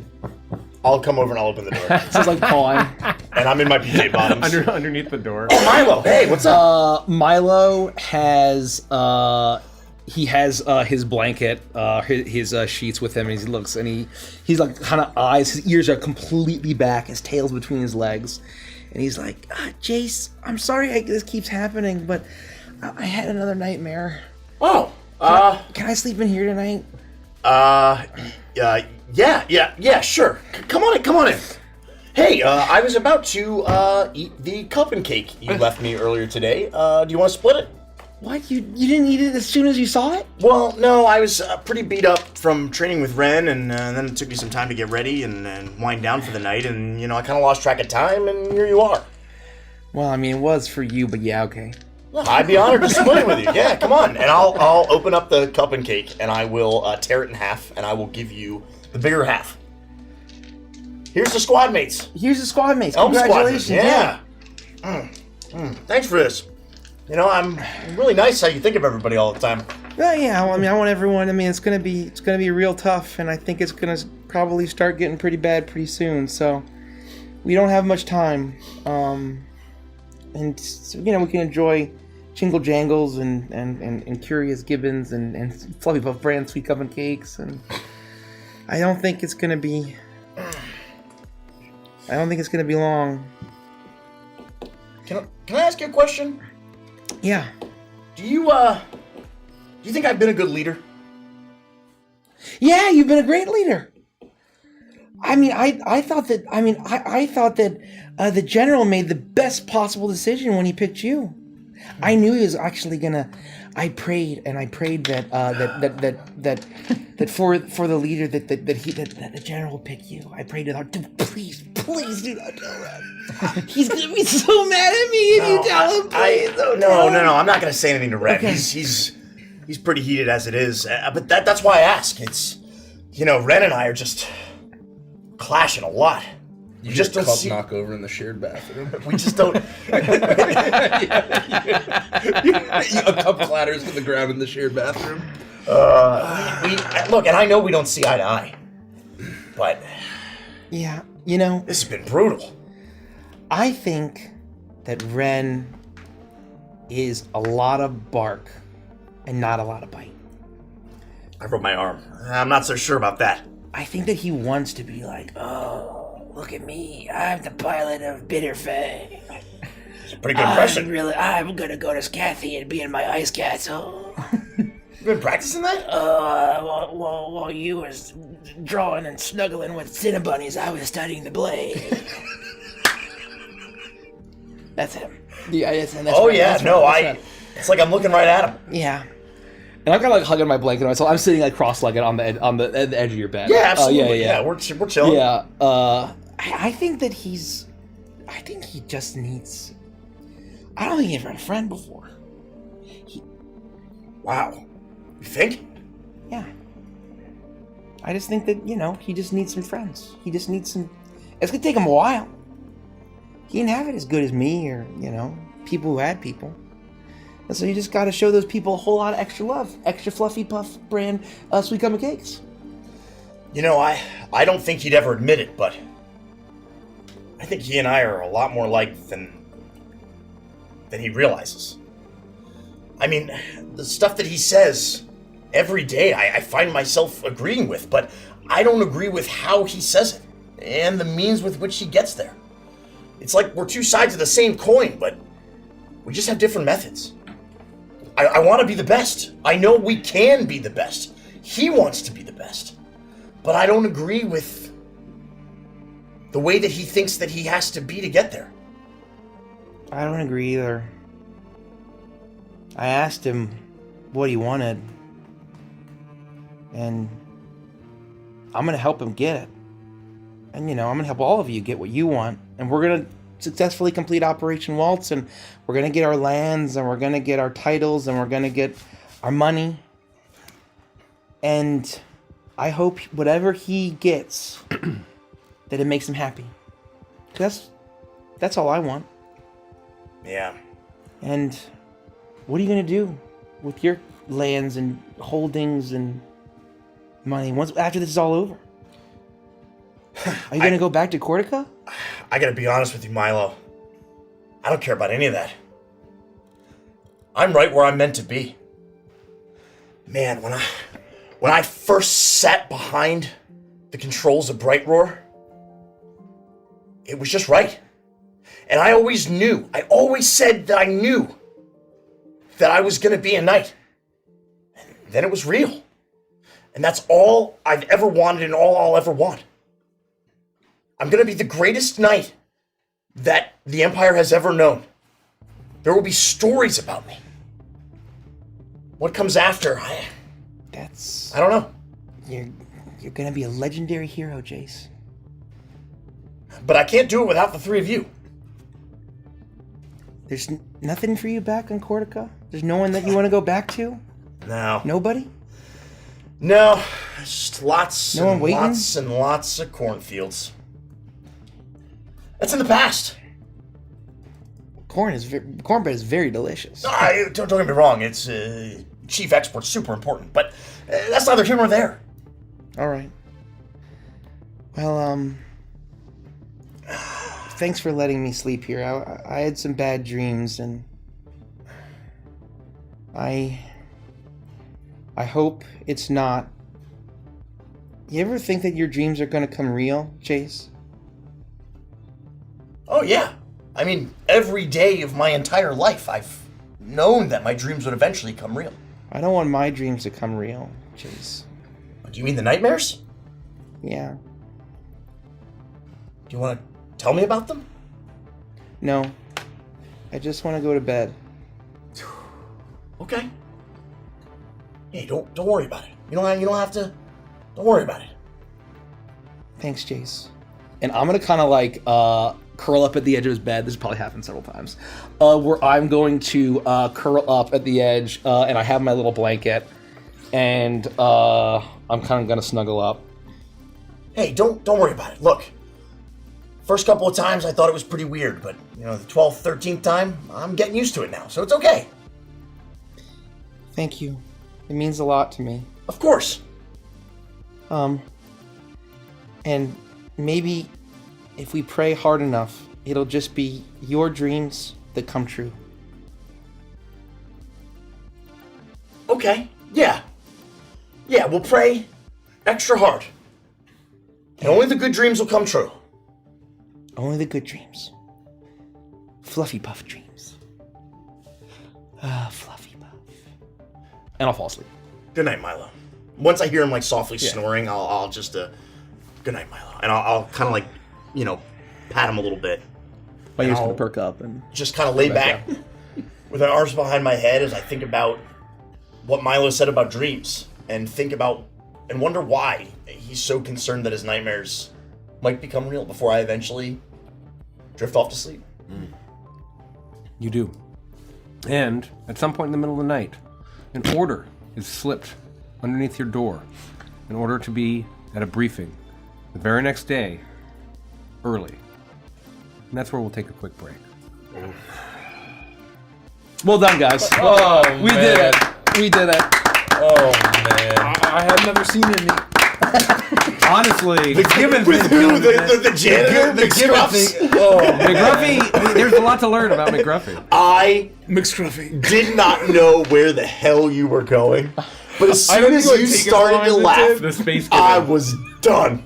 I was like, I can't believe that Rich can't even get through this right now. God. I knew I was in trouble. We gotta, real quick, first thing I say, thank you, Jeff. Thank you, Jeff. Oh my God, It's all been like 40,000 bits, 40,000, Wow. something crazy. and all Unbelievable. The bits and the Jeff. gifts. Out of Jeff. control. Thank you. The That's legend, wild. Jeff Gray. Also, we're just warming up and ready to RP till 4 in the morning. Get ready, folks. Here we go. It's just the kind of campaign, folks. When you only play every other week. You really threw me off. I had something I was going to ask Varys about, and then that was so fucking sorry. funny. I'm sorry. Oh, man. I had to look up Gibbon really quick, and I was like, oh, man, I can't fuck this up.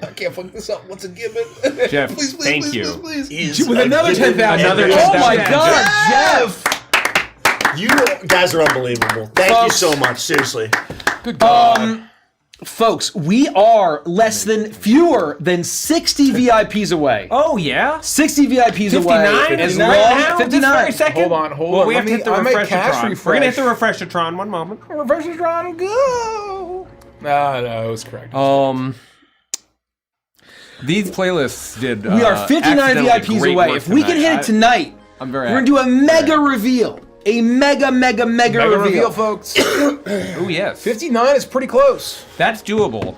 Can we It's hit it by the late, but it's time we doable. finish streaming? We're going to do If an extra all reveal. lurkers who are not VIPs we can do it. that are If watching you're right watching now this. across YouTube and Twitch, and Rumble, and Mixer, and Glooby, and TikTok, and Facebook Live, And allegedly coffee that I made up, which is not a and thing. coffee, Florpo and Florpo, Yep. all go to neonrpg.com and pay $1. It's a one-time charge. It's not a subscription. To become a VIP for Neon Odyssey and unlock all the incredible perks. I mean, what else is there to say? We could hit it right now. Right now? Right this second. Thank you. We love you all. We announced this, if you're just joining us, that the VIP server is where we announced when we are actually launching the Kickstarter. The date, the time, and we unveiled all sorts of information about all the different tiers. Yeah, the tiers, the pricing, all of the pricing. That's something that is only available on the Discord server right now. So if you become a VIP right now, in addition to everything else, you get that exclusive knowledge. Do it, as they say.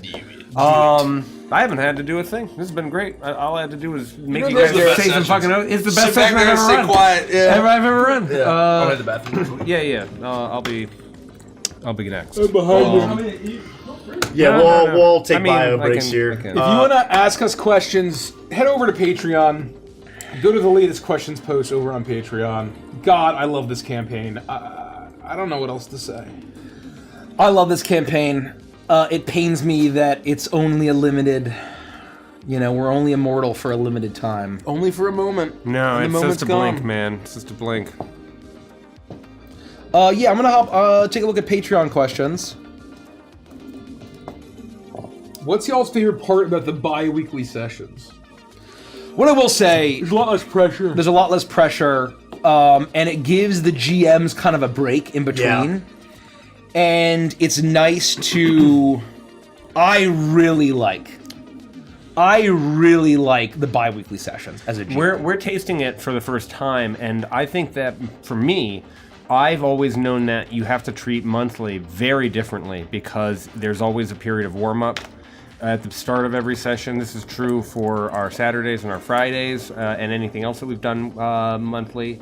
And it's just about enough time where you've atrophied a little bit on your character sheet, your encounter choices, what happened last time.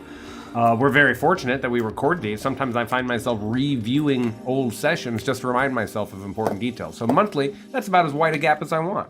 Weekly puts a tremendous amount of stress on the GM.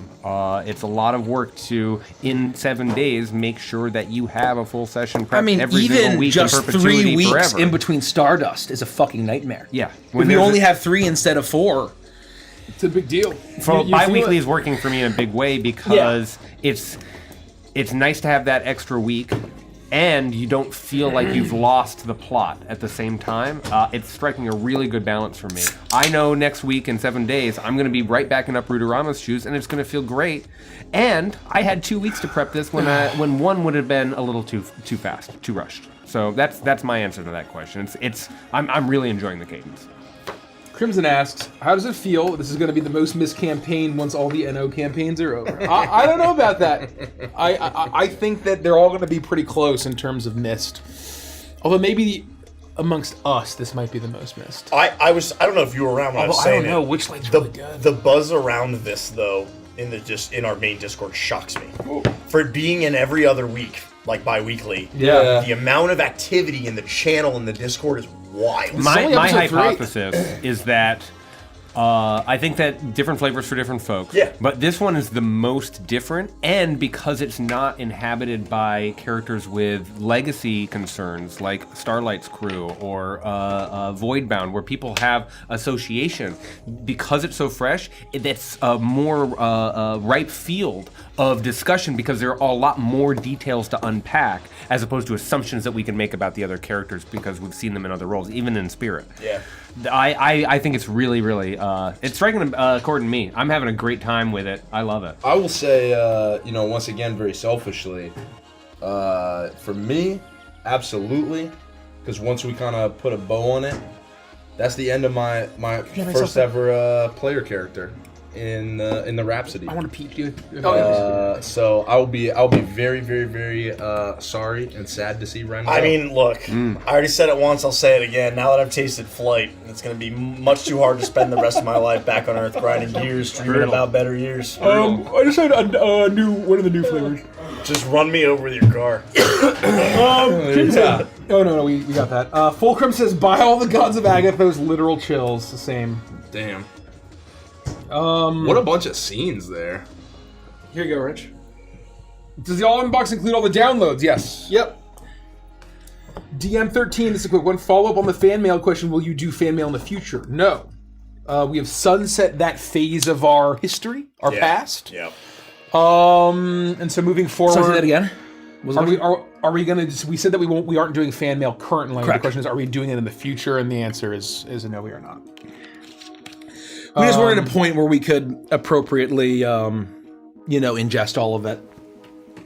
Yeah, there's just it's just too much.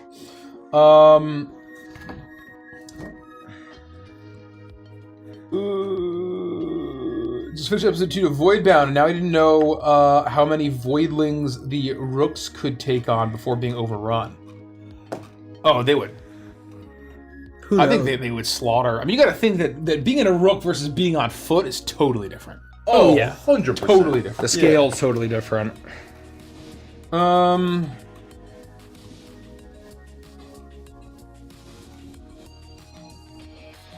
Was the dinner with Tom Kenny about a one-shot with a clown, perchance? I don't think we ever said we had dinner with Tom Kenny. No, we definitely did not say that. No, we did not have dinner with Tom Kenny. I think there was some Liberty assumptions made taken somewhere. Yeah. Well, I think like you say one thing and then it gets heard and remembered and then it gets told by somebody else and like a game of telephone kind of snowballs. How do we get signed copies of the books? Stay tuned. Stay tuned. They will be an add-on. We talked about this in the Discord. They'll be an There'll be a add-on. limited number. We don't have the final numbers. It'll be a very premium item. It'll be extremely premium. because the lift that it takes to do it was truly immense. It was and pretty not good. easy at all. So it's going to be a limited That was an premium insane day. add-on. Yeah. Yep. So it'll be a very premium, very exclusive, limited, high-cost add-on. Is there any way you could tell us about the add-ons in the tier announcement for the Kickstarter? We really want the core. We really want the core box, but I absolutely need the Oracle deck. What is there to say besides you've seen the tiers if you're a VIP, and if not, become a VIP. And you can buy add-ons. We mentioned that there wasn't going to be an Oracle-only tier this time around. Correct. But there isn't. And I think we can confirm publicly, I think we've said this, that the Oracle deck is not coming in the core box. But if you want to see the full details, you got to become a VIP. Become a VIP. And go to the announcement, not the sneak a peek, not the sneak a peekity. Folks, we have 49 VIPs. Can we hit it? If every single one of you that is currently watching right now that is not a VIP, it's $1. It's 1/25 of a Chipotle burrito. Remember Think that? how cheap that is. Does anyone else use your restroom? Go ahead. Go ahead. Remember before we buy this, remember the time Matthew Lillard and Tom Kenny took the game to New Zealand for Christmas? I was laughing. And then we visited the over 7 rounds. Hey Lois, remember that time? Remember that we went time? to New Zealand? We went to New Zealand with Tom Kenny and Matthew Lillard. And then we saw that guy that voiced Yorgrim. That's really funny. Oh, I get it. You know what I mean? I'm gonna miss this campaign. New Zealand. I thought you meant me. Jermaine Clement. Are there dice for pledging early to the Kickstarter? Yes.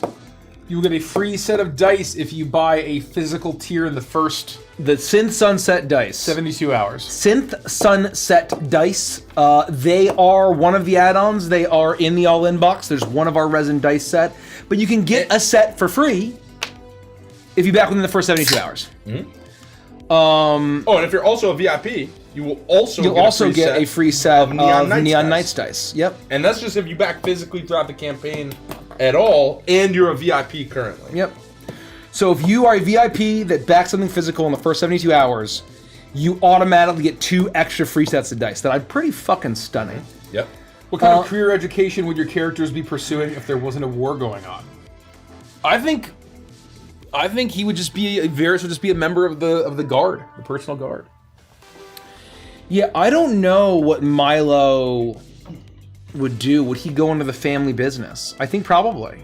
I think he would go into the family business. He doesn't have big dreams. He just wants to go back home. Oh man, I don't know. Without this program, I don't know what it would mean for Ren getting cast out literally into the cold, and then kind of having no, I don't know what you do. I don't know what. I think you become a sellsword. Yeah. I think you become a cool ass cyber sellsword. You go to the disputed lands, the space disputed lands, and you basically join one of the sellsword companies, and you sell your blade to the highest bidder, and you probably like lose like an eye or something. You get like a cool robo eye, and you're like, just trying to like rise ranks, maybe even become like a you become a legendary you become like a leader of your own like a gang. Yeah, like you a become gang like of you swords, become known as like the Tattered Prince.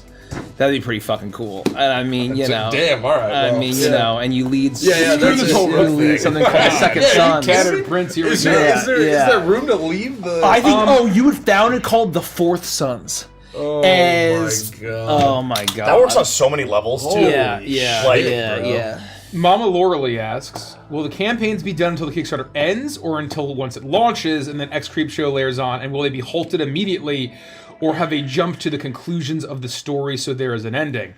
We are running these campaigns through the end of the Kickstarter. If you're in the VIP Discord, you know when we're ending it. Yep. So you could probably build out a pretty accurate calendar of our whole run if you know those two pieces of information.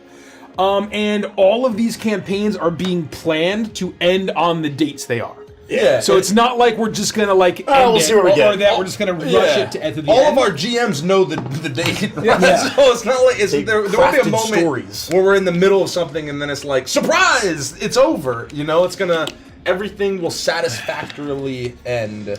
Folks, on their final. Give a round of applause for the Red Bearded Ninja. First time chat. Hey, I'm new here. This is cool. So I did the VIP thing, looking for something new for my group, and we love space, so this hits for me. Hell yeah, Thank I you, love the Red that. Bearded Ninja. Amazing first time chat. Much We're glad. appreciated. Thank you for the support. If you got a group that very loves glad. space, enjoy Asteroid Duet. It hit if for you us just sign as up well. for VIP, you'll get that mission in your inbox right now. You can start playing that at your very next session. Thank you for bearing with us while we all bio. It was a lot of wonderful RP and a lot of liquids. Oh yeah. We started playing, and I was like, I have to pee. Yep. I'll just wait for the first break. Yep. What a fucking mistake. Yeah, that was Me too. Yeah, same, No, we same. were all. The Sims meter was like getting into the yellow and the What red. a dumbass. Yeah. I was. Good lord. There was a moment where Derek was like, I'm not gonna stop you. And then I feel like we kind of all looked around and we were like, here we go. Let's take advantage of Derek. Yeah. Thank you for letting us do that, Derek. That was. It had to be done. I feel like No, this that was was really, very really, sorely really- needed. Absolutely. I think after becoming knights, we needed to have a little bit of decompression Yeah. to kind of get a sense of 100%. like, you know. And I Well, think it's kind of like once again we're moving another 3 months. yes, So you gotta. it had to be earned. Gotta It had to be earned. The time's gotta feel lived in. Yep. Especially after a big change like that. Like you can kind of move time and say, okay, it takes 3 weeks to get there. But right on the tail end of like a massive shift in dynamic, like Jace becoming the leader, us all becoming knights, moving to a totally new threshold, completely different like power dynamic throughout the entire place. Like you have to kind of play with that. You have to see what it looks like. I'm so glad we did. I just sat back. I was reading chat. I was reviewing my notes, and I was playing DJ.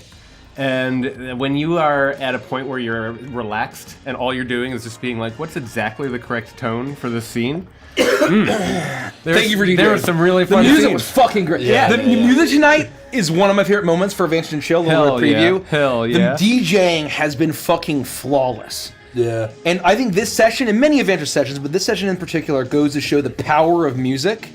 And if you're a bit more deliberate, you can enhance the emotional impact of scenes absurdly. Many of these playlists have 3, 4, 5 tracks only.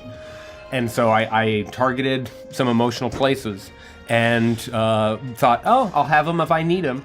And one of them is, all of the playlists are called Waltz for blank. So Waltz for combat, Waltz for training, Waltz for that's academia, fun. That's fun. Waltz That's for readiness. And during the church scene, for you, Milo, Waltz for peace, where that little like almost a flute in the background was playing. Sorry. Did the work. It was great. Did the work. Shall we get back to it? Oh yeah, let's do it. Let's.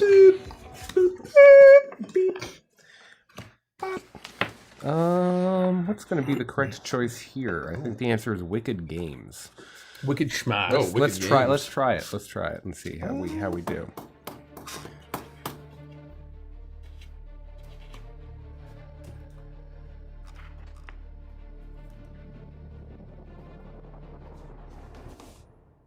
You have spent months training with your rooks and working together as a unit, and have become extremely proficient. Answering the summons, you arrive at the briefing room and take your assigned seats along with the other 2 squadrons. Sitting in a panel-style arrangement are the top brass of Operation Waltz, ranging from high-ranking military personnel, intelligence officers, scientists, engineers. You see Dr. Crescent among them, looking carefully over something on the datapad he holds as the gathering settles down. While there are many officers throughout the space, General Sigurd is the one who delivers this first military briefing. He sits at the center of the table, his hands folded as he stares at you all with his steely gaze. He pauses as the room quiets, and then he begins. Knights, what I am about to tell you is shared in utmost confidence, and all of this information is extremely classified. Even members of the Cavalon military and nobility are not to know. Anyone outside the walls of Castle Ascalon is not to know any of this under penalty of treason and death. The other knights of the other squadrons share glances before turning their attention back to the general. It is no secret that the Sarok dynasty's aggression has been increasing in recent years, and their advancements of Harmonite gem tech has made our traditional laser weaponry less and less effective. As our military superiority, salvaged primarily through our advancements in mech technology, we stand at the precipice of total defeat. The general presses a button on his console and a hologram projector displays the image of a planet covered in sickly green hues and numerous craters across its surface. We have received intelligence that the Sarok dynasty has brokered a deal with the government of Morzib, homeworld of the Oculok. This is the only nation that can rival our feats in mech engineering. And what's more alarming is the isolationist Morzibians are getting involved in intergalactic wars that the Sarok are sharing their fiercely guarded Harmonite gem tech with other technicians than members of their own faction. We have strong reason to believe that they are building a super weapon with immeasurable power that could end our military dominance and even destroy us if we let them strike at the heart of our empire. The express purpose of Operation Waltz is to put a stop to this. He presses another button, and the hologram switches to what appears to be a mix between satellite, a lance, and a cannon. But we have a solution, which is your first mission. As you all know, the civilization of Morzib is entirely subterranean, and the world gates into the underground of the planet are some of the most heavily guarded locations in the galaxy. However, Dr. Crescent has invented a new and highly experimental technology that will allow us to bore directly into the surface of the world in mere moments, circumventing their defenses for a rapid strike that will achieve 3 goals, each of which are assigned to you 3 squadrons. All of you are to escort transports carrying these world piercers to Morzib, ensuring they can arrive at their intended destination and bore into the target location. Then, there, your missions vary. Elm Squadron, your mission is to scan the engineering labs to determine the nature of this new weapon and discern if there are any weaknesses. Ash Squadron, your mission is to destroy whatever stores of Harmonite you can find to set back their development as long as possible. Oak Squadron, your mission is to obtain as much Morzib's heavily guarded Brinzium as you can,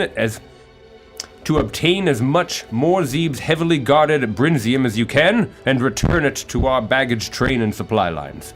This precious metal will be used to reinforce our own technology against this menace. Surrender is not an option. You are not permitted to be captured. You must fight to the death, and if there is risk of defeat, each of your rooks has been installed with a cataclysmic self-destruct feature that should be able to take out an entire battalion with you. And your sacrifice will not be in vain. I know that none of you will accept defeat, no matter the odds. With another button press, the hologram fades, The general surveys you all with his steely gaze and asks, "Now, are there any questions?" No, sir. Very clear. Yeah, I would look to my squad mates to see if they had any questions before I offered up that. No, sir. No questions from Elm Squadron. General, sir, just one question, sir. You mentioned this information is top secret. To anyone outside this castle, I believe the Empress is not with us here on this castle. Surely the Empress knows of this mission, does she not? She knows of the importance of Operation Waltz, yes. Sir. Thank you, sir. He scans the room, and Dr. Crescent, the intelligence operators, all of the people are either as confident as you are, or perhaps too timid to raise any additional questions. So direct is the guidance from the general. Now, go and do what you must before someone parks a super weapon in orbit of the Empress. The military briefing ends, and General Sigurd dismisses you all. There is not much chatter, and there is a grave understanding among all of the knights as you return to your barracks. The top brass of Castle Ascalon stay behind, and you hear low voices behind you as the doors close.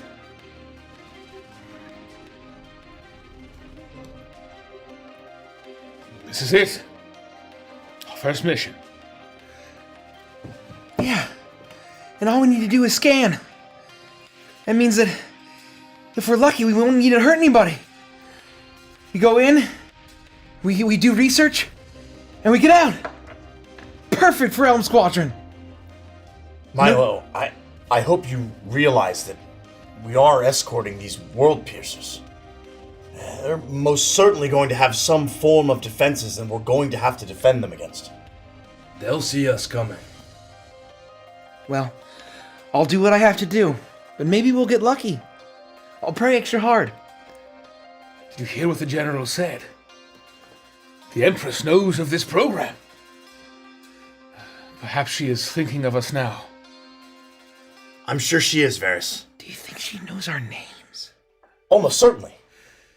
She very well might. I'd bet money on it. Well, I will be her living shield. And we're gonna take out those weapons. And we're gonna defend our home, and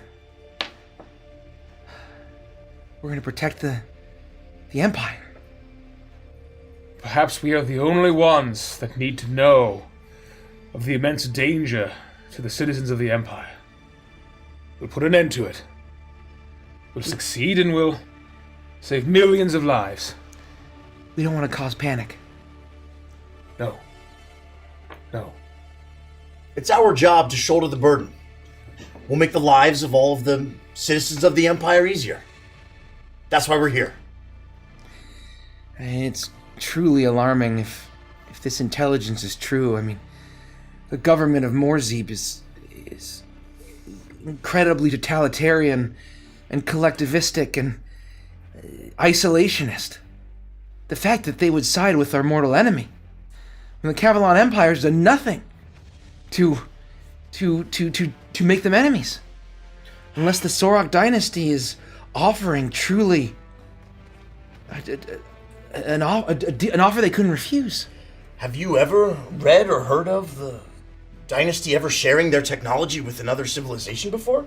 Nothing in the books that I've read, Ren. Nothing that I've ever seen.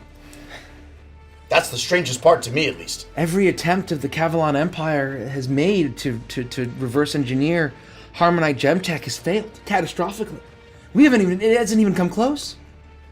It's the use of stone and gems and to create that level of technology and power their civilizations. Even our top minds haven't been able to figure it out. What can you tell me about Morzib and Brinzium? I admit I do not know very much about it.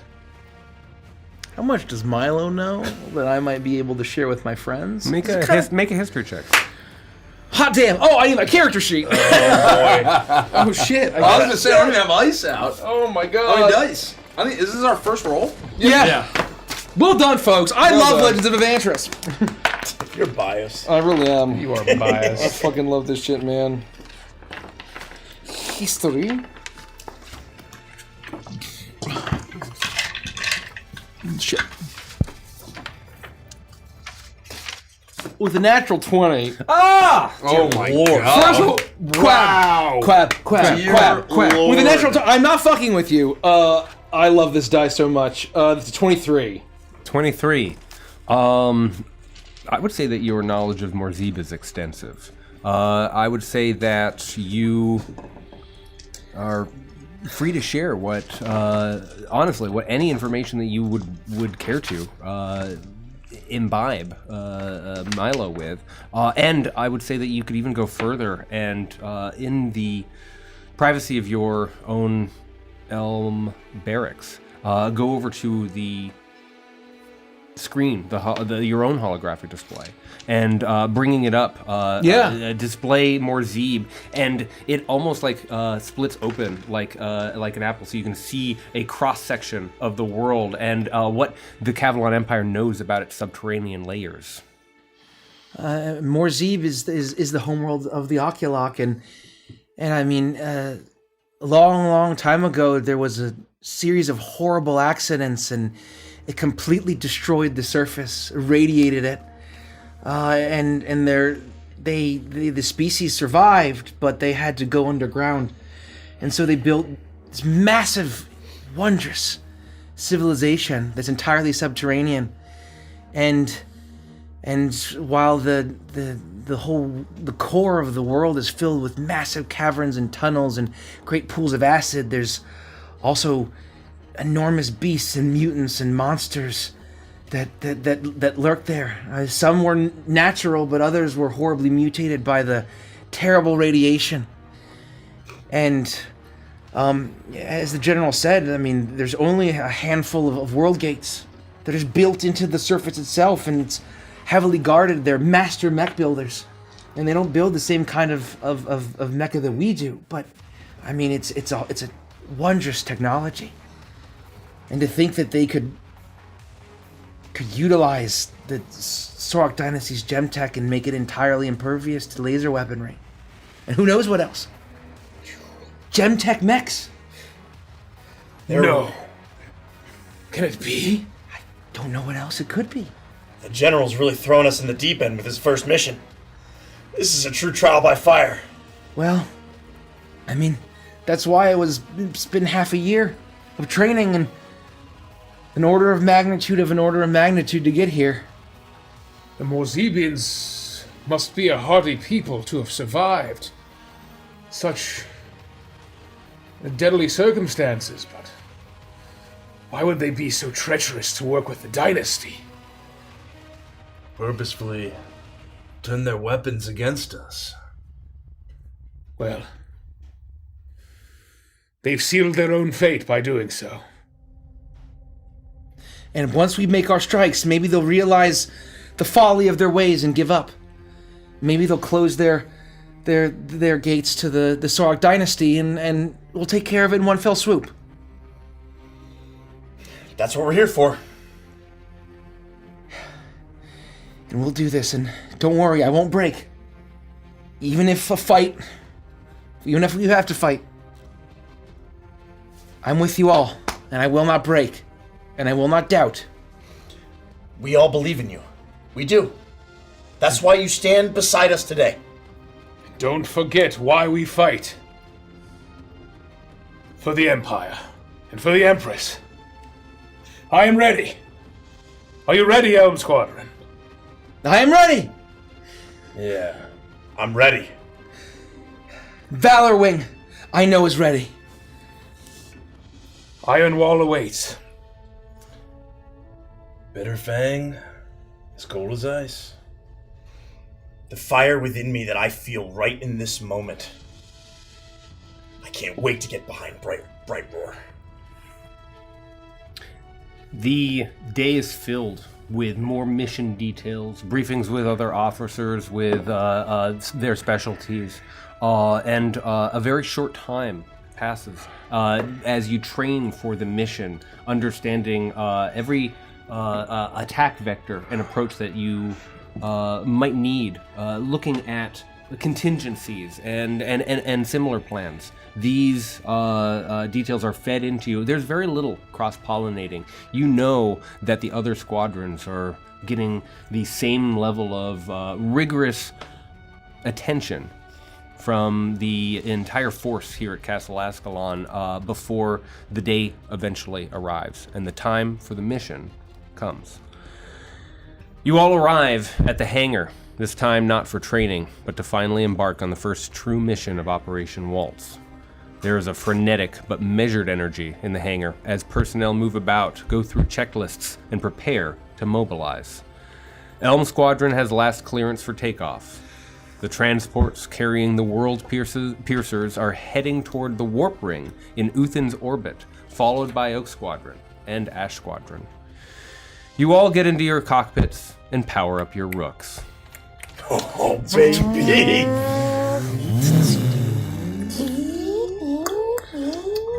They power on and whir with energy, almost like living things at your fingertips. Your rooks slowly walk through the hangar, their feet settling in and locking into the rook catapults in the hangar. Then the alarm blares to clear the space, and the huge doors open as ether fills the hangar. The communicator in the cockpit crackles and a voice fills your ears.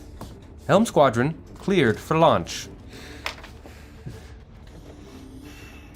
Elm Leader, what do you say, and how do you respond when you're cleared for launch to lead Elm Squadron free from the hangar? Obviously, we would, with all the training and everything, there's a series of steps and things that we would know that we have to do to, appropriately launch and be ready to execute the mission. But I would get on the comms and basically, give the team a little pep talk. All right, Elm Squadron. This is it. The real deal. There's no turning back. There's no backing down. No matter what happens, just know, through fire and steel, I have your backs. And I know I can count on all of you the same.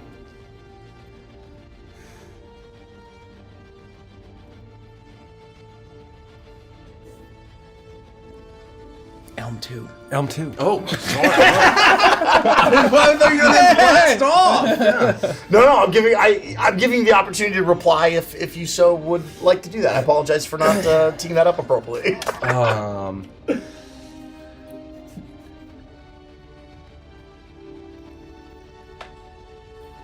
I won't die today. And we can't be captured. Which means there's only one outcome. Success. We kill them before they kill us. We pierce their ground. We complete the mission. We become the cold. Elm 2 launching.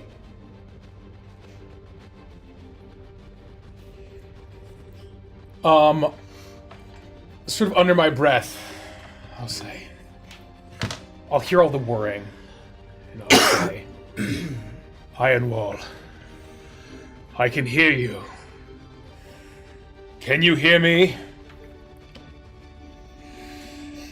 You almost feel as though there's a deep rumble in the chest of this mech, this rook that you pilot, a synchronicity that tells you the answer is very yes. The image of Seth the Faceless, lying dormant in the eyes of the dead. We may become faceless this day. And if we do, Iron Wall, I know you will know what to do. And then I will turn on my communicator. Ooh. Elm 3 standing by. I'll be in my cockpit, and I'll say,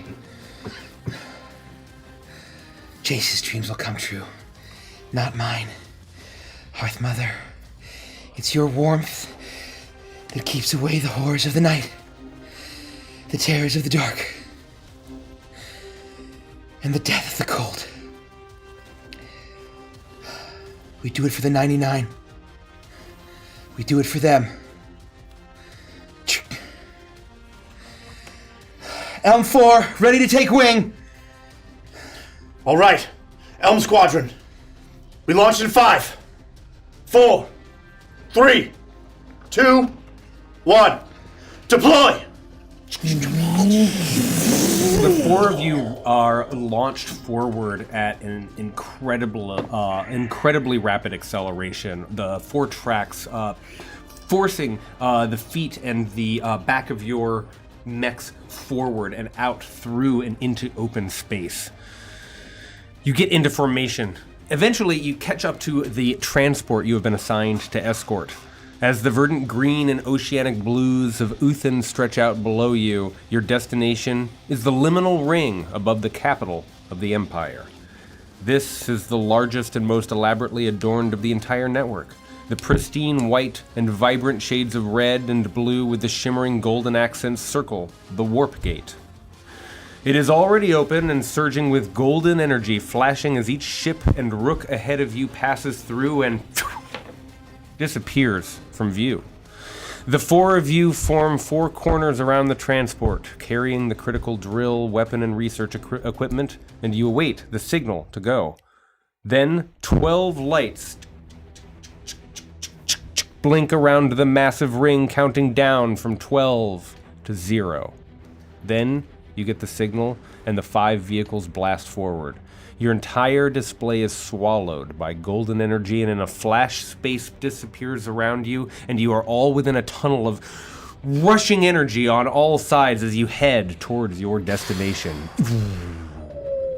Eventually, you arrive at the closest sector you can to Morzib, and you take the ether currents to close the remaining distance. As you get closer and closer to your destination, you feel like this has been too easy. Then, your sensors pick up incoming vessels and blare an alarm. The pilot of the transport radios in that enemies are approaching, and as you look at your scanners, you see that a Sarok Dynasty squadron is headed toward you. You've no idea how they found you, but they are zeroing in, seeking to destroy. I need everyone to roll for initiative. Oh, baby! Let's go! Yeah! It's time, boys! It's time! it is time to change the overlay. Oh, no way! Hell yeah! Hell yeah! Okay. Oh, dude! Okay. That's All right. sick! Okay. Holy shit, bro. Let's switch over to a little bit of this, a little bit of this. I need one of these. I just have to say, I am very excited. You should be. You should be. Let's tee boy. up here. Oh, I need to get my mech handy dandy cheat sheet. I have some of the. I think mine mechs is the here, green if one. we need to share some Oh. things. I don't I have would the ask you to standard. start on one side. The only thing you'll need is the power Oh wait, dice. I do have the standard. Power dice and mechs and heat are the ones that you'll need. I think I have mechs and heat. I need to find the power dice. I can we share. I have Okay, the cool. quick Yeah, reference. sounds good. Sounds good. And if you need mechs and heat, I have it. We can share. I don't know how to tell you this, but I'm not gonna need mechs and heat. Wait, really? I'm not gonna need mechs and heat. Damn, I don't know. I'll hold it over here. I'll keep it over here just in case. I am really curious now because I know what my mech does, but I'm very curious to see what your mech does. And I don't want to spoil anything, but I have thoughts and I have ideas of what you might be doing over I don't there. want to spoil anything either. 1 moment. I'm going to need to take a second to get teed up here. Oh, yeah. is this our escort? This is the transport. Oh, Escort mission, boys! no way!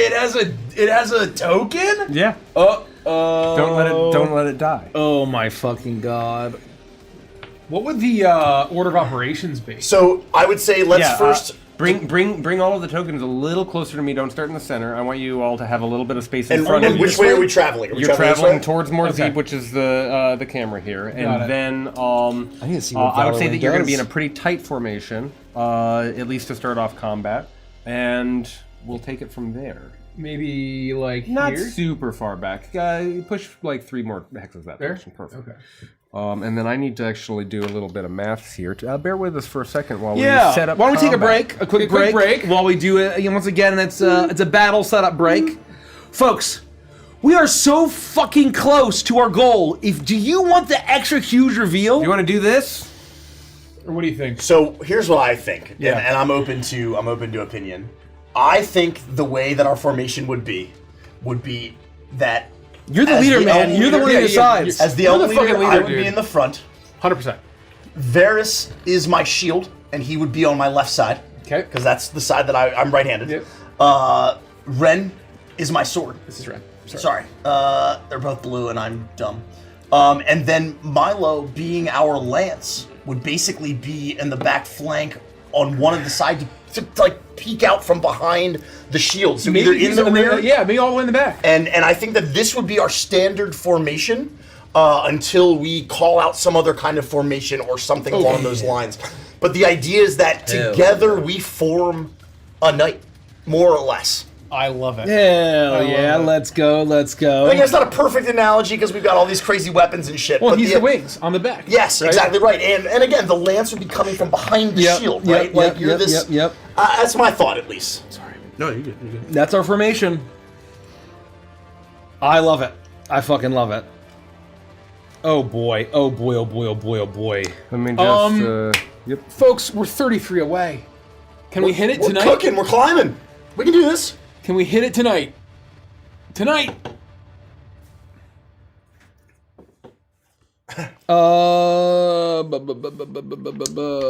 Rardilla, do you guys have any plans on making any plushies from any of the NO campaigns, like Uprooted or Wild Beyond the Witchlight, or the Once Upon a Witchlight? I think we would need to. Not anytime soon. Is what I would say.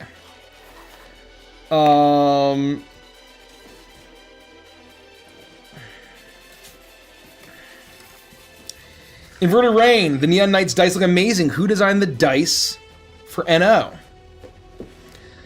The overall color scheme is that we have a very wonderful. The Advantage team has the wonderful Karen Wang, who's the founder and the person, the owner, and the person who runs Dispel Dice on the Advantage team. And so the colorways and all of her expertise of making dice is going into making our dice as beautiful as they possibly can be. And who designed the symbols? Kristen Wu. Kristen Wu. Kristen Wu on the team designed all of the symbols, I believe. So she designed all of them. the symbols Yes. for all of All the of dice. them. That's right. Wonderful. Kristen did. I like Yeah. it. Fantastic. I don't get to talk to her as much as Yeah. some other people do, but I think she's.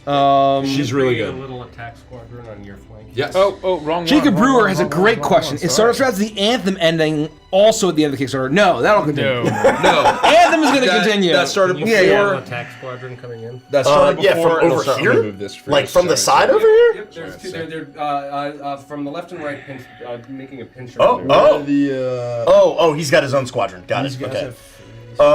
Do you care? I know that these are slightly different. Do you care which Sorry, ones will be up front, which ones will be there behind? is the facing. It didn't print very well. No, I know it's hard to see. I'll make I'm it gonna more assume it's contrasty. So I think the facing is here on these guys, Yes, it is. like underneath the number, and like where the Oh, thing under meets the number? where it meets the diamond. is the Basically, front. this gem is the front. Yes. Where this gem is. Yeah. Is there like a? Do you Oh, care like which that? ones are first? Like this one? Yeah, so it would be one? like over here, though. Yeah. No. The That two gem. that you're holding. Oh, that gem. My Those bad. two. Put those in front, and then have the other two Love these guys, guys. a wing on either wing. So maybe like here Yeah, that's perfect. This is how I'm building my squadron and here, maybe here. of flyers here. Put these guys down too. Rardilla has an interesting question. Those are in front. Between making Yeah, Neon Odyssey and making the Crooked Moon, which one have you guys had more fun making? Did we answer that while I was using the restaurant? No, we have not answered. I think we've answered this before. I love the Crooked Moon. I think it is the entire team came together in a beautiful way. I believe narratively it is a magnum opus for the team. I'll speak for myself at least. The adventure, I think, I am so proud of the adventure, and I think it's so thematically deep and rich in the characters, and I think that it, in my opinion, achieved a level of narrative that most TTRPG books could only dream of. You know, I'll give myself a little bit of a pat on the back there. Dude, I'm with you. That said, it is unquestionable that it was not fun to make the Crooked Moon. It was fun in the beginning, but it was brutal, painful, we were agonizing, self-destructing, horrifying. We were ambitious with our dreams for the adventure. Yeah. And we did not sacrifice or bend, and that was a heavy lift. It Yep. was a very, very heavy lift. Yep. And making it on Odyssey isn't easy.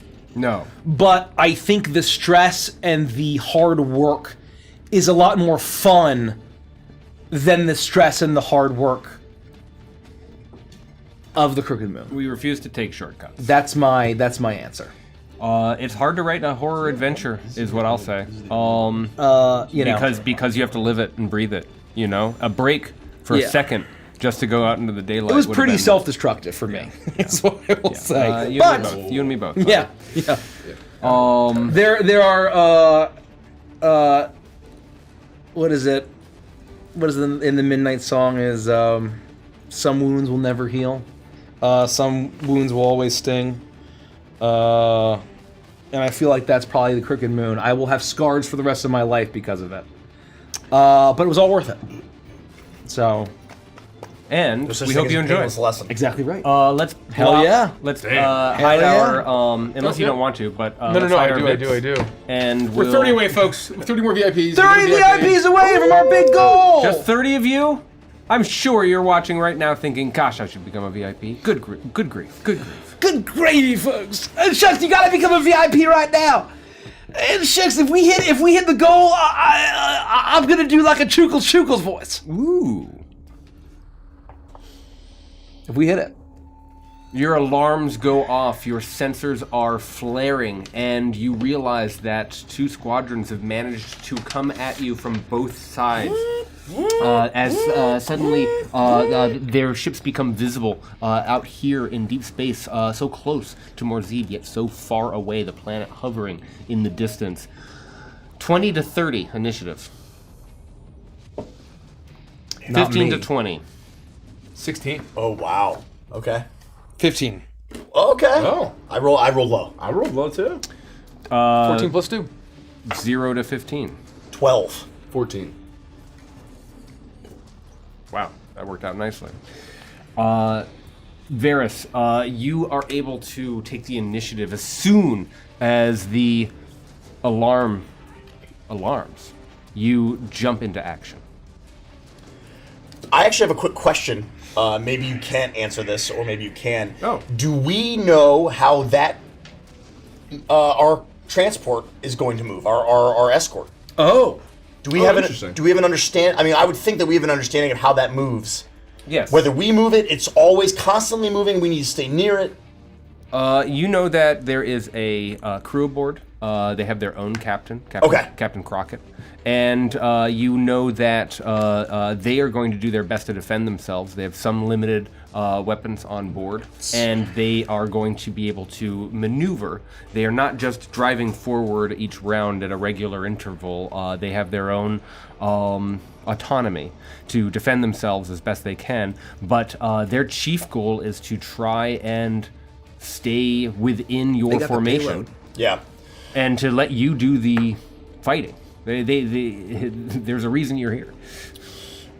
Just as a free object interaction or whatever, you know. No. monologue is a This free meta action. questions like this are As free. I see because the you would have battle- had days to brief and No, I'm just, as I see the battle unfolding, I would give one last shout out to the Elm Squadron and say, all right, Elm Squadron, remember your formations. Don't fly out alone, and let's end this quickly. Now that it's my turn and being inspired by my leader, we'll say, Roger that, Elm Leader. Elm 3, Is it clear that these are two different kinds of ships? Even at this distance, I would say that it's quickly evident. One of them is has a very thin verticality, and you can see that it must be a highly maneuverable ship, probably terrific at. Actually, I'm going to just say, if you wanted to make a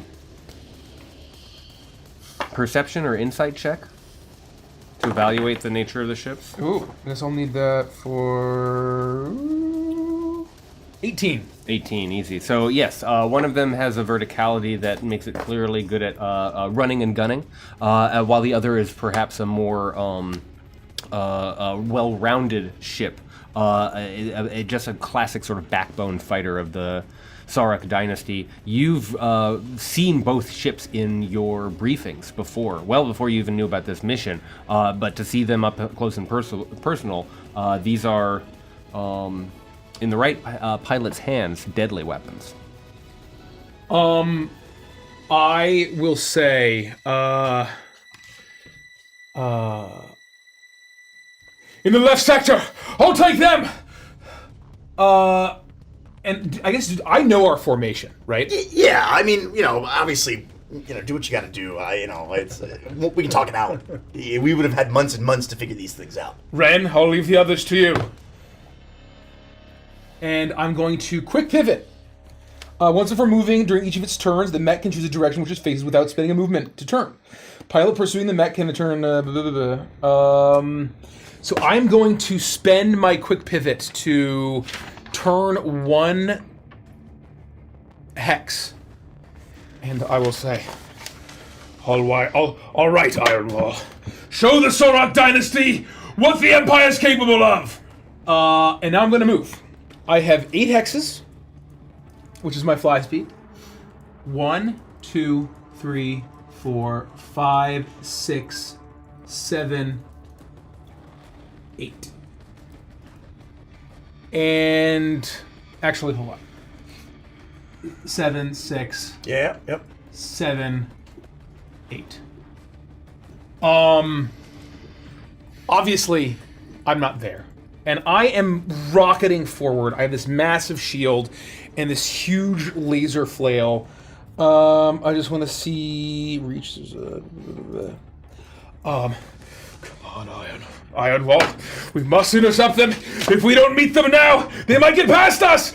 Go! And I'm going to press a lever and really push some power and heat into these thrusters.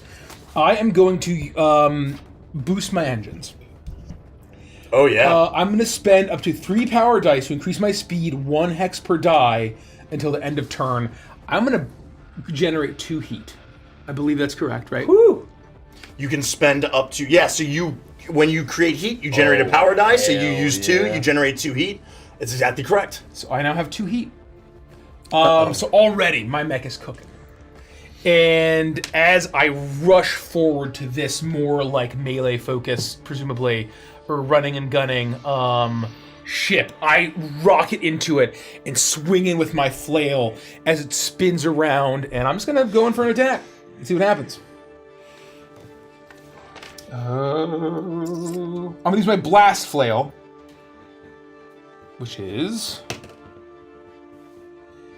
10 plus 9, so 19, plus I believe fire control is separate. It's a +2 bonus to attack rolls. I believe that wasn't calculated for us. That's what I was going to ask, if fire control is a part of it, but with my attack roll is +8, which if I was calculating correctly with the mod +2, PB +2 1, would 2, be 8. 4, 5, 6, 7. So I thought mine was wrapped in already, but I'm not sure. It is wrapped in. Okay. Oh, okay. So that is a 19 to hit. Nice. 19 Number to one hit. of the front ship. Number 1 of the front ships. 19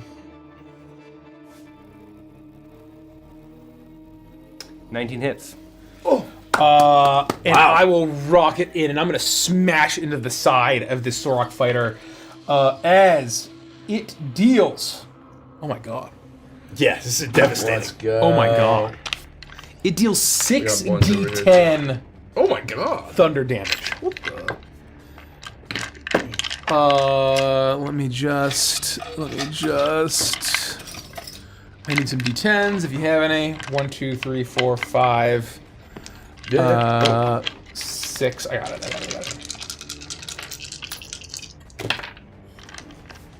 12. Gotta get my code D10s out. 36 points of thunder damage to the ship. And it now has disadvantage on attack rolls and ability checks until the start of my next turn. Okay. You swing in, and you imagine that as they were speeding towards your location here, that they are engaging you, but your proactivity, for lack of a better term, has taken this Sarek ship by surprise. It didn't, it barely had time to react, and you collide with the shields, doing well more than the threshold needed to break through and actually physically hit the hull of this ship. I'm gonna have to pull up. Yeah, it's just enough. One moment. I'm gonna have to pull up some Diz. Just give me 30 seconds. That's good.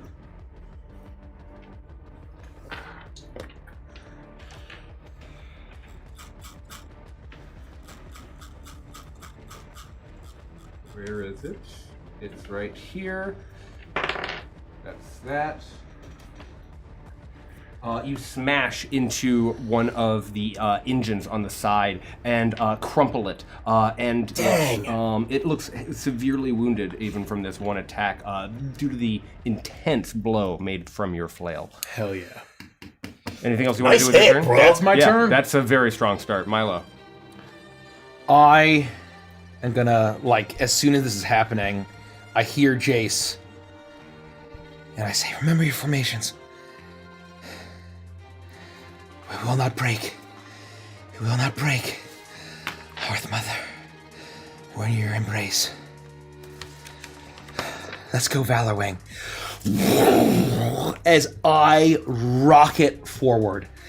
I know the mission. I cannot let these things get close to the transport. I use my bonus action to boost. I now have 24 hexes of movement. As my wings fan out, these huge jets blast out of my my foot thrusters, my wing thrusters, as I rocket forward. Is it you have a thing called boost? Yes. Nice. It's one of the unique features of Valor Wing. Hell yeah! As Let's go, baby. 1, 2, 3. You get a free pivot. You get your free pivot? Oh no! I didn't get my free pivot. That's my free pivot. Get your free pivot. 1, 2, 3, 4, 5. I'm probably kind of far away from you. 6, 7, 8, 9, 10, 11, 12, 13, 14. And as I get closer, this is one that's closest. You'll see as these thrusters are blasting, as I get close, my spear ignites with this huge laser beam as it turns into this massive lance, and there's jets on the back of the spear that then blast as the spear itself is also propelling me forward. As I go, strike true! I will defend this shit with my life! As I thrust into it. Hell yeah! As I use my wind spear. And that is going to be 25 to hit. 25 hits, yeah. I'm going to deal, because I moved 6 feet in the full momentum of this lance attack, as I'm jousting, like, it's just like Cloudwind jousting, as I rocket forward through the space. I'm going to deal 6 d10 force damage. That's a lot of damage. 1, 2, 3, 4, 5. Fielded. 6. Can you name the number for me, Mace? Which one is being attacked right now? He's attacking 4. 4, thank of you. the. I don't know what you call Of the them. front guys. The front vertical guys. Yeah. We'll call the more well-rounded generic attack ships Sentinels. Sentinels? Yeah. Okay. And just attack ships is great for the bad guys. thinner, Gem guys. more maneuverable. These are the thinner, more maneuverable ones. Oh. 10. Oh, yeah. 20. Okay, those are the attack ships. 30. So attack ships up front. 39. 39. The damage. That's important to know. Thank you. 39. Yep. 46. Well, you rolled way better than Yeah, that. I rolled 2 10s and a 9. Oh! 46 Let's go! plus 4 is 50 points. Hold on, sorry. 50 points of, sorry, that's piercing damage if force and piercing are any different. Let's take a look. I believe it's 50 points of damage. Hold on. Damn! 10. Sorry, 20. No diff. No diff. 30. I just want to make sure. Was that right? 30, 39, 46. Yeah. 50 points of piercing damage and force damage. And it is knocked back 1 hex away from me as I'm basically pushing it. You smash into this thing, and the point of your lance strikes it like a pool cue striking a billiard ball as it crashes backwards in a shower of sparks. That shower of sparks, as you do exactly the number of shield points that a ship like this possesses, cracking through its ability to defend against most attacks, leaving it completely vulnerable physically. I don't know if it takes an action, but if it does, I won't do this. But basically, I'm going to try to comms into whatever it is. And I'm going to say, you don't have to die here! Turn around and go!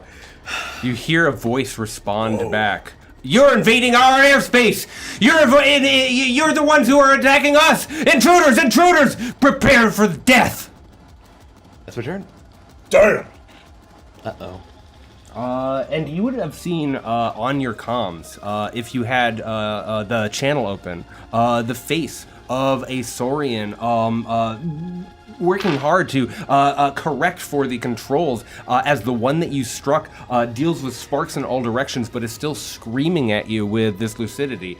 If that's the end of your turn, That's it. that is their turn. And we're gonna have to figure out what to do. Good grief, this is great fun. That one is immediately going to attack Milo along with... Which one? This one? Yeah. Do you want to move up or just hit him? It's gonna shoot him around. Let's take a look at what we can do.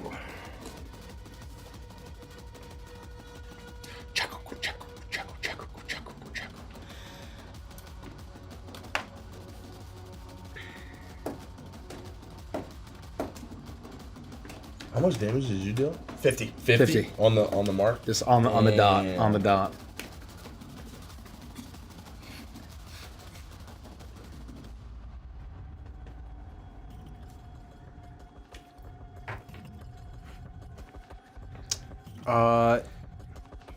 I see what we're doing. Okay. The 2 attack ships are going to on this side. Yes. No, you're on that side. I got you. The one that you just struck clearly has a vendetta, and its cannons charge up, preparing to fire. The other one is going to boost forward along with his 2 companions on the other side. They have a total of 12 hexes.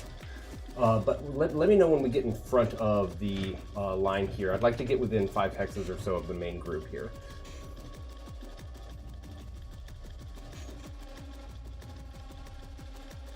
They have that. They have 1 more square, but that's pretty. Sorry, That's pretty much it. Okay. pretty spot on. Yeah. It's 4 You and could 5. basically hit anybody. Let me resolve the cannon attack from the one that you struck, Milos, to see how that goes, since we can use that action right now. That's going to be a 15 to hit. 15 does not hit. I'm going to add 1d6 using my reaction to target lock to see if I can get that up. Hell yeah. That's going to be a 20 to hit. No, it doesn't hit. Wow. 23. Holy moly. God damn. I will say that the energy blasts come at you, and I spin around. and you are able to dodge without issue. And it's going to catch up to its companion using the rest of its movement. It's like a flag dancer.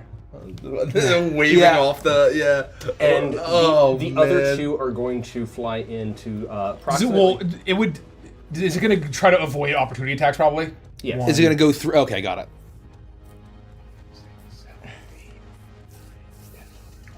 Yep. And if you could bring the other 2 attackers in the same way, exactly correct. Oh, right, like just past Varys? Fly the. Over here. Varys is engaged with one of them. Yeah, Okay. they are here for a reason, and they're going to boost forward. Presumably, there are attacks of opportunity in space, and so if you wanted to take use your reaction for that purpose, you could do that. So 6. I will. The one that I smashed into, it just keeps flying by, and I'll say, I'll open the column and say, "No, they're heading towards you!" As I swing my flail and make another attack roll. Yep.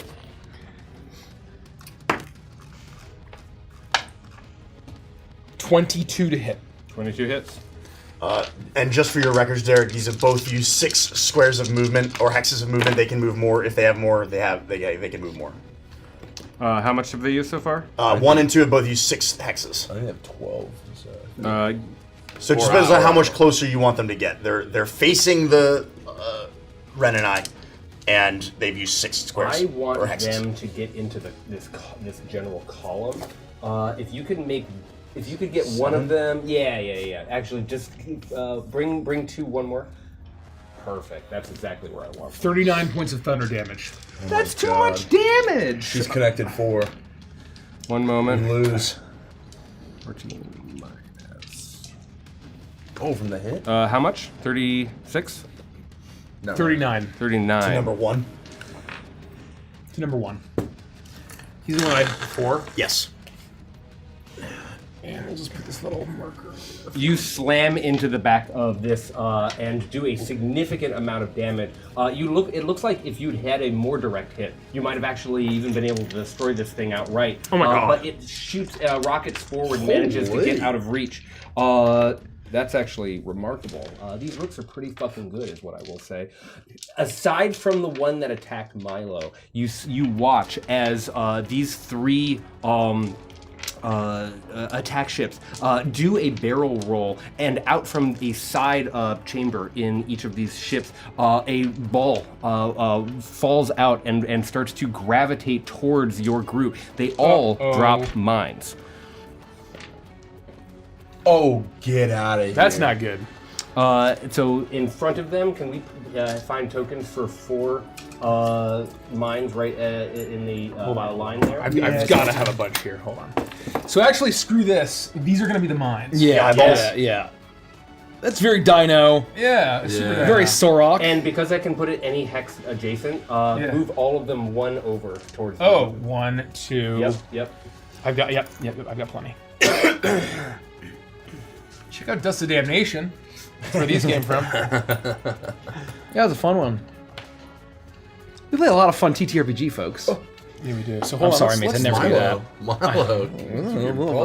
Little footy balls, you know what I mean? So these eyeballs are now the mines that they've just dropped. Very cool. Very cool. And Then Milo's over here. they will each use their bonus action to crisscross. They get an additional 12 hexes of movement as they, due to the speed of these very thin and maneuverable attack vessels. So move them out of the way, basically trying to get them to come around, as they will come up to your rear if they can get another round out. And they can fly over through their mines too. Yes, they so. can. Yeah.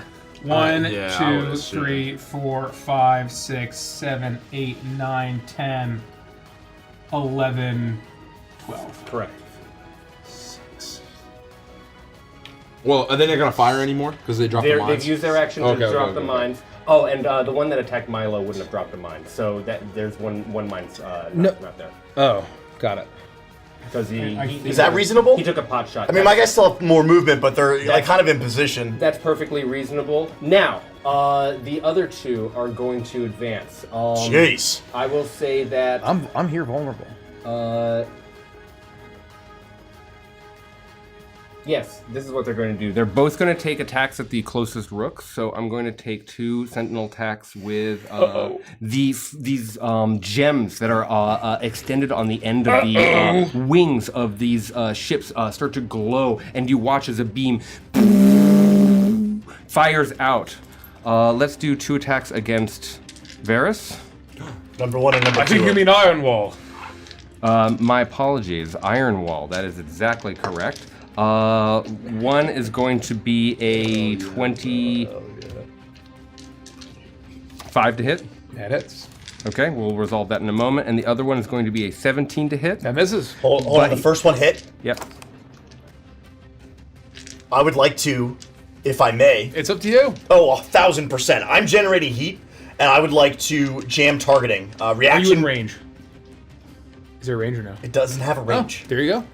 It says reaction when you or an ally is hit by an attack, spend a power die to subtract from the attack roll. What did you roll to hit? Our sensors are all 50 hexes. Oh, yeah. so My yes, bad. There is a range. Yes, It's just not on this sensors. page. Yep. Thank you. Yep. What was the attack roll that hit? 25. Oh, absolutely. I will roll a d6 to reduce it, and I gain 1 heat. Reduce it by 5. That misses. Amazing. Unless he wants to power it up and try to hit. No, the next one is going to be a 17 to hit. That misses. And he'll then use his target lock to attempt to add 1d6 to the total. That's going to be a 22 to hit. Does he add that to the first one or the second one? The second one, the first one misses. The second one is going to be a 17 plus. to hit. And then 22. And then he adds 5 by adding a target lock to it. Barely misses. Barely misses. Oh, what is that on the first one? What does that look like? So, all of a sudden I see these two Sorok ships turn. I crack one as it whizzes past me, but then I see these giant Harmonite gems on the front of these two Sentinel ships charge up. And these ships are like, I'm sure we've seen images of what Sorok fighters look like. This is my first time really like in person seeing the enemy. And I don't understand this tech. I see these sort of almost horns charged with energy. They shoot lasers. And I whip my shield around, and then there's this large head of a Rockalisk, the emblem of House Makor. And it will glow with this sort of bright light as it absorbs one. And all of a sudden, this one looks like it's going to eke past me. As maybe I'll get like a heads up from Jace. Obviously, you're jamming the targeting, but maybe you do a quick call out. Oh, 100%. And I'm like, and then I'll spin around and I'll go boo as they both hit my shields. And I'll say, "Thank you for the protection, House Makor and Ironwall. You are sturdy indeed." And that's it. You hear a voice over the comms. Die, Empire scum! As the two are going to take their shots at Milo. That's going to be, the first one is going to be a 19 to hit. Misses. But I will try to add 1d6 to that. Now it's a 25. That'll hit. Okay, and the second one is going to be a 15 to hit. I don't think that I can get there even. Nope. Okay, so they've both used their reactions, but I do get one to hit with the focus beam on Milo. That's going to be this much many damages.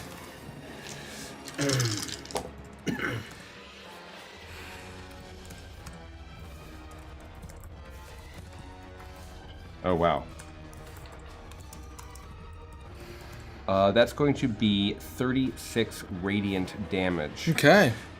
And if you have a damage threshold, it's treated as 5 lower against this damage due to the beam-like nature as this slicing thin laser beam. 36? Yeah, exactly correct. 36. Slices almost through your shields, doing significant damage. I'm going to use my reaction. Okay. Hold on. We'll say minus 36. Because it's hitting my shield, this doesn't do this mishap, right? Oh, that's yes, correct. Yes, okay. I will... Was it number 3 that hit me? Yes. Okay. I will I'll spin and dodge the other one, and then as I'm dodging, I'll take a big hit. Ah! No, you heard Valorwing! I told you to run! And I'm going to use my spear set reaction, as I can take my spear and make another wind spear attack as a reaction. Oh shit! As the rockets fire as I send it coursing through space, it rockets directly towards number 3 as a reaction. Holy moly! Oh, that should crush it. 22 to hit. Yeah, that hits. It's going to be full piercing damage, 5d10. 2, 3.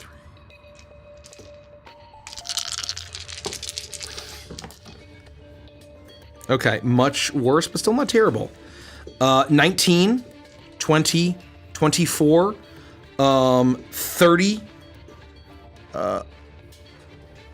30 plus Crushing it, man. 34 points of piercing damage. Nice.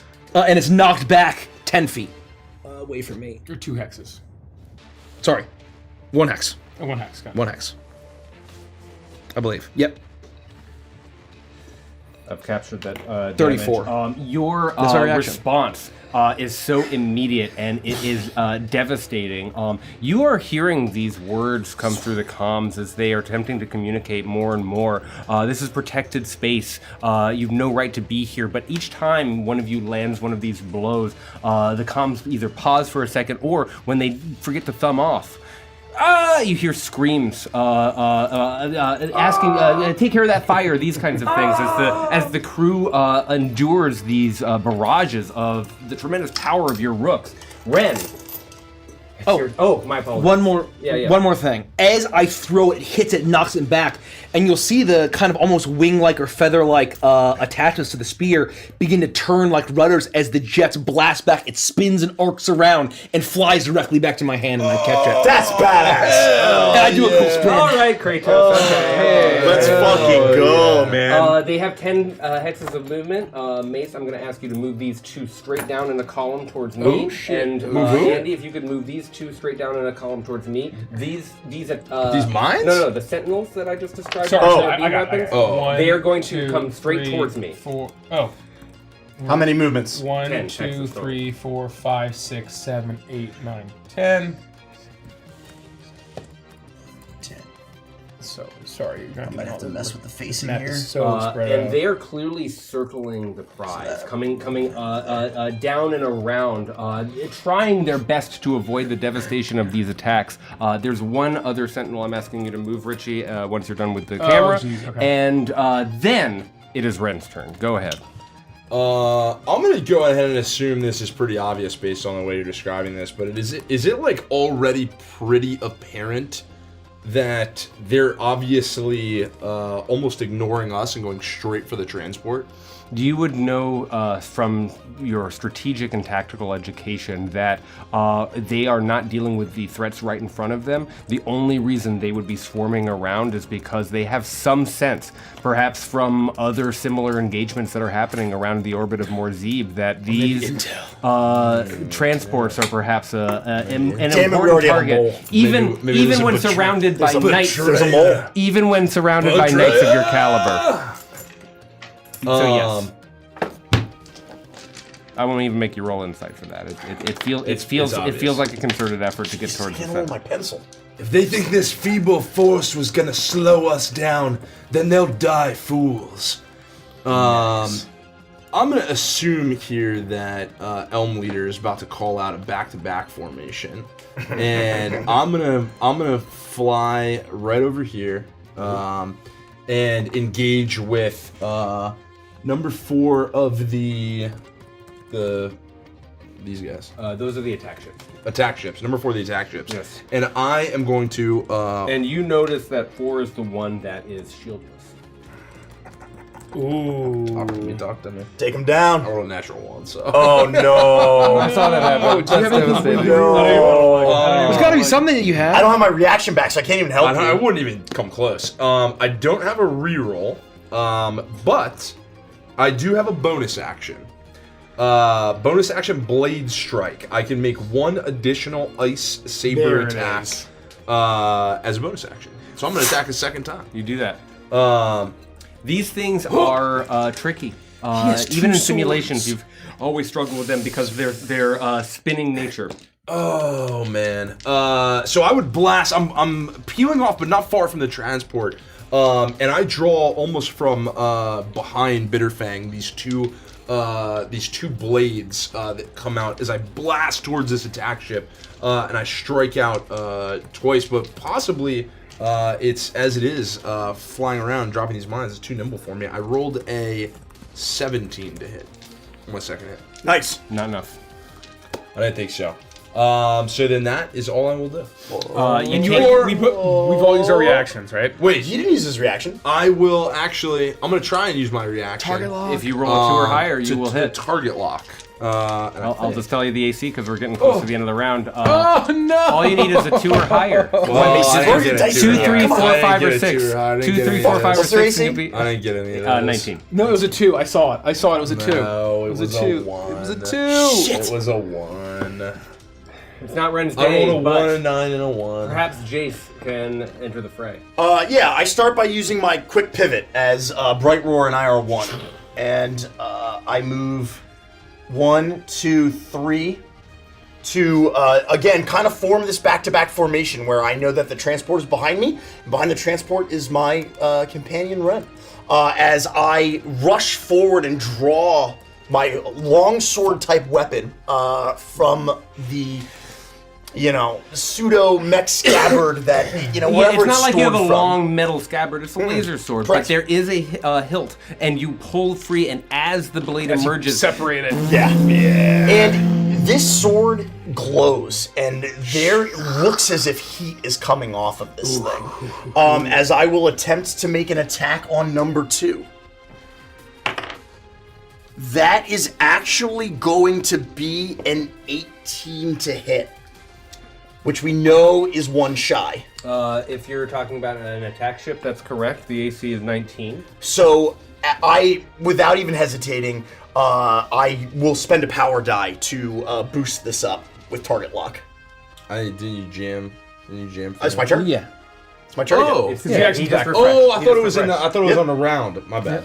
So I will generate another heat, and you can already see the heat pouring off my mech as I'm generating If mechs could as much sweat. heat as possible. Hell yeah. That's a +6. Easy. Let's go. Nailed it. Hell yeah. And so I draw the blaze sword down as I strike for 60, 10 plus 4 fire damage. Woo! Oh, This mech has not been hit yet, I don't think, number 2, correct? number 2 has not been hit, that's correct. 12.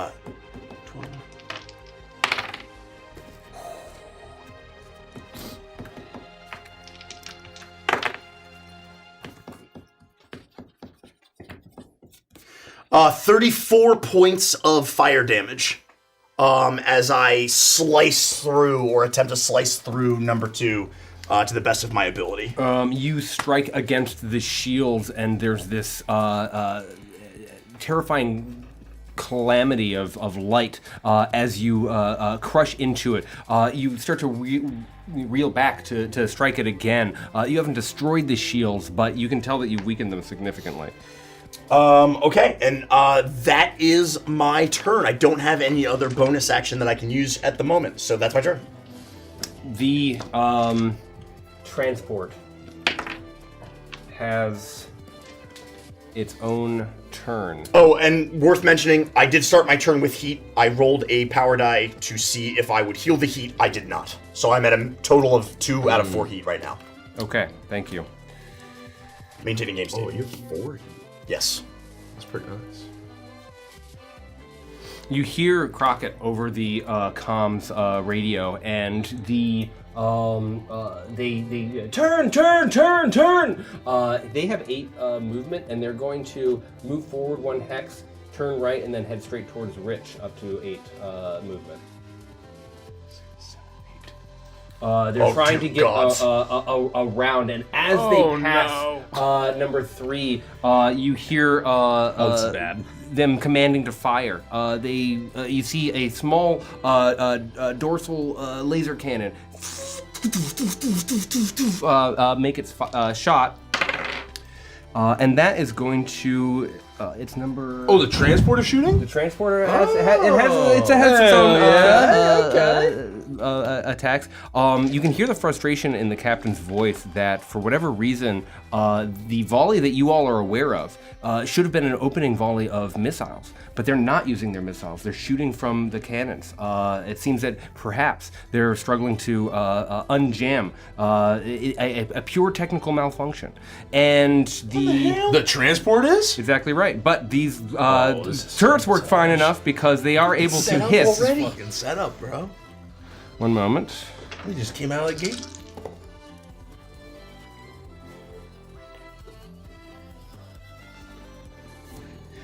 30 radiant damage pours into the side of this Sarok Dynasty ship, but you all see what you know to be true about their incredible gem tech, as the ship only takes half of that. Their incredible armor being resistant to radiant damage.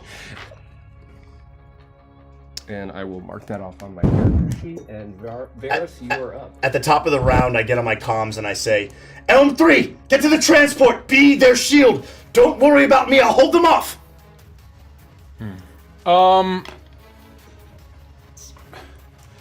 I will say, copy that, Hamlet. I'm coming. They've gotten past me. It won't happen again. I'm going to. Hold on, I just send a message real quick. I just want to. This is very important. Just to anybody who knows who I'm messaging. I wonder who it could be. Who could it possibly be? Who could it possibly be? At a moment like this. Can you describe to me what these mines look like? How I'm seeing them, or like, is it obvious? Are they gonna start to like rush towards the transport? Are they like tracking it? Are they attached to it? They have a crystallic quality. They have perhaps like a platonic shape to them. And as for whatever reason they ignore the Sarok Dynasty ships, perhaps some sort of energy signature, or that's just they've got the right codes, right? But anytime one of the rooks moves by or the transport ship, you can see that they're sort of doing a facing. And yes, they're leaning in that direction, but they're not gravitating towards their outcome. They are merely targeting. All right. In that case, I am. Can you see? Hold on. Let me just go here. Where am I? On the. You're up over here. Way there. up Oh, over there I am. Got it. Okay. I just want to make sure that I understand. So I see that the transport is going away from me. I see these mines. I see that they look dangerous potentially. And I am going to initially use my quick pivot. I'm coming! I'm coming, transport! And I am going to rocket forward. Damn. 1, 2, 3, 4, 5. I'm rushing towards these mines. Mm-hmm.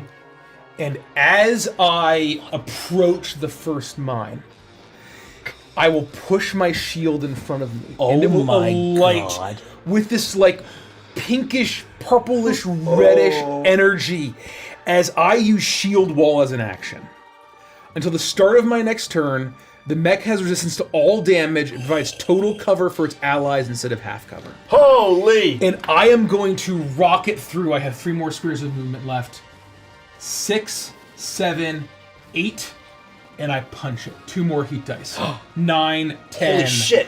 I'm going to try to rocket through all of these mines, causing them to explode against my shield. How much heat do you have? If I may. What's your max gauge? 5. Oh my god! Damn, son!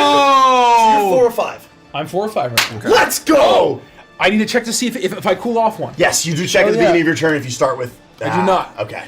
That's a lot of damage! Dude! How much damage are you gonna take? Crazy. I mean, we're about to find This out. might be very stupid, but this is what Varus would do in this moment. So Yeah, I mean, I'm hell going yeah. to, before we resolve this, No, this is Giga Chat shit. the red pupiled one yes. in this, right here, that doesn't exist because that one didn't get dropped. Oh, you're because right. That one had attacked Milo Okay. before the lineup occurred. So one less. So there's one less. Okay. I just want to say that because I'm worried that I might kill you. You're going to need to make 3 dexterity saving throws. I don't in a know about row. that. I don't know about You're that. going to make 3 dexterity saving throws in a row. You don't kill my living shield. Get out of here, bro. I'm just saying. No, you got nothing. Wish, bro. You got nothing on Iron Wall, okay? Yeah, the iron. You think you're taking down the iron wall? Hell no. The first one's a natural one. I need 3 D10. But he's resistant. He's resistant. I got you. I don't like the face you're making, Iron Wall. The next is 13. Are you at advantage because of your shield? Because you have total cover? Or you don't have total cover? I'm just someone going else to have to does. do this on a computer. No, it's. I think he provides us. I'm with just total going cover. to do got this. it. I don't know if he gets it. I don't. Not my mech. So I don't know. Hold on. Not my circus. Not my mech. What is total cover? Does it apply to him doing deck saves? No, it does. I don't think it does. I don't believe it does, but Dan can correct me if I'm wrong. But so the second one is a 13. Okay. Do I know what the DC is? Oh, he doesn't have cover. He gives Do you us want me to cover. tell you? Do I know the DC generally in D&D? Or I think generally you don't.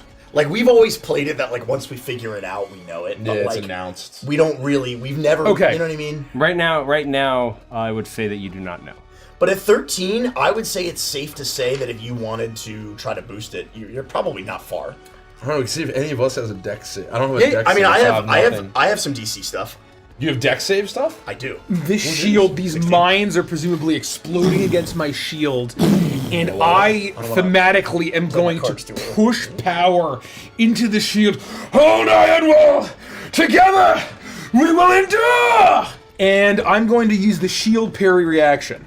This mech or one of my allies within 1 hex when hit by an attack roll or fail a deck saving throw against an area of effect, this mech adds 5 to its AC or 5 to the saving throw as appropriate, possibly causing the attack to miss that has to. or a saving throw to succeed. That's got to be a succeed. So the second one's got it's it. an so 18. 19 or 18? 18. 5? 18 9, on the second 11, one. 12, 13, 18 on the second one. 18 on the second one. It might still fail, but I'm doing it anyway because it's cool. No, 18 is gotta save. And the third And one? the other third. Yeah, one more. One more. Thanks for reminding me. Natural 20 right here. 18. 2 18s. Double 18s. So hopefully only one fail. So I fail one, so potentially pass 2. Even if you take half damage, you're still resistant though, right? I'm resistant. You're resistant to everything? Until the start of my next turn. Crazy. You're resistant to everything until the All start of the damage. next turn? Okay. No way. He's the That's God's insane. damned Iron Wall.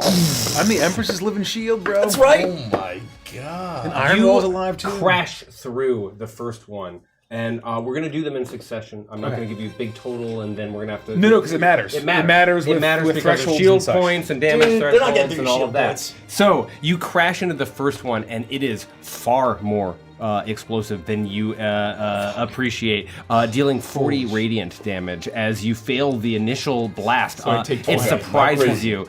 You crash into it, and that's when you engage, flipping a few switches, pushing a few buttons, and push forward and through. You are able to succeed on the next 2, taking 24 radiant and then 23 radiant in succession. Bang! Bang! You all watch as this multicolored explosion in the distance shattered. You're not hearing over the comms the words that Varys is speaking because there's too much interference from the concussive force of these explosions in all directions. You just hear endure as he crashes through one after the other, eliminating and detonating all of these. I believe that because you cut it down, I believe you only take 43 radiant total. But Did you have these already or no? That's full damage. Sorry, I did have them. So it was 40, 49, and then 46 were the totals. Okay, But I so gave you I will take. So I took 20 from the first hit, That's right. then 12. That's right. So I'm down to 30 minus 12 is 28. Right. And then I take 11. Well, hang on. Is this only matter when it actually pushes your shields? What's that? The Damage threshold? threshold, yeah.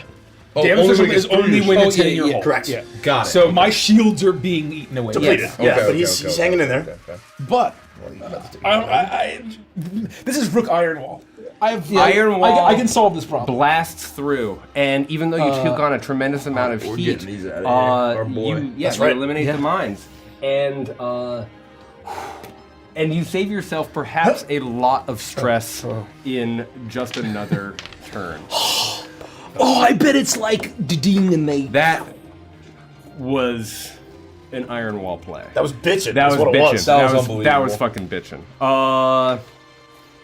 Do you want to do anything else, Varys? Oh, hold on. He's checking his messages. Hold on. We're getting clarity here. This is the in Dan some signal. ways still a playtest, and we're becoming fluent in the Hold on. rooks that we're piloting for the first time. Oh no. Oh my god. I didn't read the end of this reaction. What? If this causes a warhead to miss, it is destroyed. And it doesn't explode. Ah! So the You don't take So the the last second two? two? No, the last one, because I use this on a single one. So I save. I okay. use that on the first one. Got it. So I don't take the 12 damage this middle one here. Okay. So I'm going to heal my shield. Thank you, Dan.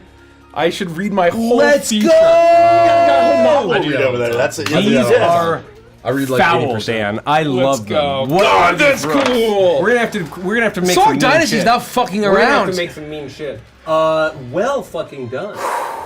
You do endure, and you are all, perhaps not surprised. You are a unit, and you are Elm. Milo, you're up. I will say I will try to radio into the transport. Sure. And say this is L4 to Captain Crockett. Get behind me. Keep going. As I'm gonna use my bonus action to as the rockets boost forward. Wait, hold on. Oh, this transfer will probably have some cool ass. I can like, pivot, right? You can pivot first. Yep. and however you want. And then This is I mech. just go 1, 2, 3, 4, 5. 6, 7. I mean, I got 24, right? Nice. So I am going to basically just blast around White Reflection from Gundam Wing Endless Waltz plays. As maybe some after getting hit, some of my feathers start to kind of float around through space. Is that the one that goes like? Oh no, that's That's just communication. yeah, just communication. Okay, got it. It's a banger. So White, and so I once again blast forward with my lance, and I am trying to protect. So I'm trying to knock these things away and get in between. And so I'm going to lunge forward. I don't know if this was damaged. I'm going to say, "Stay away from that ship!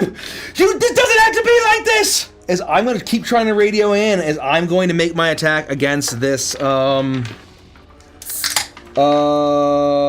gotta hit. 25. Oh yeah. Hell yeah. 19 and 18 is the general targets. I'm gonna get a full piercing and force damage. Doesn't matter. Nope. Add it all up. I always get okay. That's fine. You thank 10? the engineers for the force damage.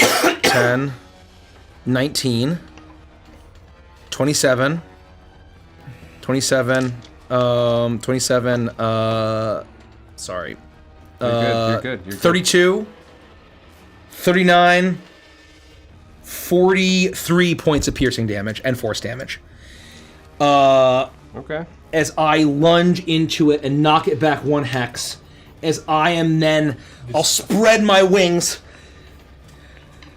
And I'll say, "You don't have to die here! Turn around! Go back to Krata!" That is my turn. That was not. Number 3. That was number 3. That was number 3. Damn, just like pushing them around the battlefield here, bro. 3 of the Sentinels. 3 of the Sentinels, yeah. Yep. 3 of the Sentinels is great news for everybody. One moment. That's going to be. Oh.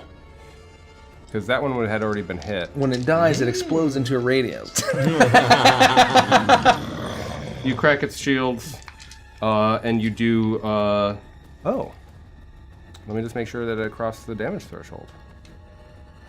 It's not quite enough to hit the to actually cross the damage threshold. So even though you slam into it and crack its shield, it is able to rotate away before you are able to crack into its hull. And I'm just basically trying to get in between Captain Crockett and these enemies. You do that. Start of the turn. What would have happened had Ironwall not Ironwalled so Ironwellingly is the mines would have teleported up to 5 hexes away, immediately doing damage. You saved the transport. Whoa! Significant impact. Oh, Play the game. Play the That's game. unbelievable. I had a feeling. I'm like, I can't let these I didn't things think just it would sit. work, though. That's wild. I didn't know what what we were gonna do about them. I didn't know what they were gonna do. Yeah. So I'm like, I'm not gonna risk it. It's cruel. However, That's Remind me incredible. for Evangelist and Chill. Okay. Because I had a plan, but it wasn't technology. it wasn't thematic. It wasn't narratively exciting for my I need you all Yours was to much better. help me think like a Saurian. Yes. Let's identify all the sentinels. Those are the... 1, 2. Hold on. Let me full Everything's screen still this. alive, so. Yeah. So Sentinel. Sentinels are the beam ones. Sentinel. Yes. So it's the 4 ones that are the furthest away Yeah, they're on the outskirts. from the middle of the board Yeah, here. you guys are managing to scoot around, and it's doing great work. They are going to, given the seriousness, they underestimated you during this initial they onslaught did. ambush. Weren't And expecting rooks. I want you to pilot one and target a rook with a missile. They are going to launch refraction missiles, drop out from underneath them, and rocket forward. But they basically need 2, 3. I mean, yeah, they can target. They can target. Oh God. That's me.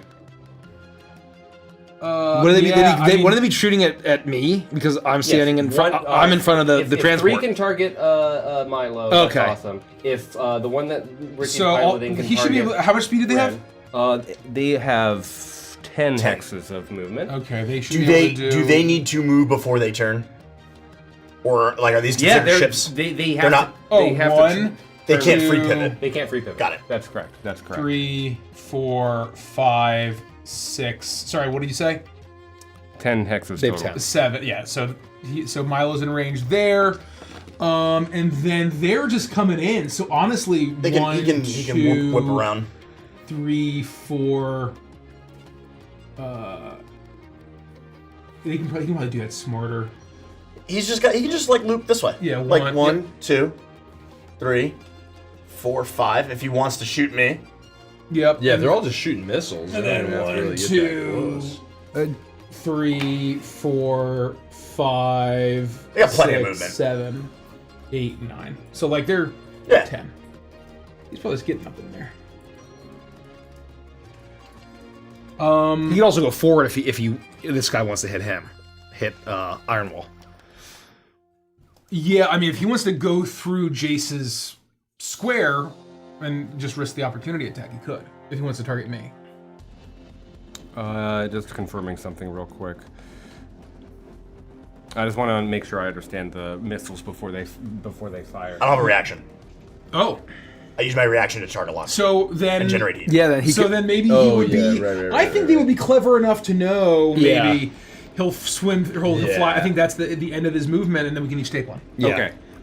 The missiles fire out and will move up to 9 hexes in order to reach their They all target. connect. So, yeah, every single one. Easily. Okay, Easily. so let's They have just, the attack roll against us. let's just do them in order. That's going to be... So we might want, in case they miss, they're gonna stay on the map. So we might want things for these. Oh, If correct. we have icons. We got more eyeballs. I'll roll against Yeah, Jace. eyeball them to us first, and then we'll see where they go. Jace's first? Yes. It's a natural 20. Fucking brutal. Let me just get rid of that. That's fine. That's okay. Oh, no! That's a natural 20. Thanks, Dan. What do you mean, oh no? Well, when it has an additional what happens when there's a critical hit option. Oh no! Hold on. Is there anything I can do? That's It's a me. natty No. 20. It's just a natty 20. It hits and explodes, so there's no reason to track it. Hopefully it didn't hit me, just it doesn't hit him. like one-shot me. We'll be Wait, all who right. did it hit the net? It just hit him. Oh, I hit Bright Roar. Yeah. I don't know why I thought he said red. Unfortunately, there's Wow, nothing you listen. can do against the natural 20. That's all right. It's all right. I'll be okay. I mean, unless it does like a bazillion fucking Oh damage. my! you have, I'm all power down. I've used everything. You do not see this missile coming you're as you talking are about- engaged in your combat with Yeah. the attack ship. It is spinning around, and you are you're the kind of pilot who goes all in. Once you have something on the plate in front of you, it's dome, almost man. impossible to look at the rest of the table, and you are struck in the back. You take 62 points That's of okay. lightning damage, That does not hit my damage threshold. and you gain 2 ion exhaustion. Whoa. Because 50 shields. And then it's only leaves 10. 12 left over. Oh, God. And so my threshold is 20 and my mishap is 30. So, So your shields are down. Yep. But now your Your shields are shieldless. completely obliterated, and Wow. the massive That's not concussive force that's not good, that's for blasts sure. you forward. You take 2 ion exhaustion. The additional ion exhaustion being the result of a critical hit. Okay, so does that just function as regular exhaustion where I'm -4 to all of my rolls? I can answer that question because I have it Minus here. 4 to your rolls and -2 to your hexes. How does Movement. Yeah. how does bloodied work for mechs? Yeah, it's a great question because I actually do get something if I'm bloodied, but I'm not bloodied. I can't be close to it, right? Shield points don't affect bloodied. No, it wouldn't. Okay, got Because it, your got it. health, it's still your health. Got it. Right, so your bloodied is half of health. How do I? Is there a way to? You can repair, I believe. Presumably reduces the ion exhaustion. I don't. Oh, is that on the other rules? I don't have that on this It's one. on. I'm just quickly looking it up here to make sure that I have exhaustion Jesus. correct for you. Oh. That's Brutal.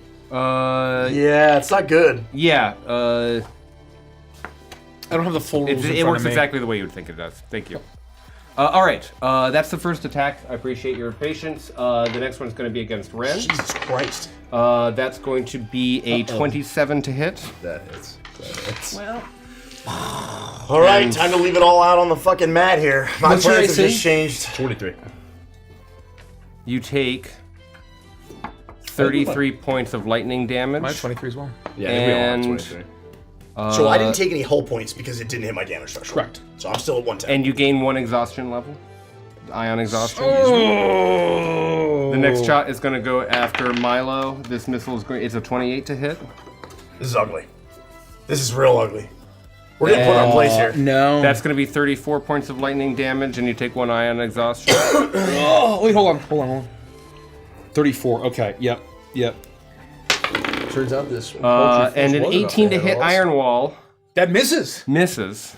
But I have my And buff up. So that missile me. sails around and Natural tries to turn 20 me. around. Oh yeah, it will. Oh, it will. Continue, yeah. That's right. So this blows up, but this was fired from here. And what's its movement? The movement is 9 Isn't it? hexes. 9 Okay, hexes. so hold on, so that we can maintain game state here. Just lose your shield points, that's all. Hold on. No, I think it hit It my would damage have threshold. come from I had 14. here. 1, 34. 2, 3, It's 20. I don't. 4. Yeah. I don't think missiles Oh, that's right. use 1, movement. 2, 3, 4, You're all right. 5, 6, 7, I 8, got 30. 9, I got, 9. So like, it would be So coming I'm- back around for me pretty, Yeah, 60 HP. Jesus. pretty tightly here. Yeah. Yeah, we do need to get a clarification on how bloodied works. Oh, HP, half HP is still bloody for mech. Okay. All right, let's get it up. Yeah. All right. Cool. Just making sure. Cool. Because it's important, it matters. All right. For me? Get the Zenkai boost, baby. Hell yeah. The 3, 4, and 1 of the attack ships are going to go straight for the transport. This guy. Yes, they need to maneuver up to. I mean, he can get there. They have bonus action photon drives. They have 24 hexes in there. 6, 7. I mean, you can get right up there. Get right up there, and Number 2's engaged with me, though. You said you didn't want that one to go. You wanted 3. they only care about 5 hexes away. Four. He can just pass through you if he cares to. Yeah. I don't know if he Oh, well, no, you said you didn't want him to move, right? You No, wanted he's 3. engaged with you. I don't want him to take the attack of opportunity. I don't have a He doesn't reaction. have a I reaction. don't have a reaction. Oh, Nor do I. So none of those. If they care, none of yeah. those then matter. they'll sail around and come straight and down through. I just want to take 4 attacks against the. They can pretty much You get can, anywhere. you they can definitely. boost. You can absolutely. I would like to use my reaction to hit the guy who hit me. Easily. Oh yeah, you have that Yeah. that ability. Let's resolve that in 1 second. Yep. 6, 7, 8, 9. If you getting rid of those mines, dude, was so fucking crazy. 2, Because that, even though this is going to be rough, 5, 6, 7, 8, 9, 10, 11. okay, And they that's can literally all start 2 chasing hits him. and 3 hits and 1 miss. So I'm going to your roll reaction all down? of this together. Well, I have to use your reaction to do the signal boost, and I don't get it back at the top of the turn. I have to wait for I'm my not turn. going to roll it all together because I need to care about thresholds. and Because last time I went, I target locked. Correct. Yes. So that's why using your reaction on your turn, I did it too. Kind of sucks. 'Cause it's like you for the whole. I know. Yeah. I'm trying. But it's to, like when you miss, it's like, I Yeah. was Right. almost No, it's guaranteed worth to hit it. it. I Yeah. would only not work If I roll a 1. Caught on yet, I'm trying to generate as much heat as I can. Oh, really? That's all I'm gonna say. Wow, that's fascinating. I'm trying to generate as much heat as I can. Oh, I know why. I know why, and it's really sexy. All right. more brightly. Oh my gosh. Okay. The cannons lay into the transport, and you watch as their shields crack.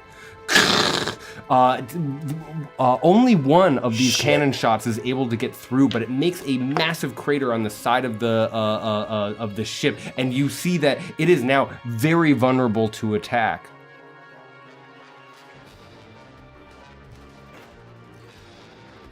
Uh-oh.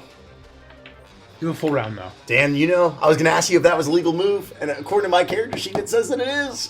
Dan knows what I'm doing, baby. Oh, God. A legal move. That's right. And I know, the ion just need to exhaustion, check you my might need it. resistances. Nope, we're gravy. That is the conclusion of the Sarek dynasty's turn. Except Saurians are there's a swarming spear and heading. attacking, except for the spear that There's is a heading in spear the that's direction of the heading one that to- just Which hit one is it? Milo. This one? I'm not sure. Probably. That move is so fucking sick. I love that move. It's nasty. That It's badass. is. I mean, it's gonna hit. It's at 26. Yep. Okay. It's only 5d10. Number 3 of the Sentinels. 3 Sentinel. Come on. And these are attackers? Oh. I roll 1 every time. That's okay. Oh, well, here's the thing though, dude. You have to be hit by the ship because you're hit by a missile. It's a ranged attack, isn't it? I would say that Well, it's a I range think attack. technically By the an missile's attack making roll it. made by a starship. Is it on an attack roll? No, it's by the missile itself. makes the attack roll. Then no. I have my. Never mind. Okay. I have my reaction. Okay.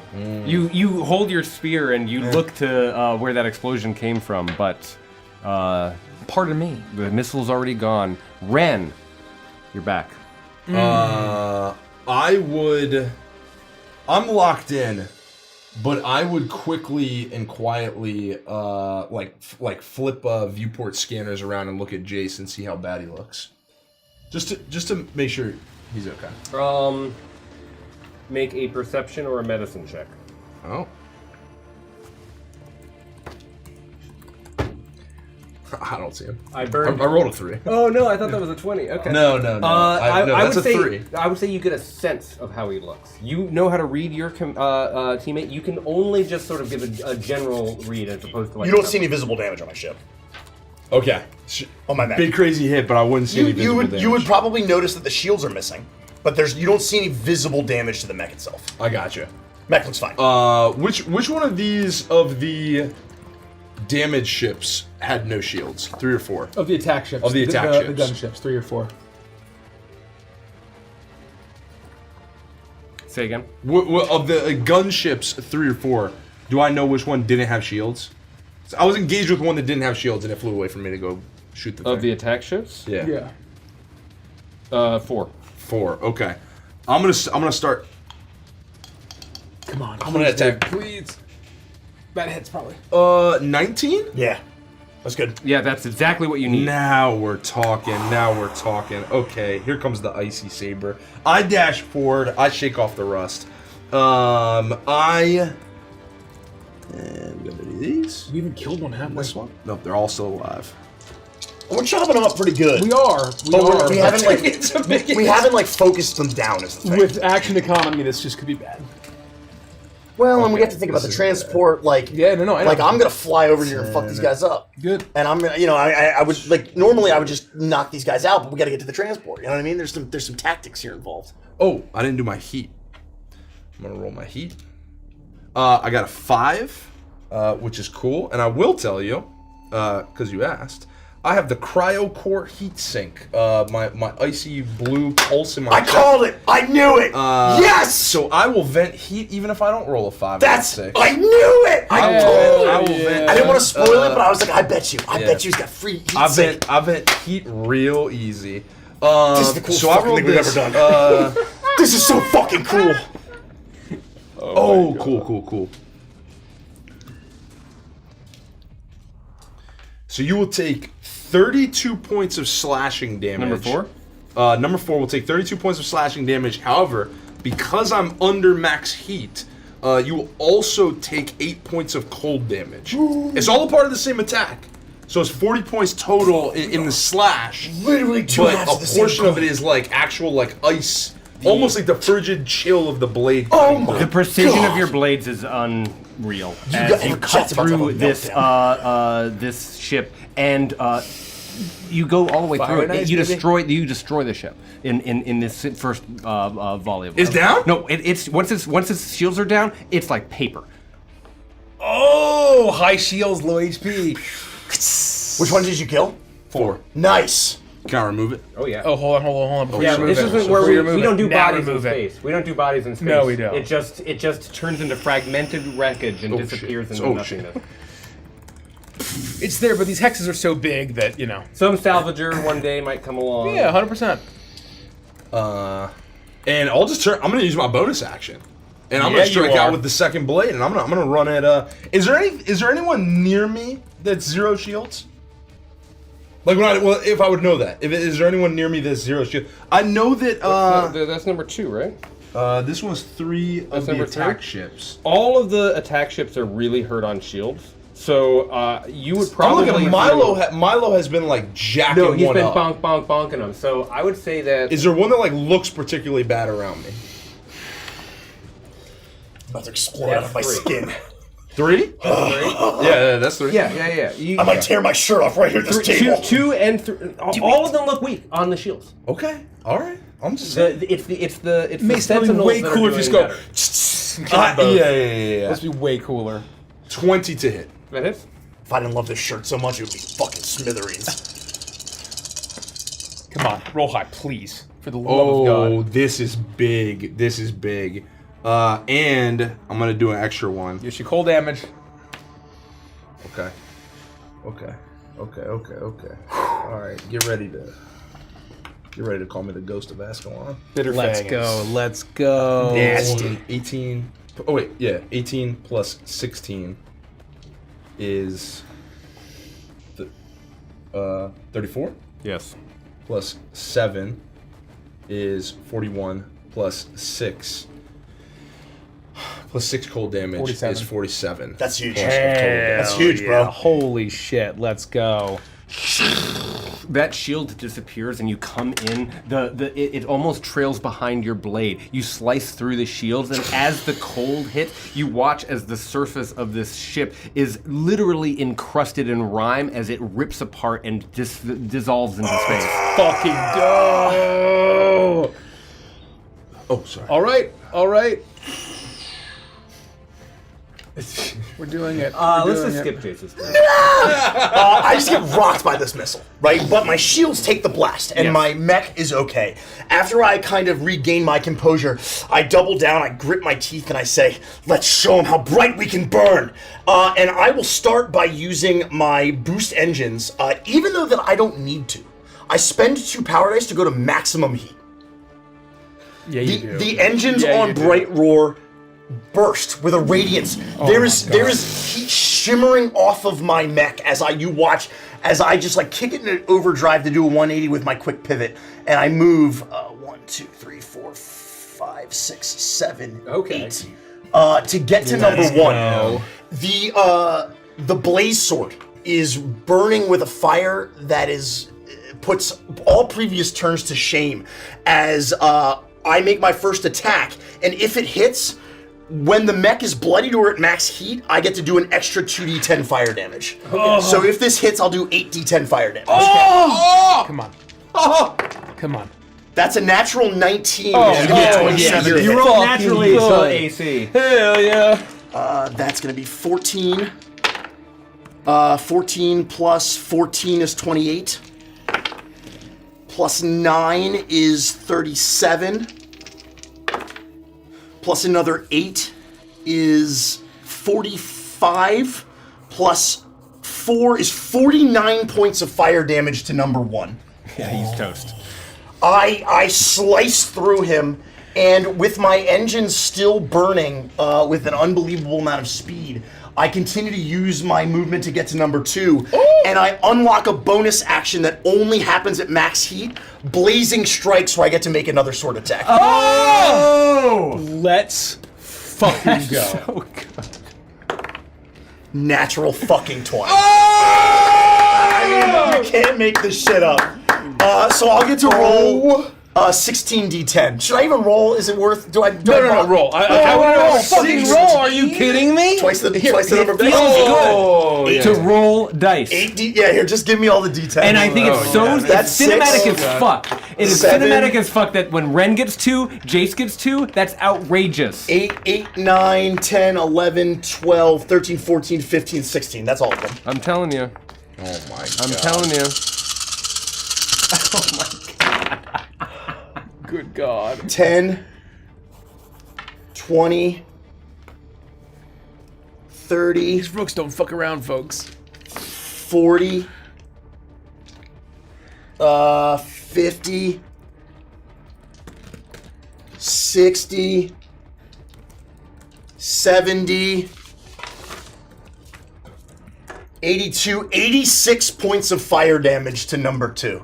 It's good to at least know what the potential ceiling is for future battles, but he doesn't have that many points, and he just disintegrates. I don't know how else to say it. You just absolutely obliterate him with a heat that is similar to the surface of a star. Yeah. And as I cut through the first one and then go to get the second one, you all hear me shout out, "Finishing move! Roaring Lion Slash!" And I just absolutely obliterate this thing. Did you get one as well? Yeah. You killed one, yeah. I am closing my attack ship tap. We've killed all dead. 4 of them. All of them are dead. Oh my God. And the transport takes a crack at 3. You know, it's doing its best. It gets a What natural arc 1. can it fire out of? It has a front and back. Oh, then It just will needs to go slightly move there. forward, probably 2 more, and they can shoot out the back. It gets a natural 1. So that'll be its very sad shot and Varys. Come on, Crockett! Damn it, we're transporters, not warriors. So it's the beginning of my turn. These are First, I'm going to see if I vent any heat. Did you I give don't. me more than that? Which one? This one? Like But That one? second, This one? Yeah. Oh wait. Sorry. I I'm gave trying to- you these. Yeah. And then these were just on the table. I have Make sure- Shield Cycler. right. This mech regains 5 shield points at the start of each of its turns if it has at least 1 shield point. Yeah, I unfortunately had 0 shield points, so I was going to yeah. capitalize on that. Same. So I have 24 shield points, or no, 34 shield points now.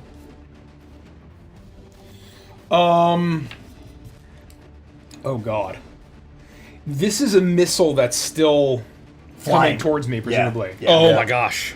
I'm gonna pivot, and this time I don't need to necessarily take it. I'm gonna pivot this way, and then I am going to go 1, 2, 3. Oh wait, actually this is my front arc. 1, 2, 3, 4, 5, 6. As I just rocket towards 2, I was worried about the transport for a little bit. But seeing what Ren and Jace just did, I'm playing cleanup. Fucking disgusting. I'm playing cleanup, and I know that this missile's, based on what I need to know about missiles, it's going to come back for me, so I'm not too worried about hunting this one down. I'm going to come in for a swing on number 2 of the Sentinels, and that is a 19 to hit, or more than that. The remaining Sentinel's AC is 18. Just FYI, everyone. So that, yeah, in total it was actually 22. So then that deals the blast flail. Nice. 1, 2, 3, 4, 5, 6.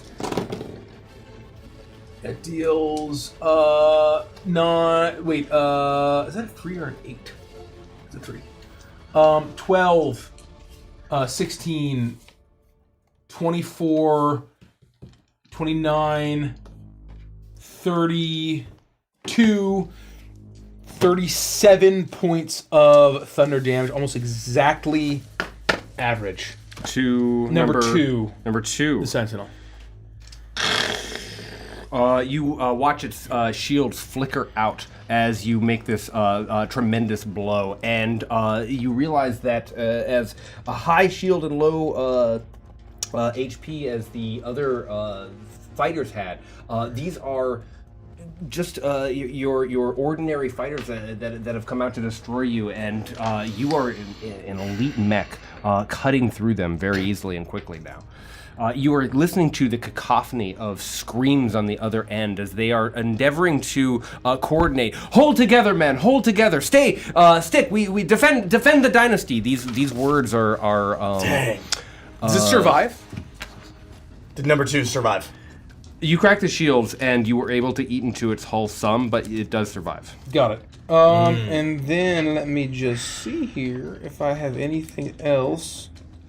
Did that clear all your heat when you did that? Or you still No. You're just at max heat? I'm cooking. You just hover at that bro. level, and you want that because it's which is actually a nightmare. Which is I do have a way actually to vent heat, though. Is there downside of doing that? Or no? The problem is if I try to go above, I can start taking ion exhaustion. But again, I have ways to deal with it. As a bonus action, I will take a knob and I will push it, and you'll see this energy increase and increase. I'm going to go up to 5 heat. And I'm going to... Let's go. Sorry, I just immediately forgot what it was called. I am going to raise shields. Spend any power dice and add them to shield points, double for focus shields. I didn't mean to drop that. 2. I gain 2 more shields. Nice. Every point matters. Every point matters. And I'm gonna stay right there, engaged with the dude. That's my turn. rock and roll, Milo. I am going to look at Bright Ward annihilating these things. He's heated, but there's probably some sparking from the ion exhaustion, right? From taking the big hit. Oh, absolutely. I'll say, Jace, Bright Ward's hurt! And I will spin around lithely as there's this, almost like this like cloudy gas that kind of, like, these like fluffy clouds that emerge from Valor Wing that I then swirl around, and I will use my wings to beat them as the cloud covers Bright Roar. I am using my action to use damage control. Target met within 1 hex of you removes 1 level of ion exhaustion. No way! Or 1 mishap, but I'm going to reduce an ion exhaustion. Sick. And if you were bloodied, you would also regain 4d8 plus 2 hit Wow. points. Oh, that's amazing. And I would have done that pivoting. I wanted to pivot here. As I am going to basically comms in to Captain Crockett. Captain Crockett, keep going! As I am going to basically turn around. Some movement would have been fine. And basically, I got my reaction if anybody needs it too. Yeah, me too. I still have my reaction. I'm gonna because you reminded me. I will say keep that going. that he would have used his movement, and so if you want to fly together, that's awesome. He would have gotten farther away, and you also would have noticed his. I engage pursuit. I guess. He's like, deuces, I'm out here. Get out of here. Did you follow him? Yes.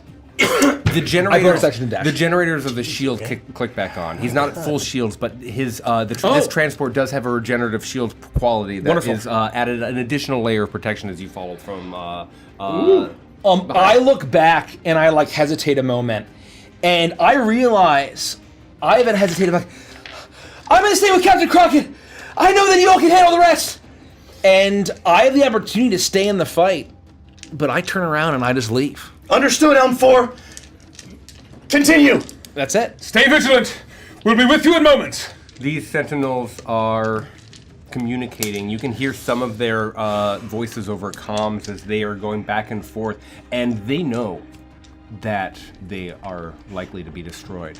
But you hear the bravery and commitment in their voices as they agree to pursue this transport, knowing that perhaps the weakest ship is the most dangerous to whatever plan you've brought here. You may be the warriors, but it has some payload. And with that belief in their heart, I would ask them to all use as many of their 10 hexes as possible to pursue Milo and the transport. They just need to get within 5 hexes. 1, Yeah, well, I'm gonna slice that motherfucker out of this 3, guy. 4, 5. I look at that guy, I'm like, wrong alley, motherfucker. He can just fly through me if he wants. 1, 2, 3, 4, 5. You wouldn't know about 6, 7, reactions. He's here for it. 8. Yep. 1, 2. You probably won't go that way. 1, 2, 3. Actually, maybe he would. If he doesn't care. 1, 2, 3, 4, 5, I'm gonna slice 6, this motherfucker up. We both are. 7, 8, 9, 10. I'm going for the first one. You get the other guy. That's what I'm saying. We know we're. Oh, we get team attack. 1, Well, I don't want to be getting No, range. I want to cut number 3 out of the 6, sky. 7, 8, 9, makes 10. sense. Would he dash? He has these ones don't have the bonus action Oh, dash. That's right. It was the other guys. Sorry, just so that you'll that's, see. he can't get into range. He So- can't get into range. We are all opportunity attacking on. I'm getting number 3. 3, 4, Yep. and 1. I think I'm. Oh, my 4 or my 1? No. Your- 1. 4 is the one. Yeah, 4 is Ren. 4 is one red. kind of went around this way, right? Wasn't that one? No. One passed through me. Oh, Yeah, okay. You okay, got 4. okay. I got 3. All right. Varys has 1. I'm with it. Come on, fellas. We got this. So that raises a good question. Their AC is what? 18 or 19? 18, he said. Oh, even with my -2, I crush it. No, these guys are 19. Either way, Oh, let's say 18. -4. You have 2, right? he healed me. I killed one. it. Oh, amazing. Holy shit. Oh, That's With damage awesome. control. How did you heal that? Oh, I missed that. I was like, I wasn't paying attention. All right. You all slash Yeah, I and still hit him. flail at these Doesn't fucking things. matter, he's dead. Flail sounds bad in this context. It's actually a cool thing because you're using your flail, but you're not No, flailing at it's it. a flail. Strike. Yeah, strike. Strike is best. 20? 6. Turn back! The battle's lost! You don't need to die here! We will let you leave! 37 points of fire damage to number 3. 37 points of thunder damage to number 1. What the hell? Damn, don't get caught up in the storm. You know what I mean? Okay. You crack the Sentinel's shields, Iron Wall, and Bright Roar. You destroy number 3 as you slash through it, and it blows up into a. The flames go out much more quickly than your sword ever will, certainly, and 2 of them are still in range of the transport, so they're going to take a quick crack. Number 1's disadvantaged if it's an attack roll. Thank you. I will treat that as my advantage roll. It's going to be a 17. They'll try to use their reaction. And roll a 1. They're not going to be able to get there. The transport is safe. The shots go wide. Next one is going to miss entirely. They are taking these beam cannons and shooting, but they're also doing so much maneuvering and trying to get away from the rooks. There's obvious panic in the way that they're piloting their ships. You can hear them trying to communicate, not with you, but over the general comms, trying to get in touch with command.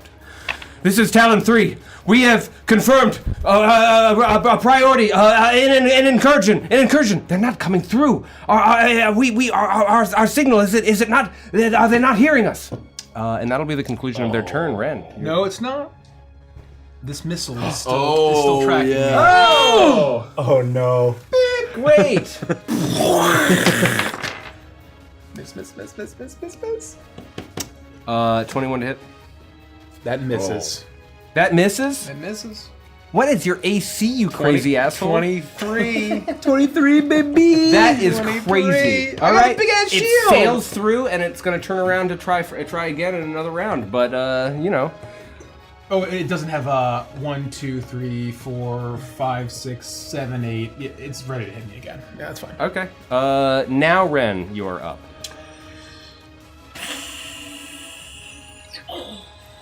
Oh yeah, right there. Right between them. That's the spot. And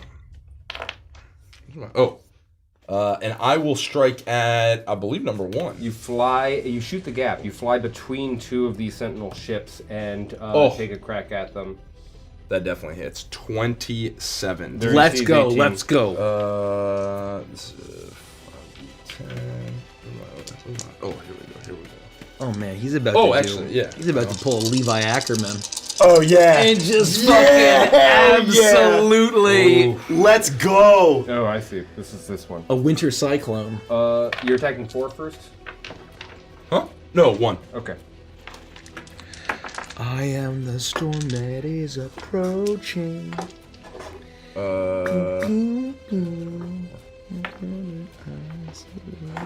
35 points of damage. 6 of it is cold, if you need to know.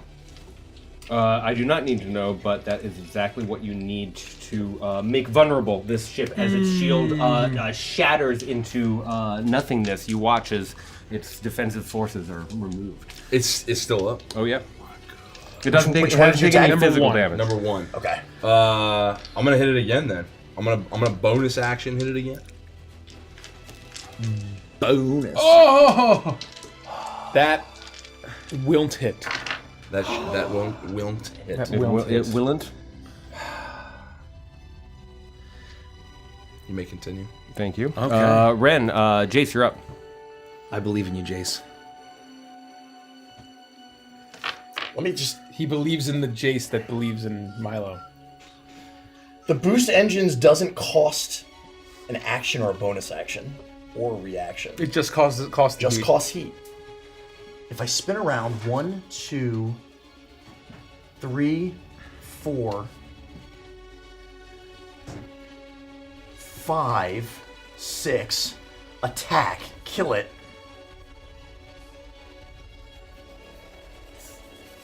I'm wondering if I can get back here, but then I cook you.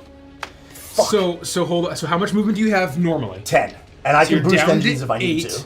Do you Oh, I'm down to 9. I'm only 1. Oh, sorry, you're Give down me to 1. 9. That's right, I'm down to 9, so that matters. Thank you.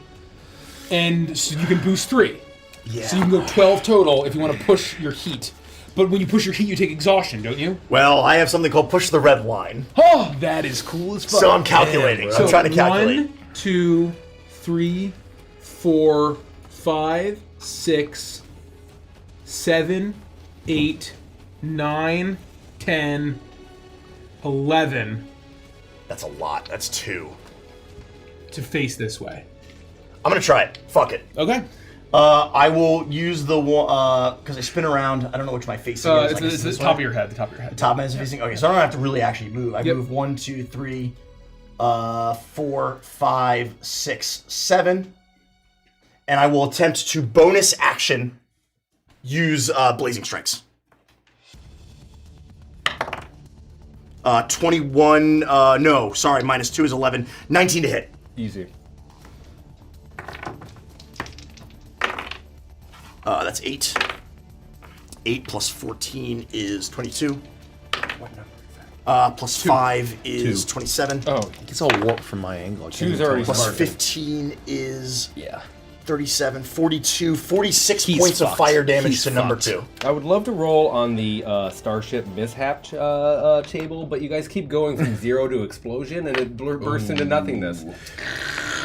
Then you said I have to spend 2 heat to make the remaining movement, right? Yep. So you spend what? 7, 8, 9, 10, 11. Oh, no, it'd be 12. 3 more. I don't know if I can afford to do that. I miscounted. I apologize. I guess the question becomes, how bad is it? I mean, you just get to this guy, right? You just turn one and I just need, stand next I to need this to be in guy. a line. You can just action attack him? He wants a lot. I would like to get in a line. Oh, okay. Got it. I'm gonna try it. I mean, what's the worst that happens? I just blow up your whole mech. I don't know. Only if I get to 6, right? That's exhaustion is death. It gets... So you'd be at 4? I have 1 right now. Well, I might be able to avoid it. Is the thing. Like, I'm gonna try. Fuck it. I believe You might as well try. Yeah, believe fuck it. I'm gonna spend 3 heat to line myself up here. The first time that I go over heat, I'm gonna use push the red line. When the mech gains heat while at max heat, I make a DC 10 vehicle constitution saving throw. On a success, ignore the heat gain and the DC goes up by 5. The DC resets to normal after the mech spends 1 hour without gaining heat. That's so So cool. all I gotta do is roll a You're 5 just for the gonna spike first all one. of these. It won't matter. 18, I pass the first heat. Okay. I do it again, Now push the DC's red 15. line. 13 plus 5 is 18. I push the red line. Steam heat is pouring off of me. Is steam blasting out of the lion's Holy mouth? shit. Then I do finally fail one, so I take an ion exhaustion. Oh. So I go up to -4 on my rolls, -2 on my hexes. Holy But- shit. The absolute amount of heat, there is a lot of steam pouring out of the face of this mech, and you watch as instead of what you would think me going to rear back to take a swing is, I actually open up both of my arms, and the front of the mech begins to glow as I shout, "Finishing move! Blazing roar!" And I use Flame Wave, which recharges on a 5 or a 6. I'm going to need them both, and unfortunately Ren, to also make a Surely that dexterity. wouldn't- A dexterity saving throw, DC 16. Each starship in a 5 hex long, 1 hex wide line. On a failure, they take 7d12 fire damage and have disadvantage on d20 tests until the start of the next turn. Success is half damage only, and regardless, I vent 1 heat. So now I drop down to 3. So DC 16 saving throw. DC 16 saving throw? Yeah. Mace, can you come over here and look at this? That's 24, 34. That's very funny. 43. 43, 44 Ironically, plus that was my 7 save. is 51. Yeah. 62 points of fire damage. Half if they pass. 62 points of fire damage? Yeah. I rolled 2 natural ones. How do you want to do this? Finishing move, blazing roar. And I fucking cooked them. Do they cook alive in their ships? Oh, That's gotta be very. What does that sound like, Derek? Melt. They just fucking melt. There is a cleared line of communication that you're all monitoring, where they're going back and forth. You can hear different officers. It's hard to hear in the panic how many of these ships and on what ships are the screams of trying to reach this transport, trying to survive, doing everything they can, putting out fires. They just can't deal with a threat the magnitude of the rooks that you all represent. You clean up space in a matter of moments from the second that they assaulted and ambushed you, and through the entire battle, defeating their mines, defeating their attack ships, and destroying the bread and butter of the Sarok dynasty. And when this beam blasts through, crashing from one ship to the next, crashing past, and will resolve Ren here momentarily, those screams turn from commanding orders and looking to try and communicate with command to simply blood-curdling pain before the wires of communication themselves melt and deteriorate past recognition. Every alarm in Bright Roar is going off. Every alarm, every sensor, everything I've got. I have ion exhaustion. I'm tapped out, but my heat is 1 less than max. But I'm cooked. I have left it all out there. You see as I get engulfed by flame. What do you roll? What was that? What do you roll? You're about to find out. You see as I get engulfed in flames, all 3 of us in a line is this absolute pillar, just eruption of the roar of the lion's mouth engulfs all of us. Their ship's destroyed. As it starts to fade, you'll see oozing out of the fire as it begins to lower its pillar. Steam as the Bitterfang turns and looks at you as its pieces of the armor open, and you see pooling ice blue light as the cryo core exposes around me and cools the heat as it comes off. In my own cockpit, you'll see shields down, and I'll turn and just say, "Did I hear you shout, finishing move?" Boop. Damn straight you did. Unbelievable. Elm Squadron, sound off. Here. Helm 3. Checking in. Jace. Excuse me, Elm Leader. Your rook. Is my reading correct? Yeah, you're reading it all right. Every sensor I've got's deep in the red, but I'm okay. Elm 4, you all right? There'll be like a hesitation, as like it'll be because I'm facing towards this, towards the away from you all, as I'm kind of floating in space, and there's a hesitation, as Valorwing almost levitates, almost like kind of like a drifting, falling angel, and then suddenly you'll hear my radio crackle in. Elm 4, all clear. Jace, Bright Roar needs help. And I'll spin around, and I will continue to use my damage control. Let's see if I regain it. I don't, but I can use emergency repairs. I can take a heat in order to immediately succeed my damage control. As you'll see this cloud-like gas erupt from me, and I'm able to basically lower the exhaustion and heal the ion exhaustion. Thank you. You do that, and perhaps part of that hesitation was for you as you are endeavoring to support your friends, you think of the Saurians behind the dynasty that you've read so frequently about, and you are hearing the reverberating echoes of those last few desperate communications, the despair in the voice. Not just that they were unable to fell any one of you, that their allies had been all destroyed, but that there were no witnesses. The Sarek Dynasty Squadron has been obliterated, and you radio in for status reports from the other squadrons. You discover that Ash Squadron and Oak Squadron were attacked by even larger forces, with Oak Squadron taking on a force twice as large as the one that you faced. While blows were struck, there were no casualties on the Cavalon Empire's side, and all transports and rooks are intact. Oh my god. These Sarok ships were no match for the rooks of Operation Waltz. You fly forward in silence, recovering from your very first true battle in the galactic conflict, and eventually you arrive at your destination. An orb of sickening green floats in space before you like a singular, horrid, monstrous eye staring at you as you approach.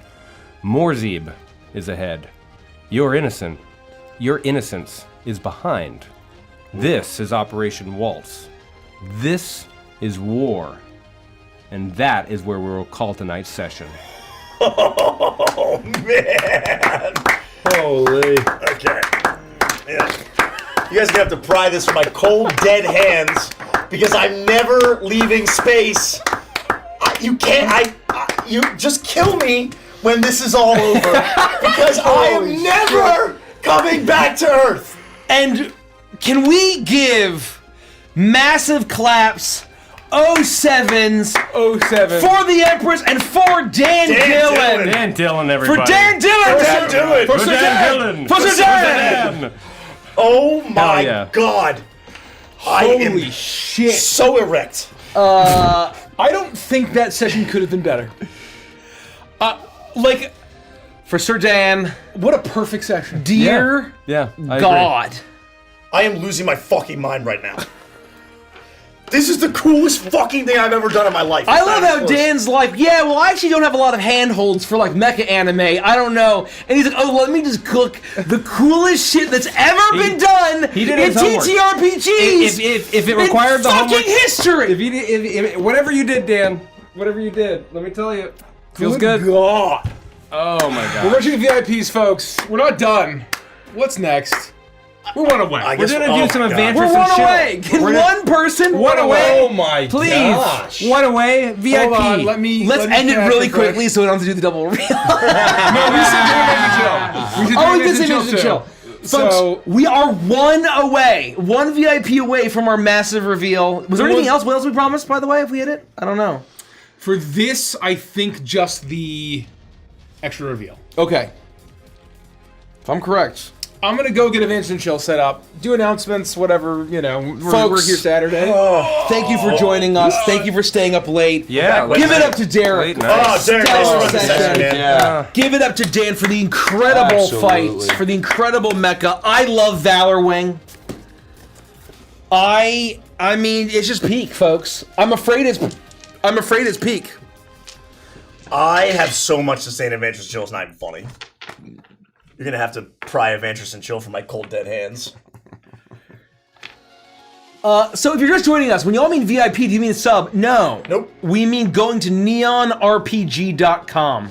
Yes. And paying $1 one time to become a VIP for Neon Odyssey. It's not a If you subscription. liked what you saw, the characters, the setting, the starships, the mecha, all 4 unique rooks, if you look all of these vibes, all of this, everything that we are drawing from Neon Odyssey, a 1400 plus space opera trilogy for 5.5 E D&D, and you can become a VIP at neonrpg.com. It's $1 one time. You become a VIP forever. You get immediate early access to the Neon Odyssey Discord channel server. You get immediate early access to a massive playtest document with all the shadow drops. It's over 50 pages at this point. You get VIPs. We announced the date of our Kickstarter launching. We did a preview of all the tiers and the pricing. And then, if you back the campaign at all, you get Chuckles' Space Clown's Guide to the Galaxy digital adventure. And you back anything physical. Chuckles! That Space Guide is going Guide to the Galaxy. crazy. It's digital. And then if you want beautiful Neon Knights dice, it was on this at some point. You get all you gotta do is back anything physical, and you get a free set of Neon Knights dice. And whether or not you're a VIP, if you back within the first 72 hours, you get a free set of Synth Sunset dice. Stunning. And folks, we hit it 27.5K. Thank you. Woo! Unbelievable. Thank support. you Thank all. you, everybody. Thank you all. Thank you all. That's massive. We're gonna Every do a double VIP. reveal, a double tease, and I'm gonna do We it before I want go to every sleep VIP. tonight. Because, folks, it's peak. I'm afraid it's peak. I'm afraid this campaign is just. It's peak. I just don't know what to say. Well, I feel once you know the best thing about it, like once you're on a roll, once you're on a streak, you just don't want it to end. I have loved every single session of this, and it's feeling like it's going up into the right. You know. How do we? Where do how we go do we from go here? back? Where do we go from here? How do we go back? Just put me in the dirt. Hella fun though. How do we go We're gonna back? raid Captain Robert. He's on the playing finale. of Yeah. Curse of Strahd. Oh, they're doing the finale because it's finally. Go enjoy. That's how you go Let's back. go. That's how you go back. Captain Robert, huge fan of the stream, great personal friend to us, wonderful human.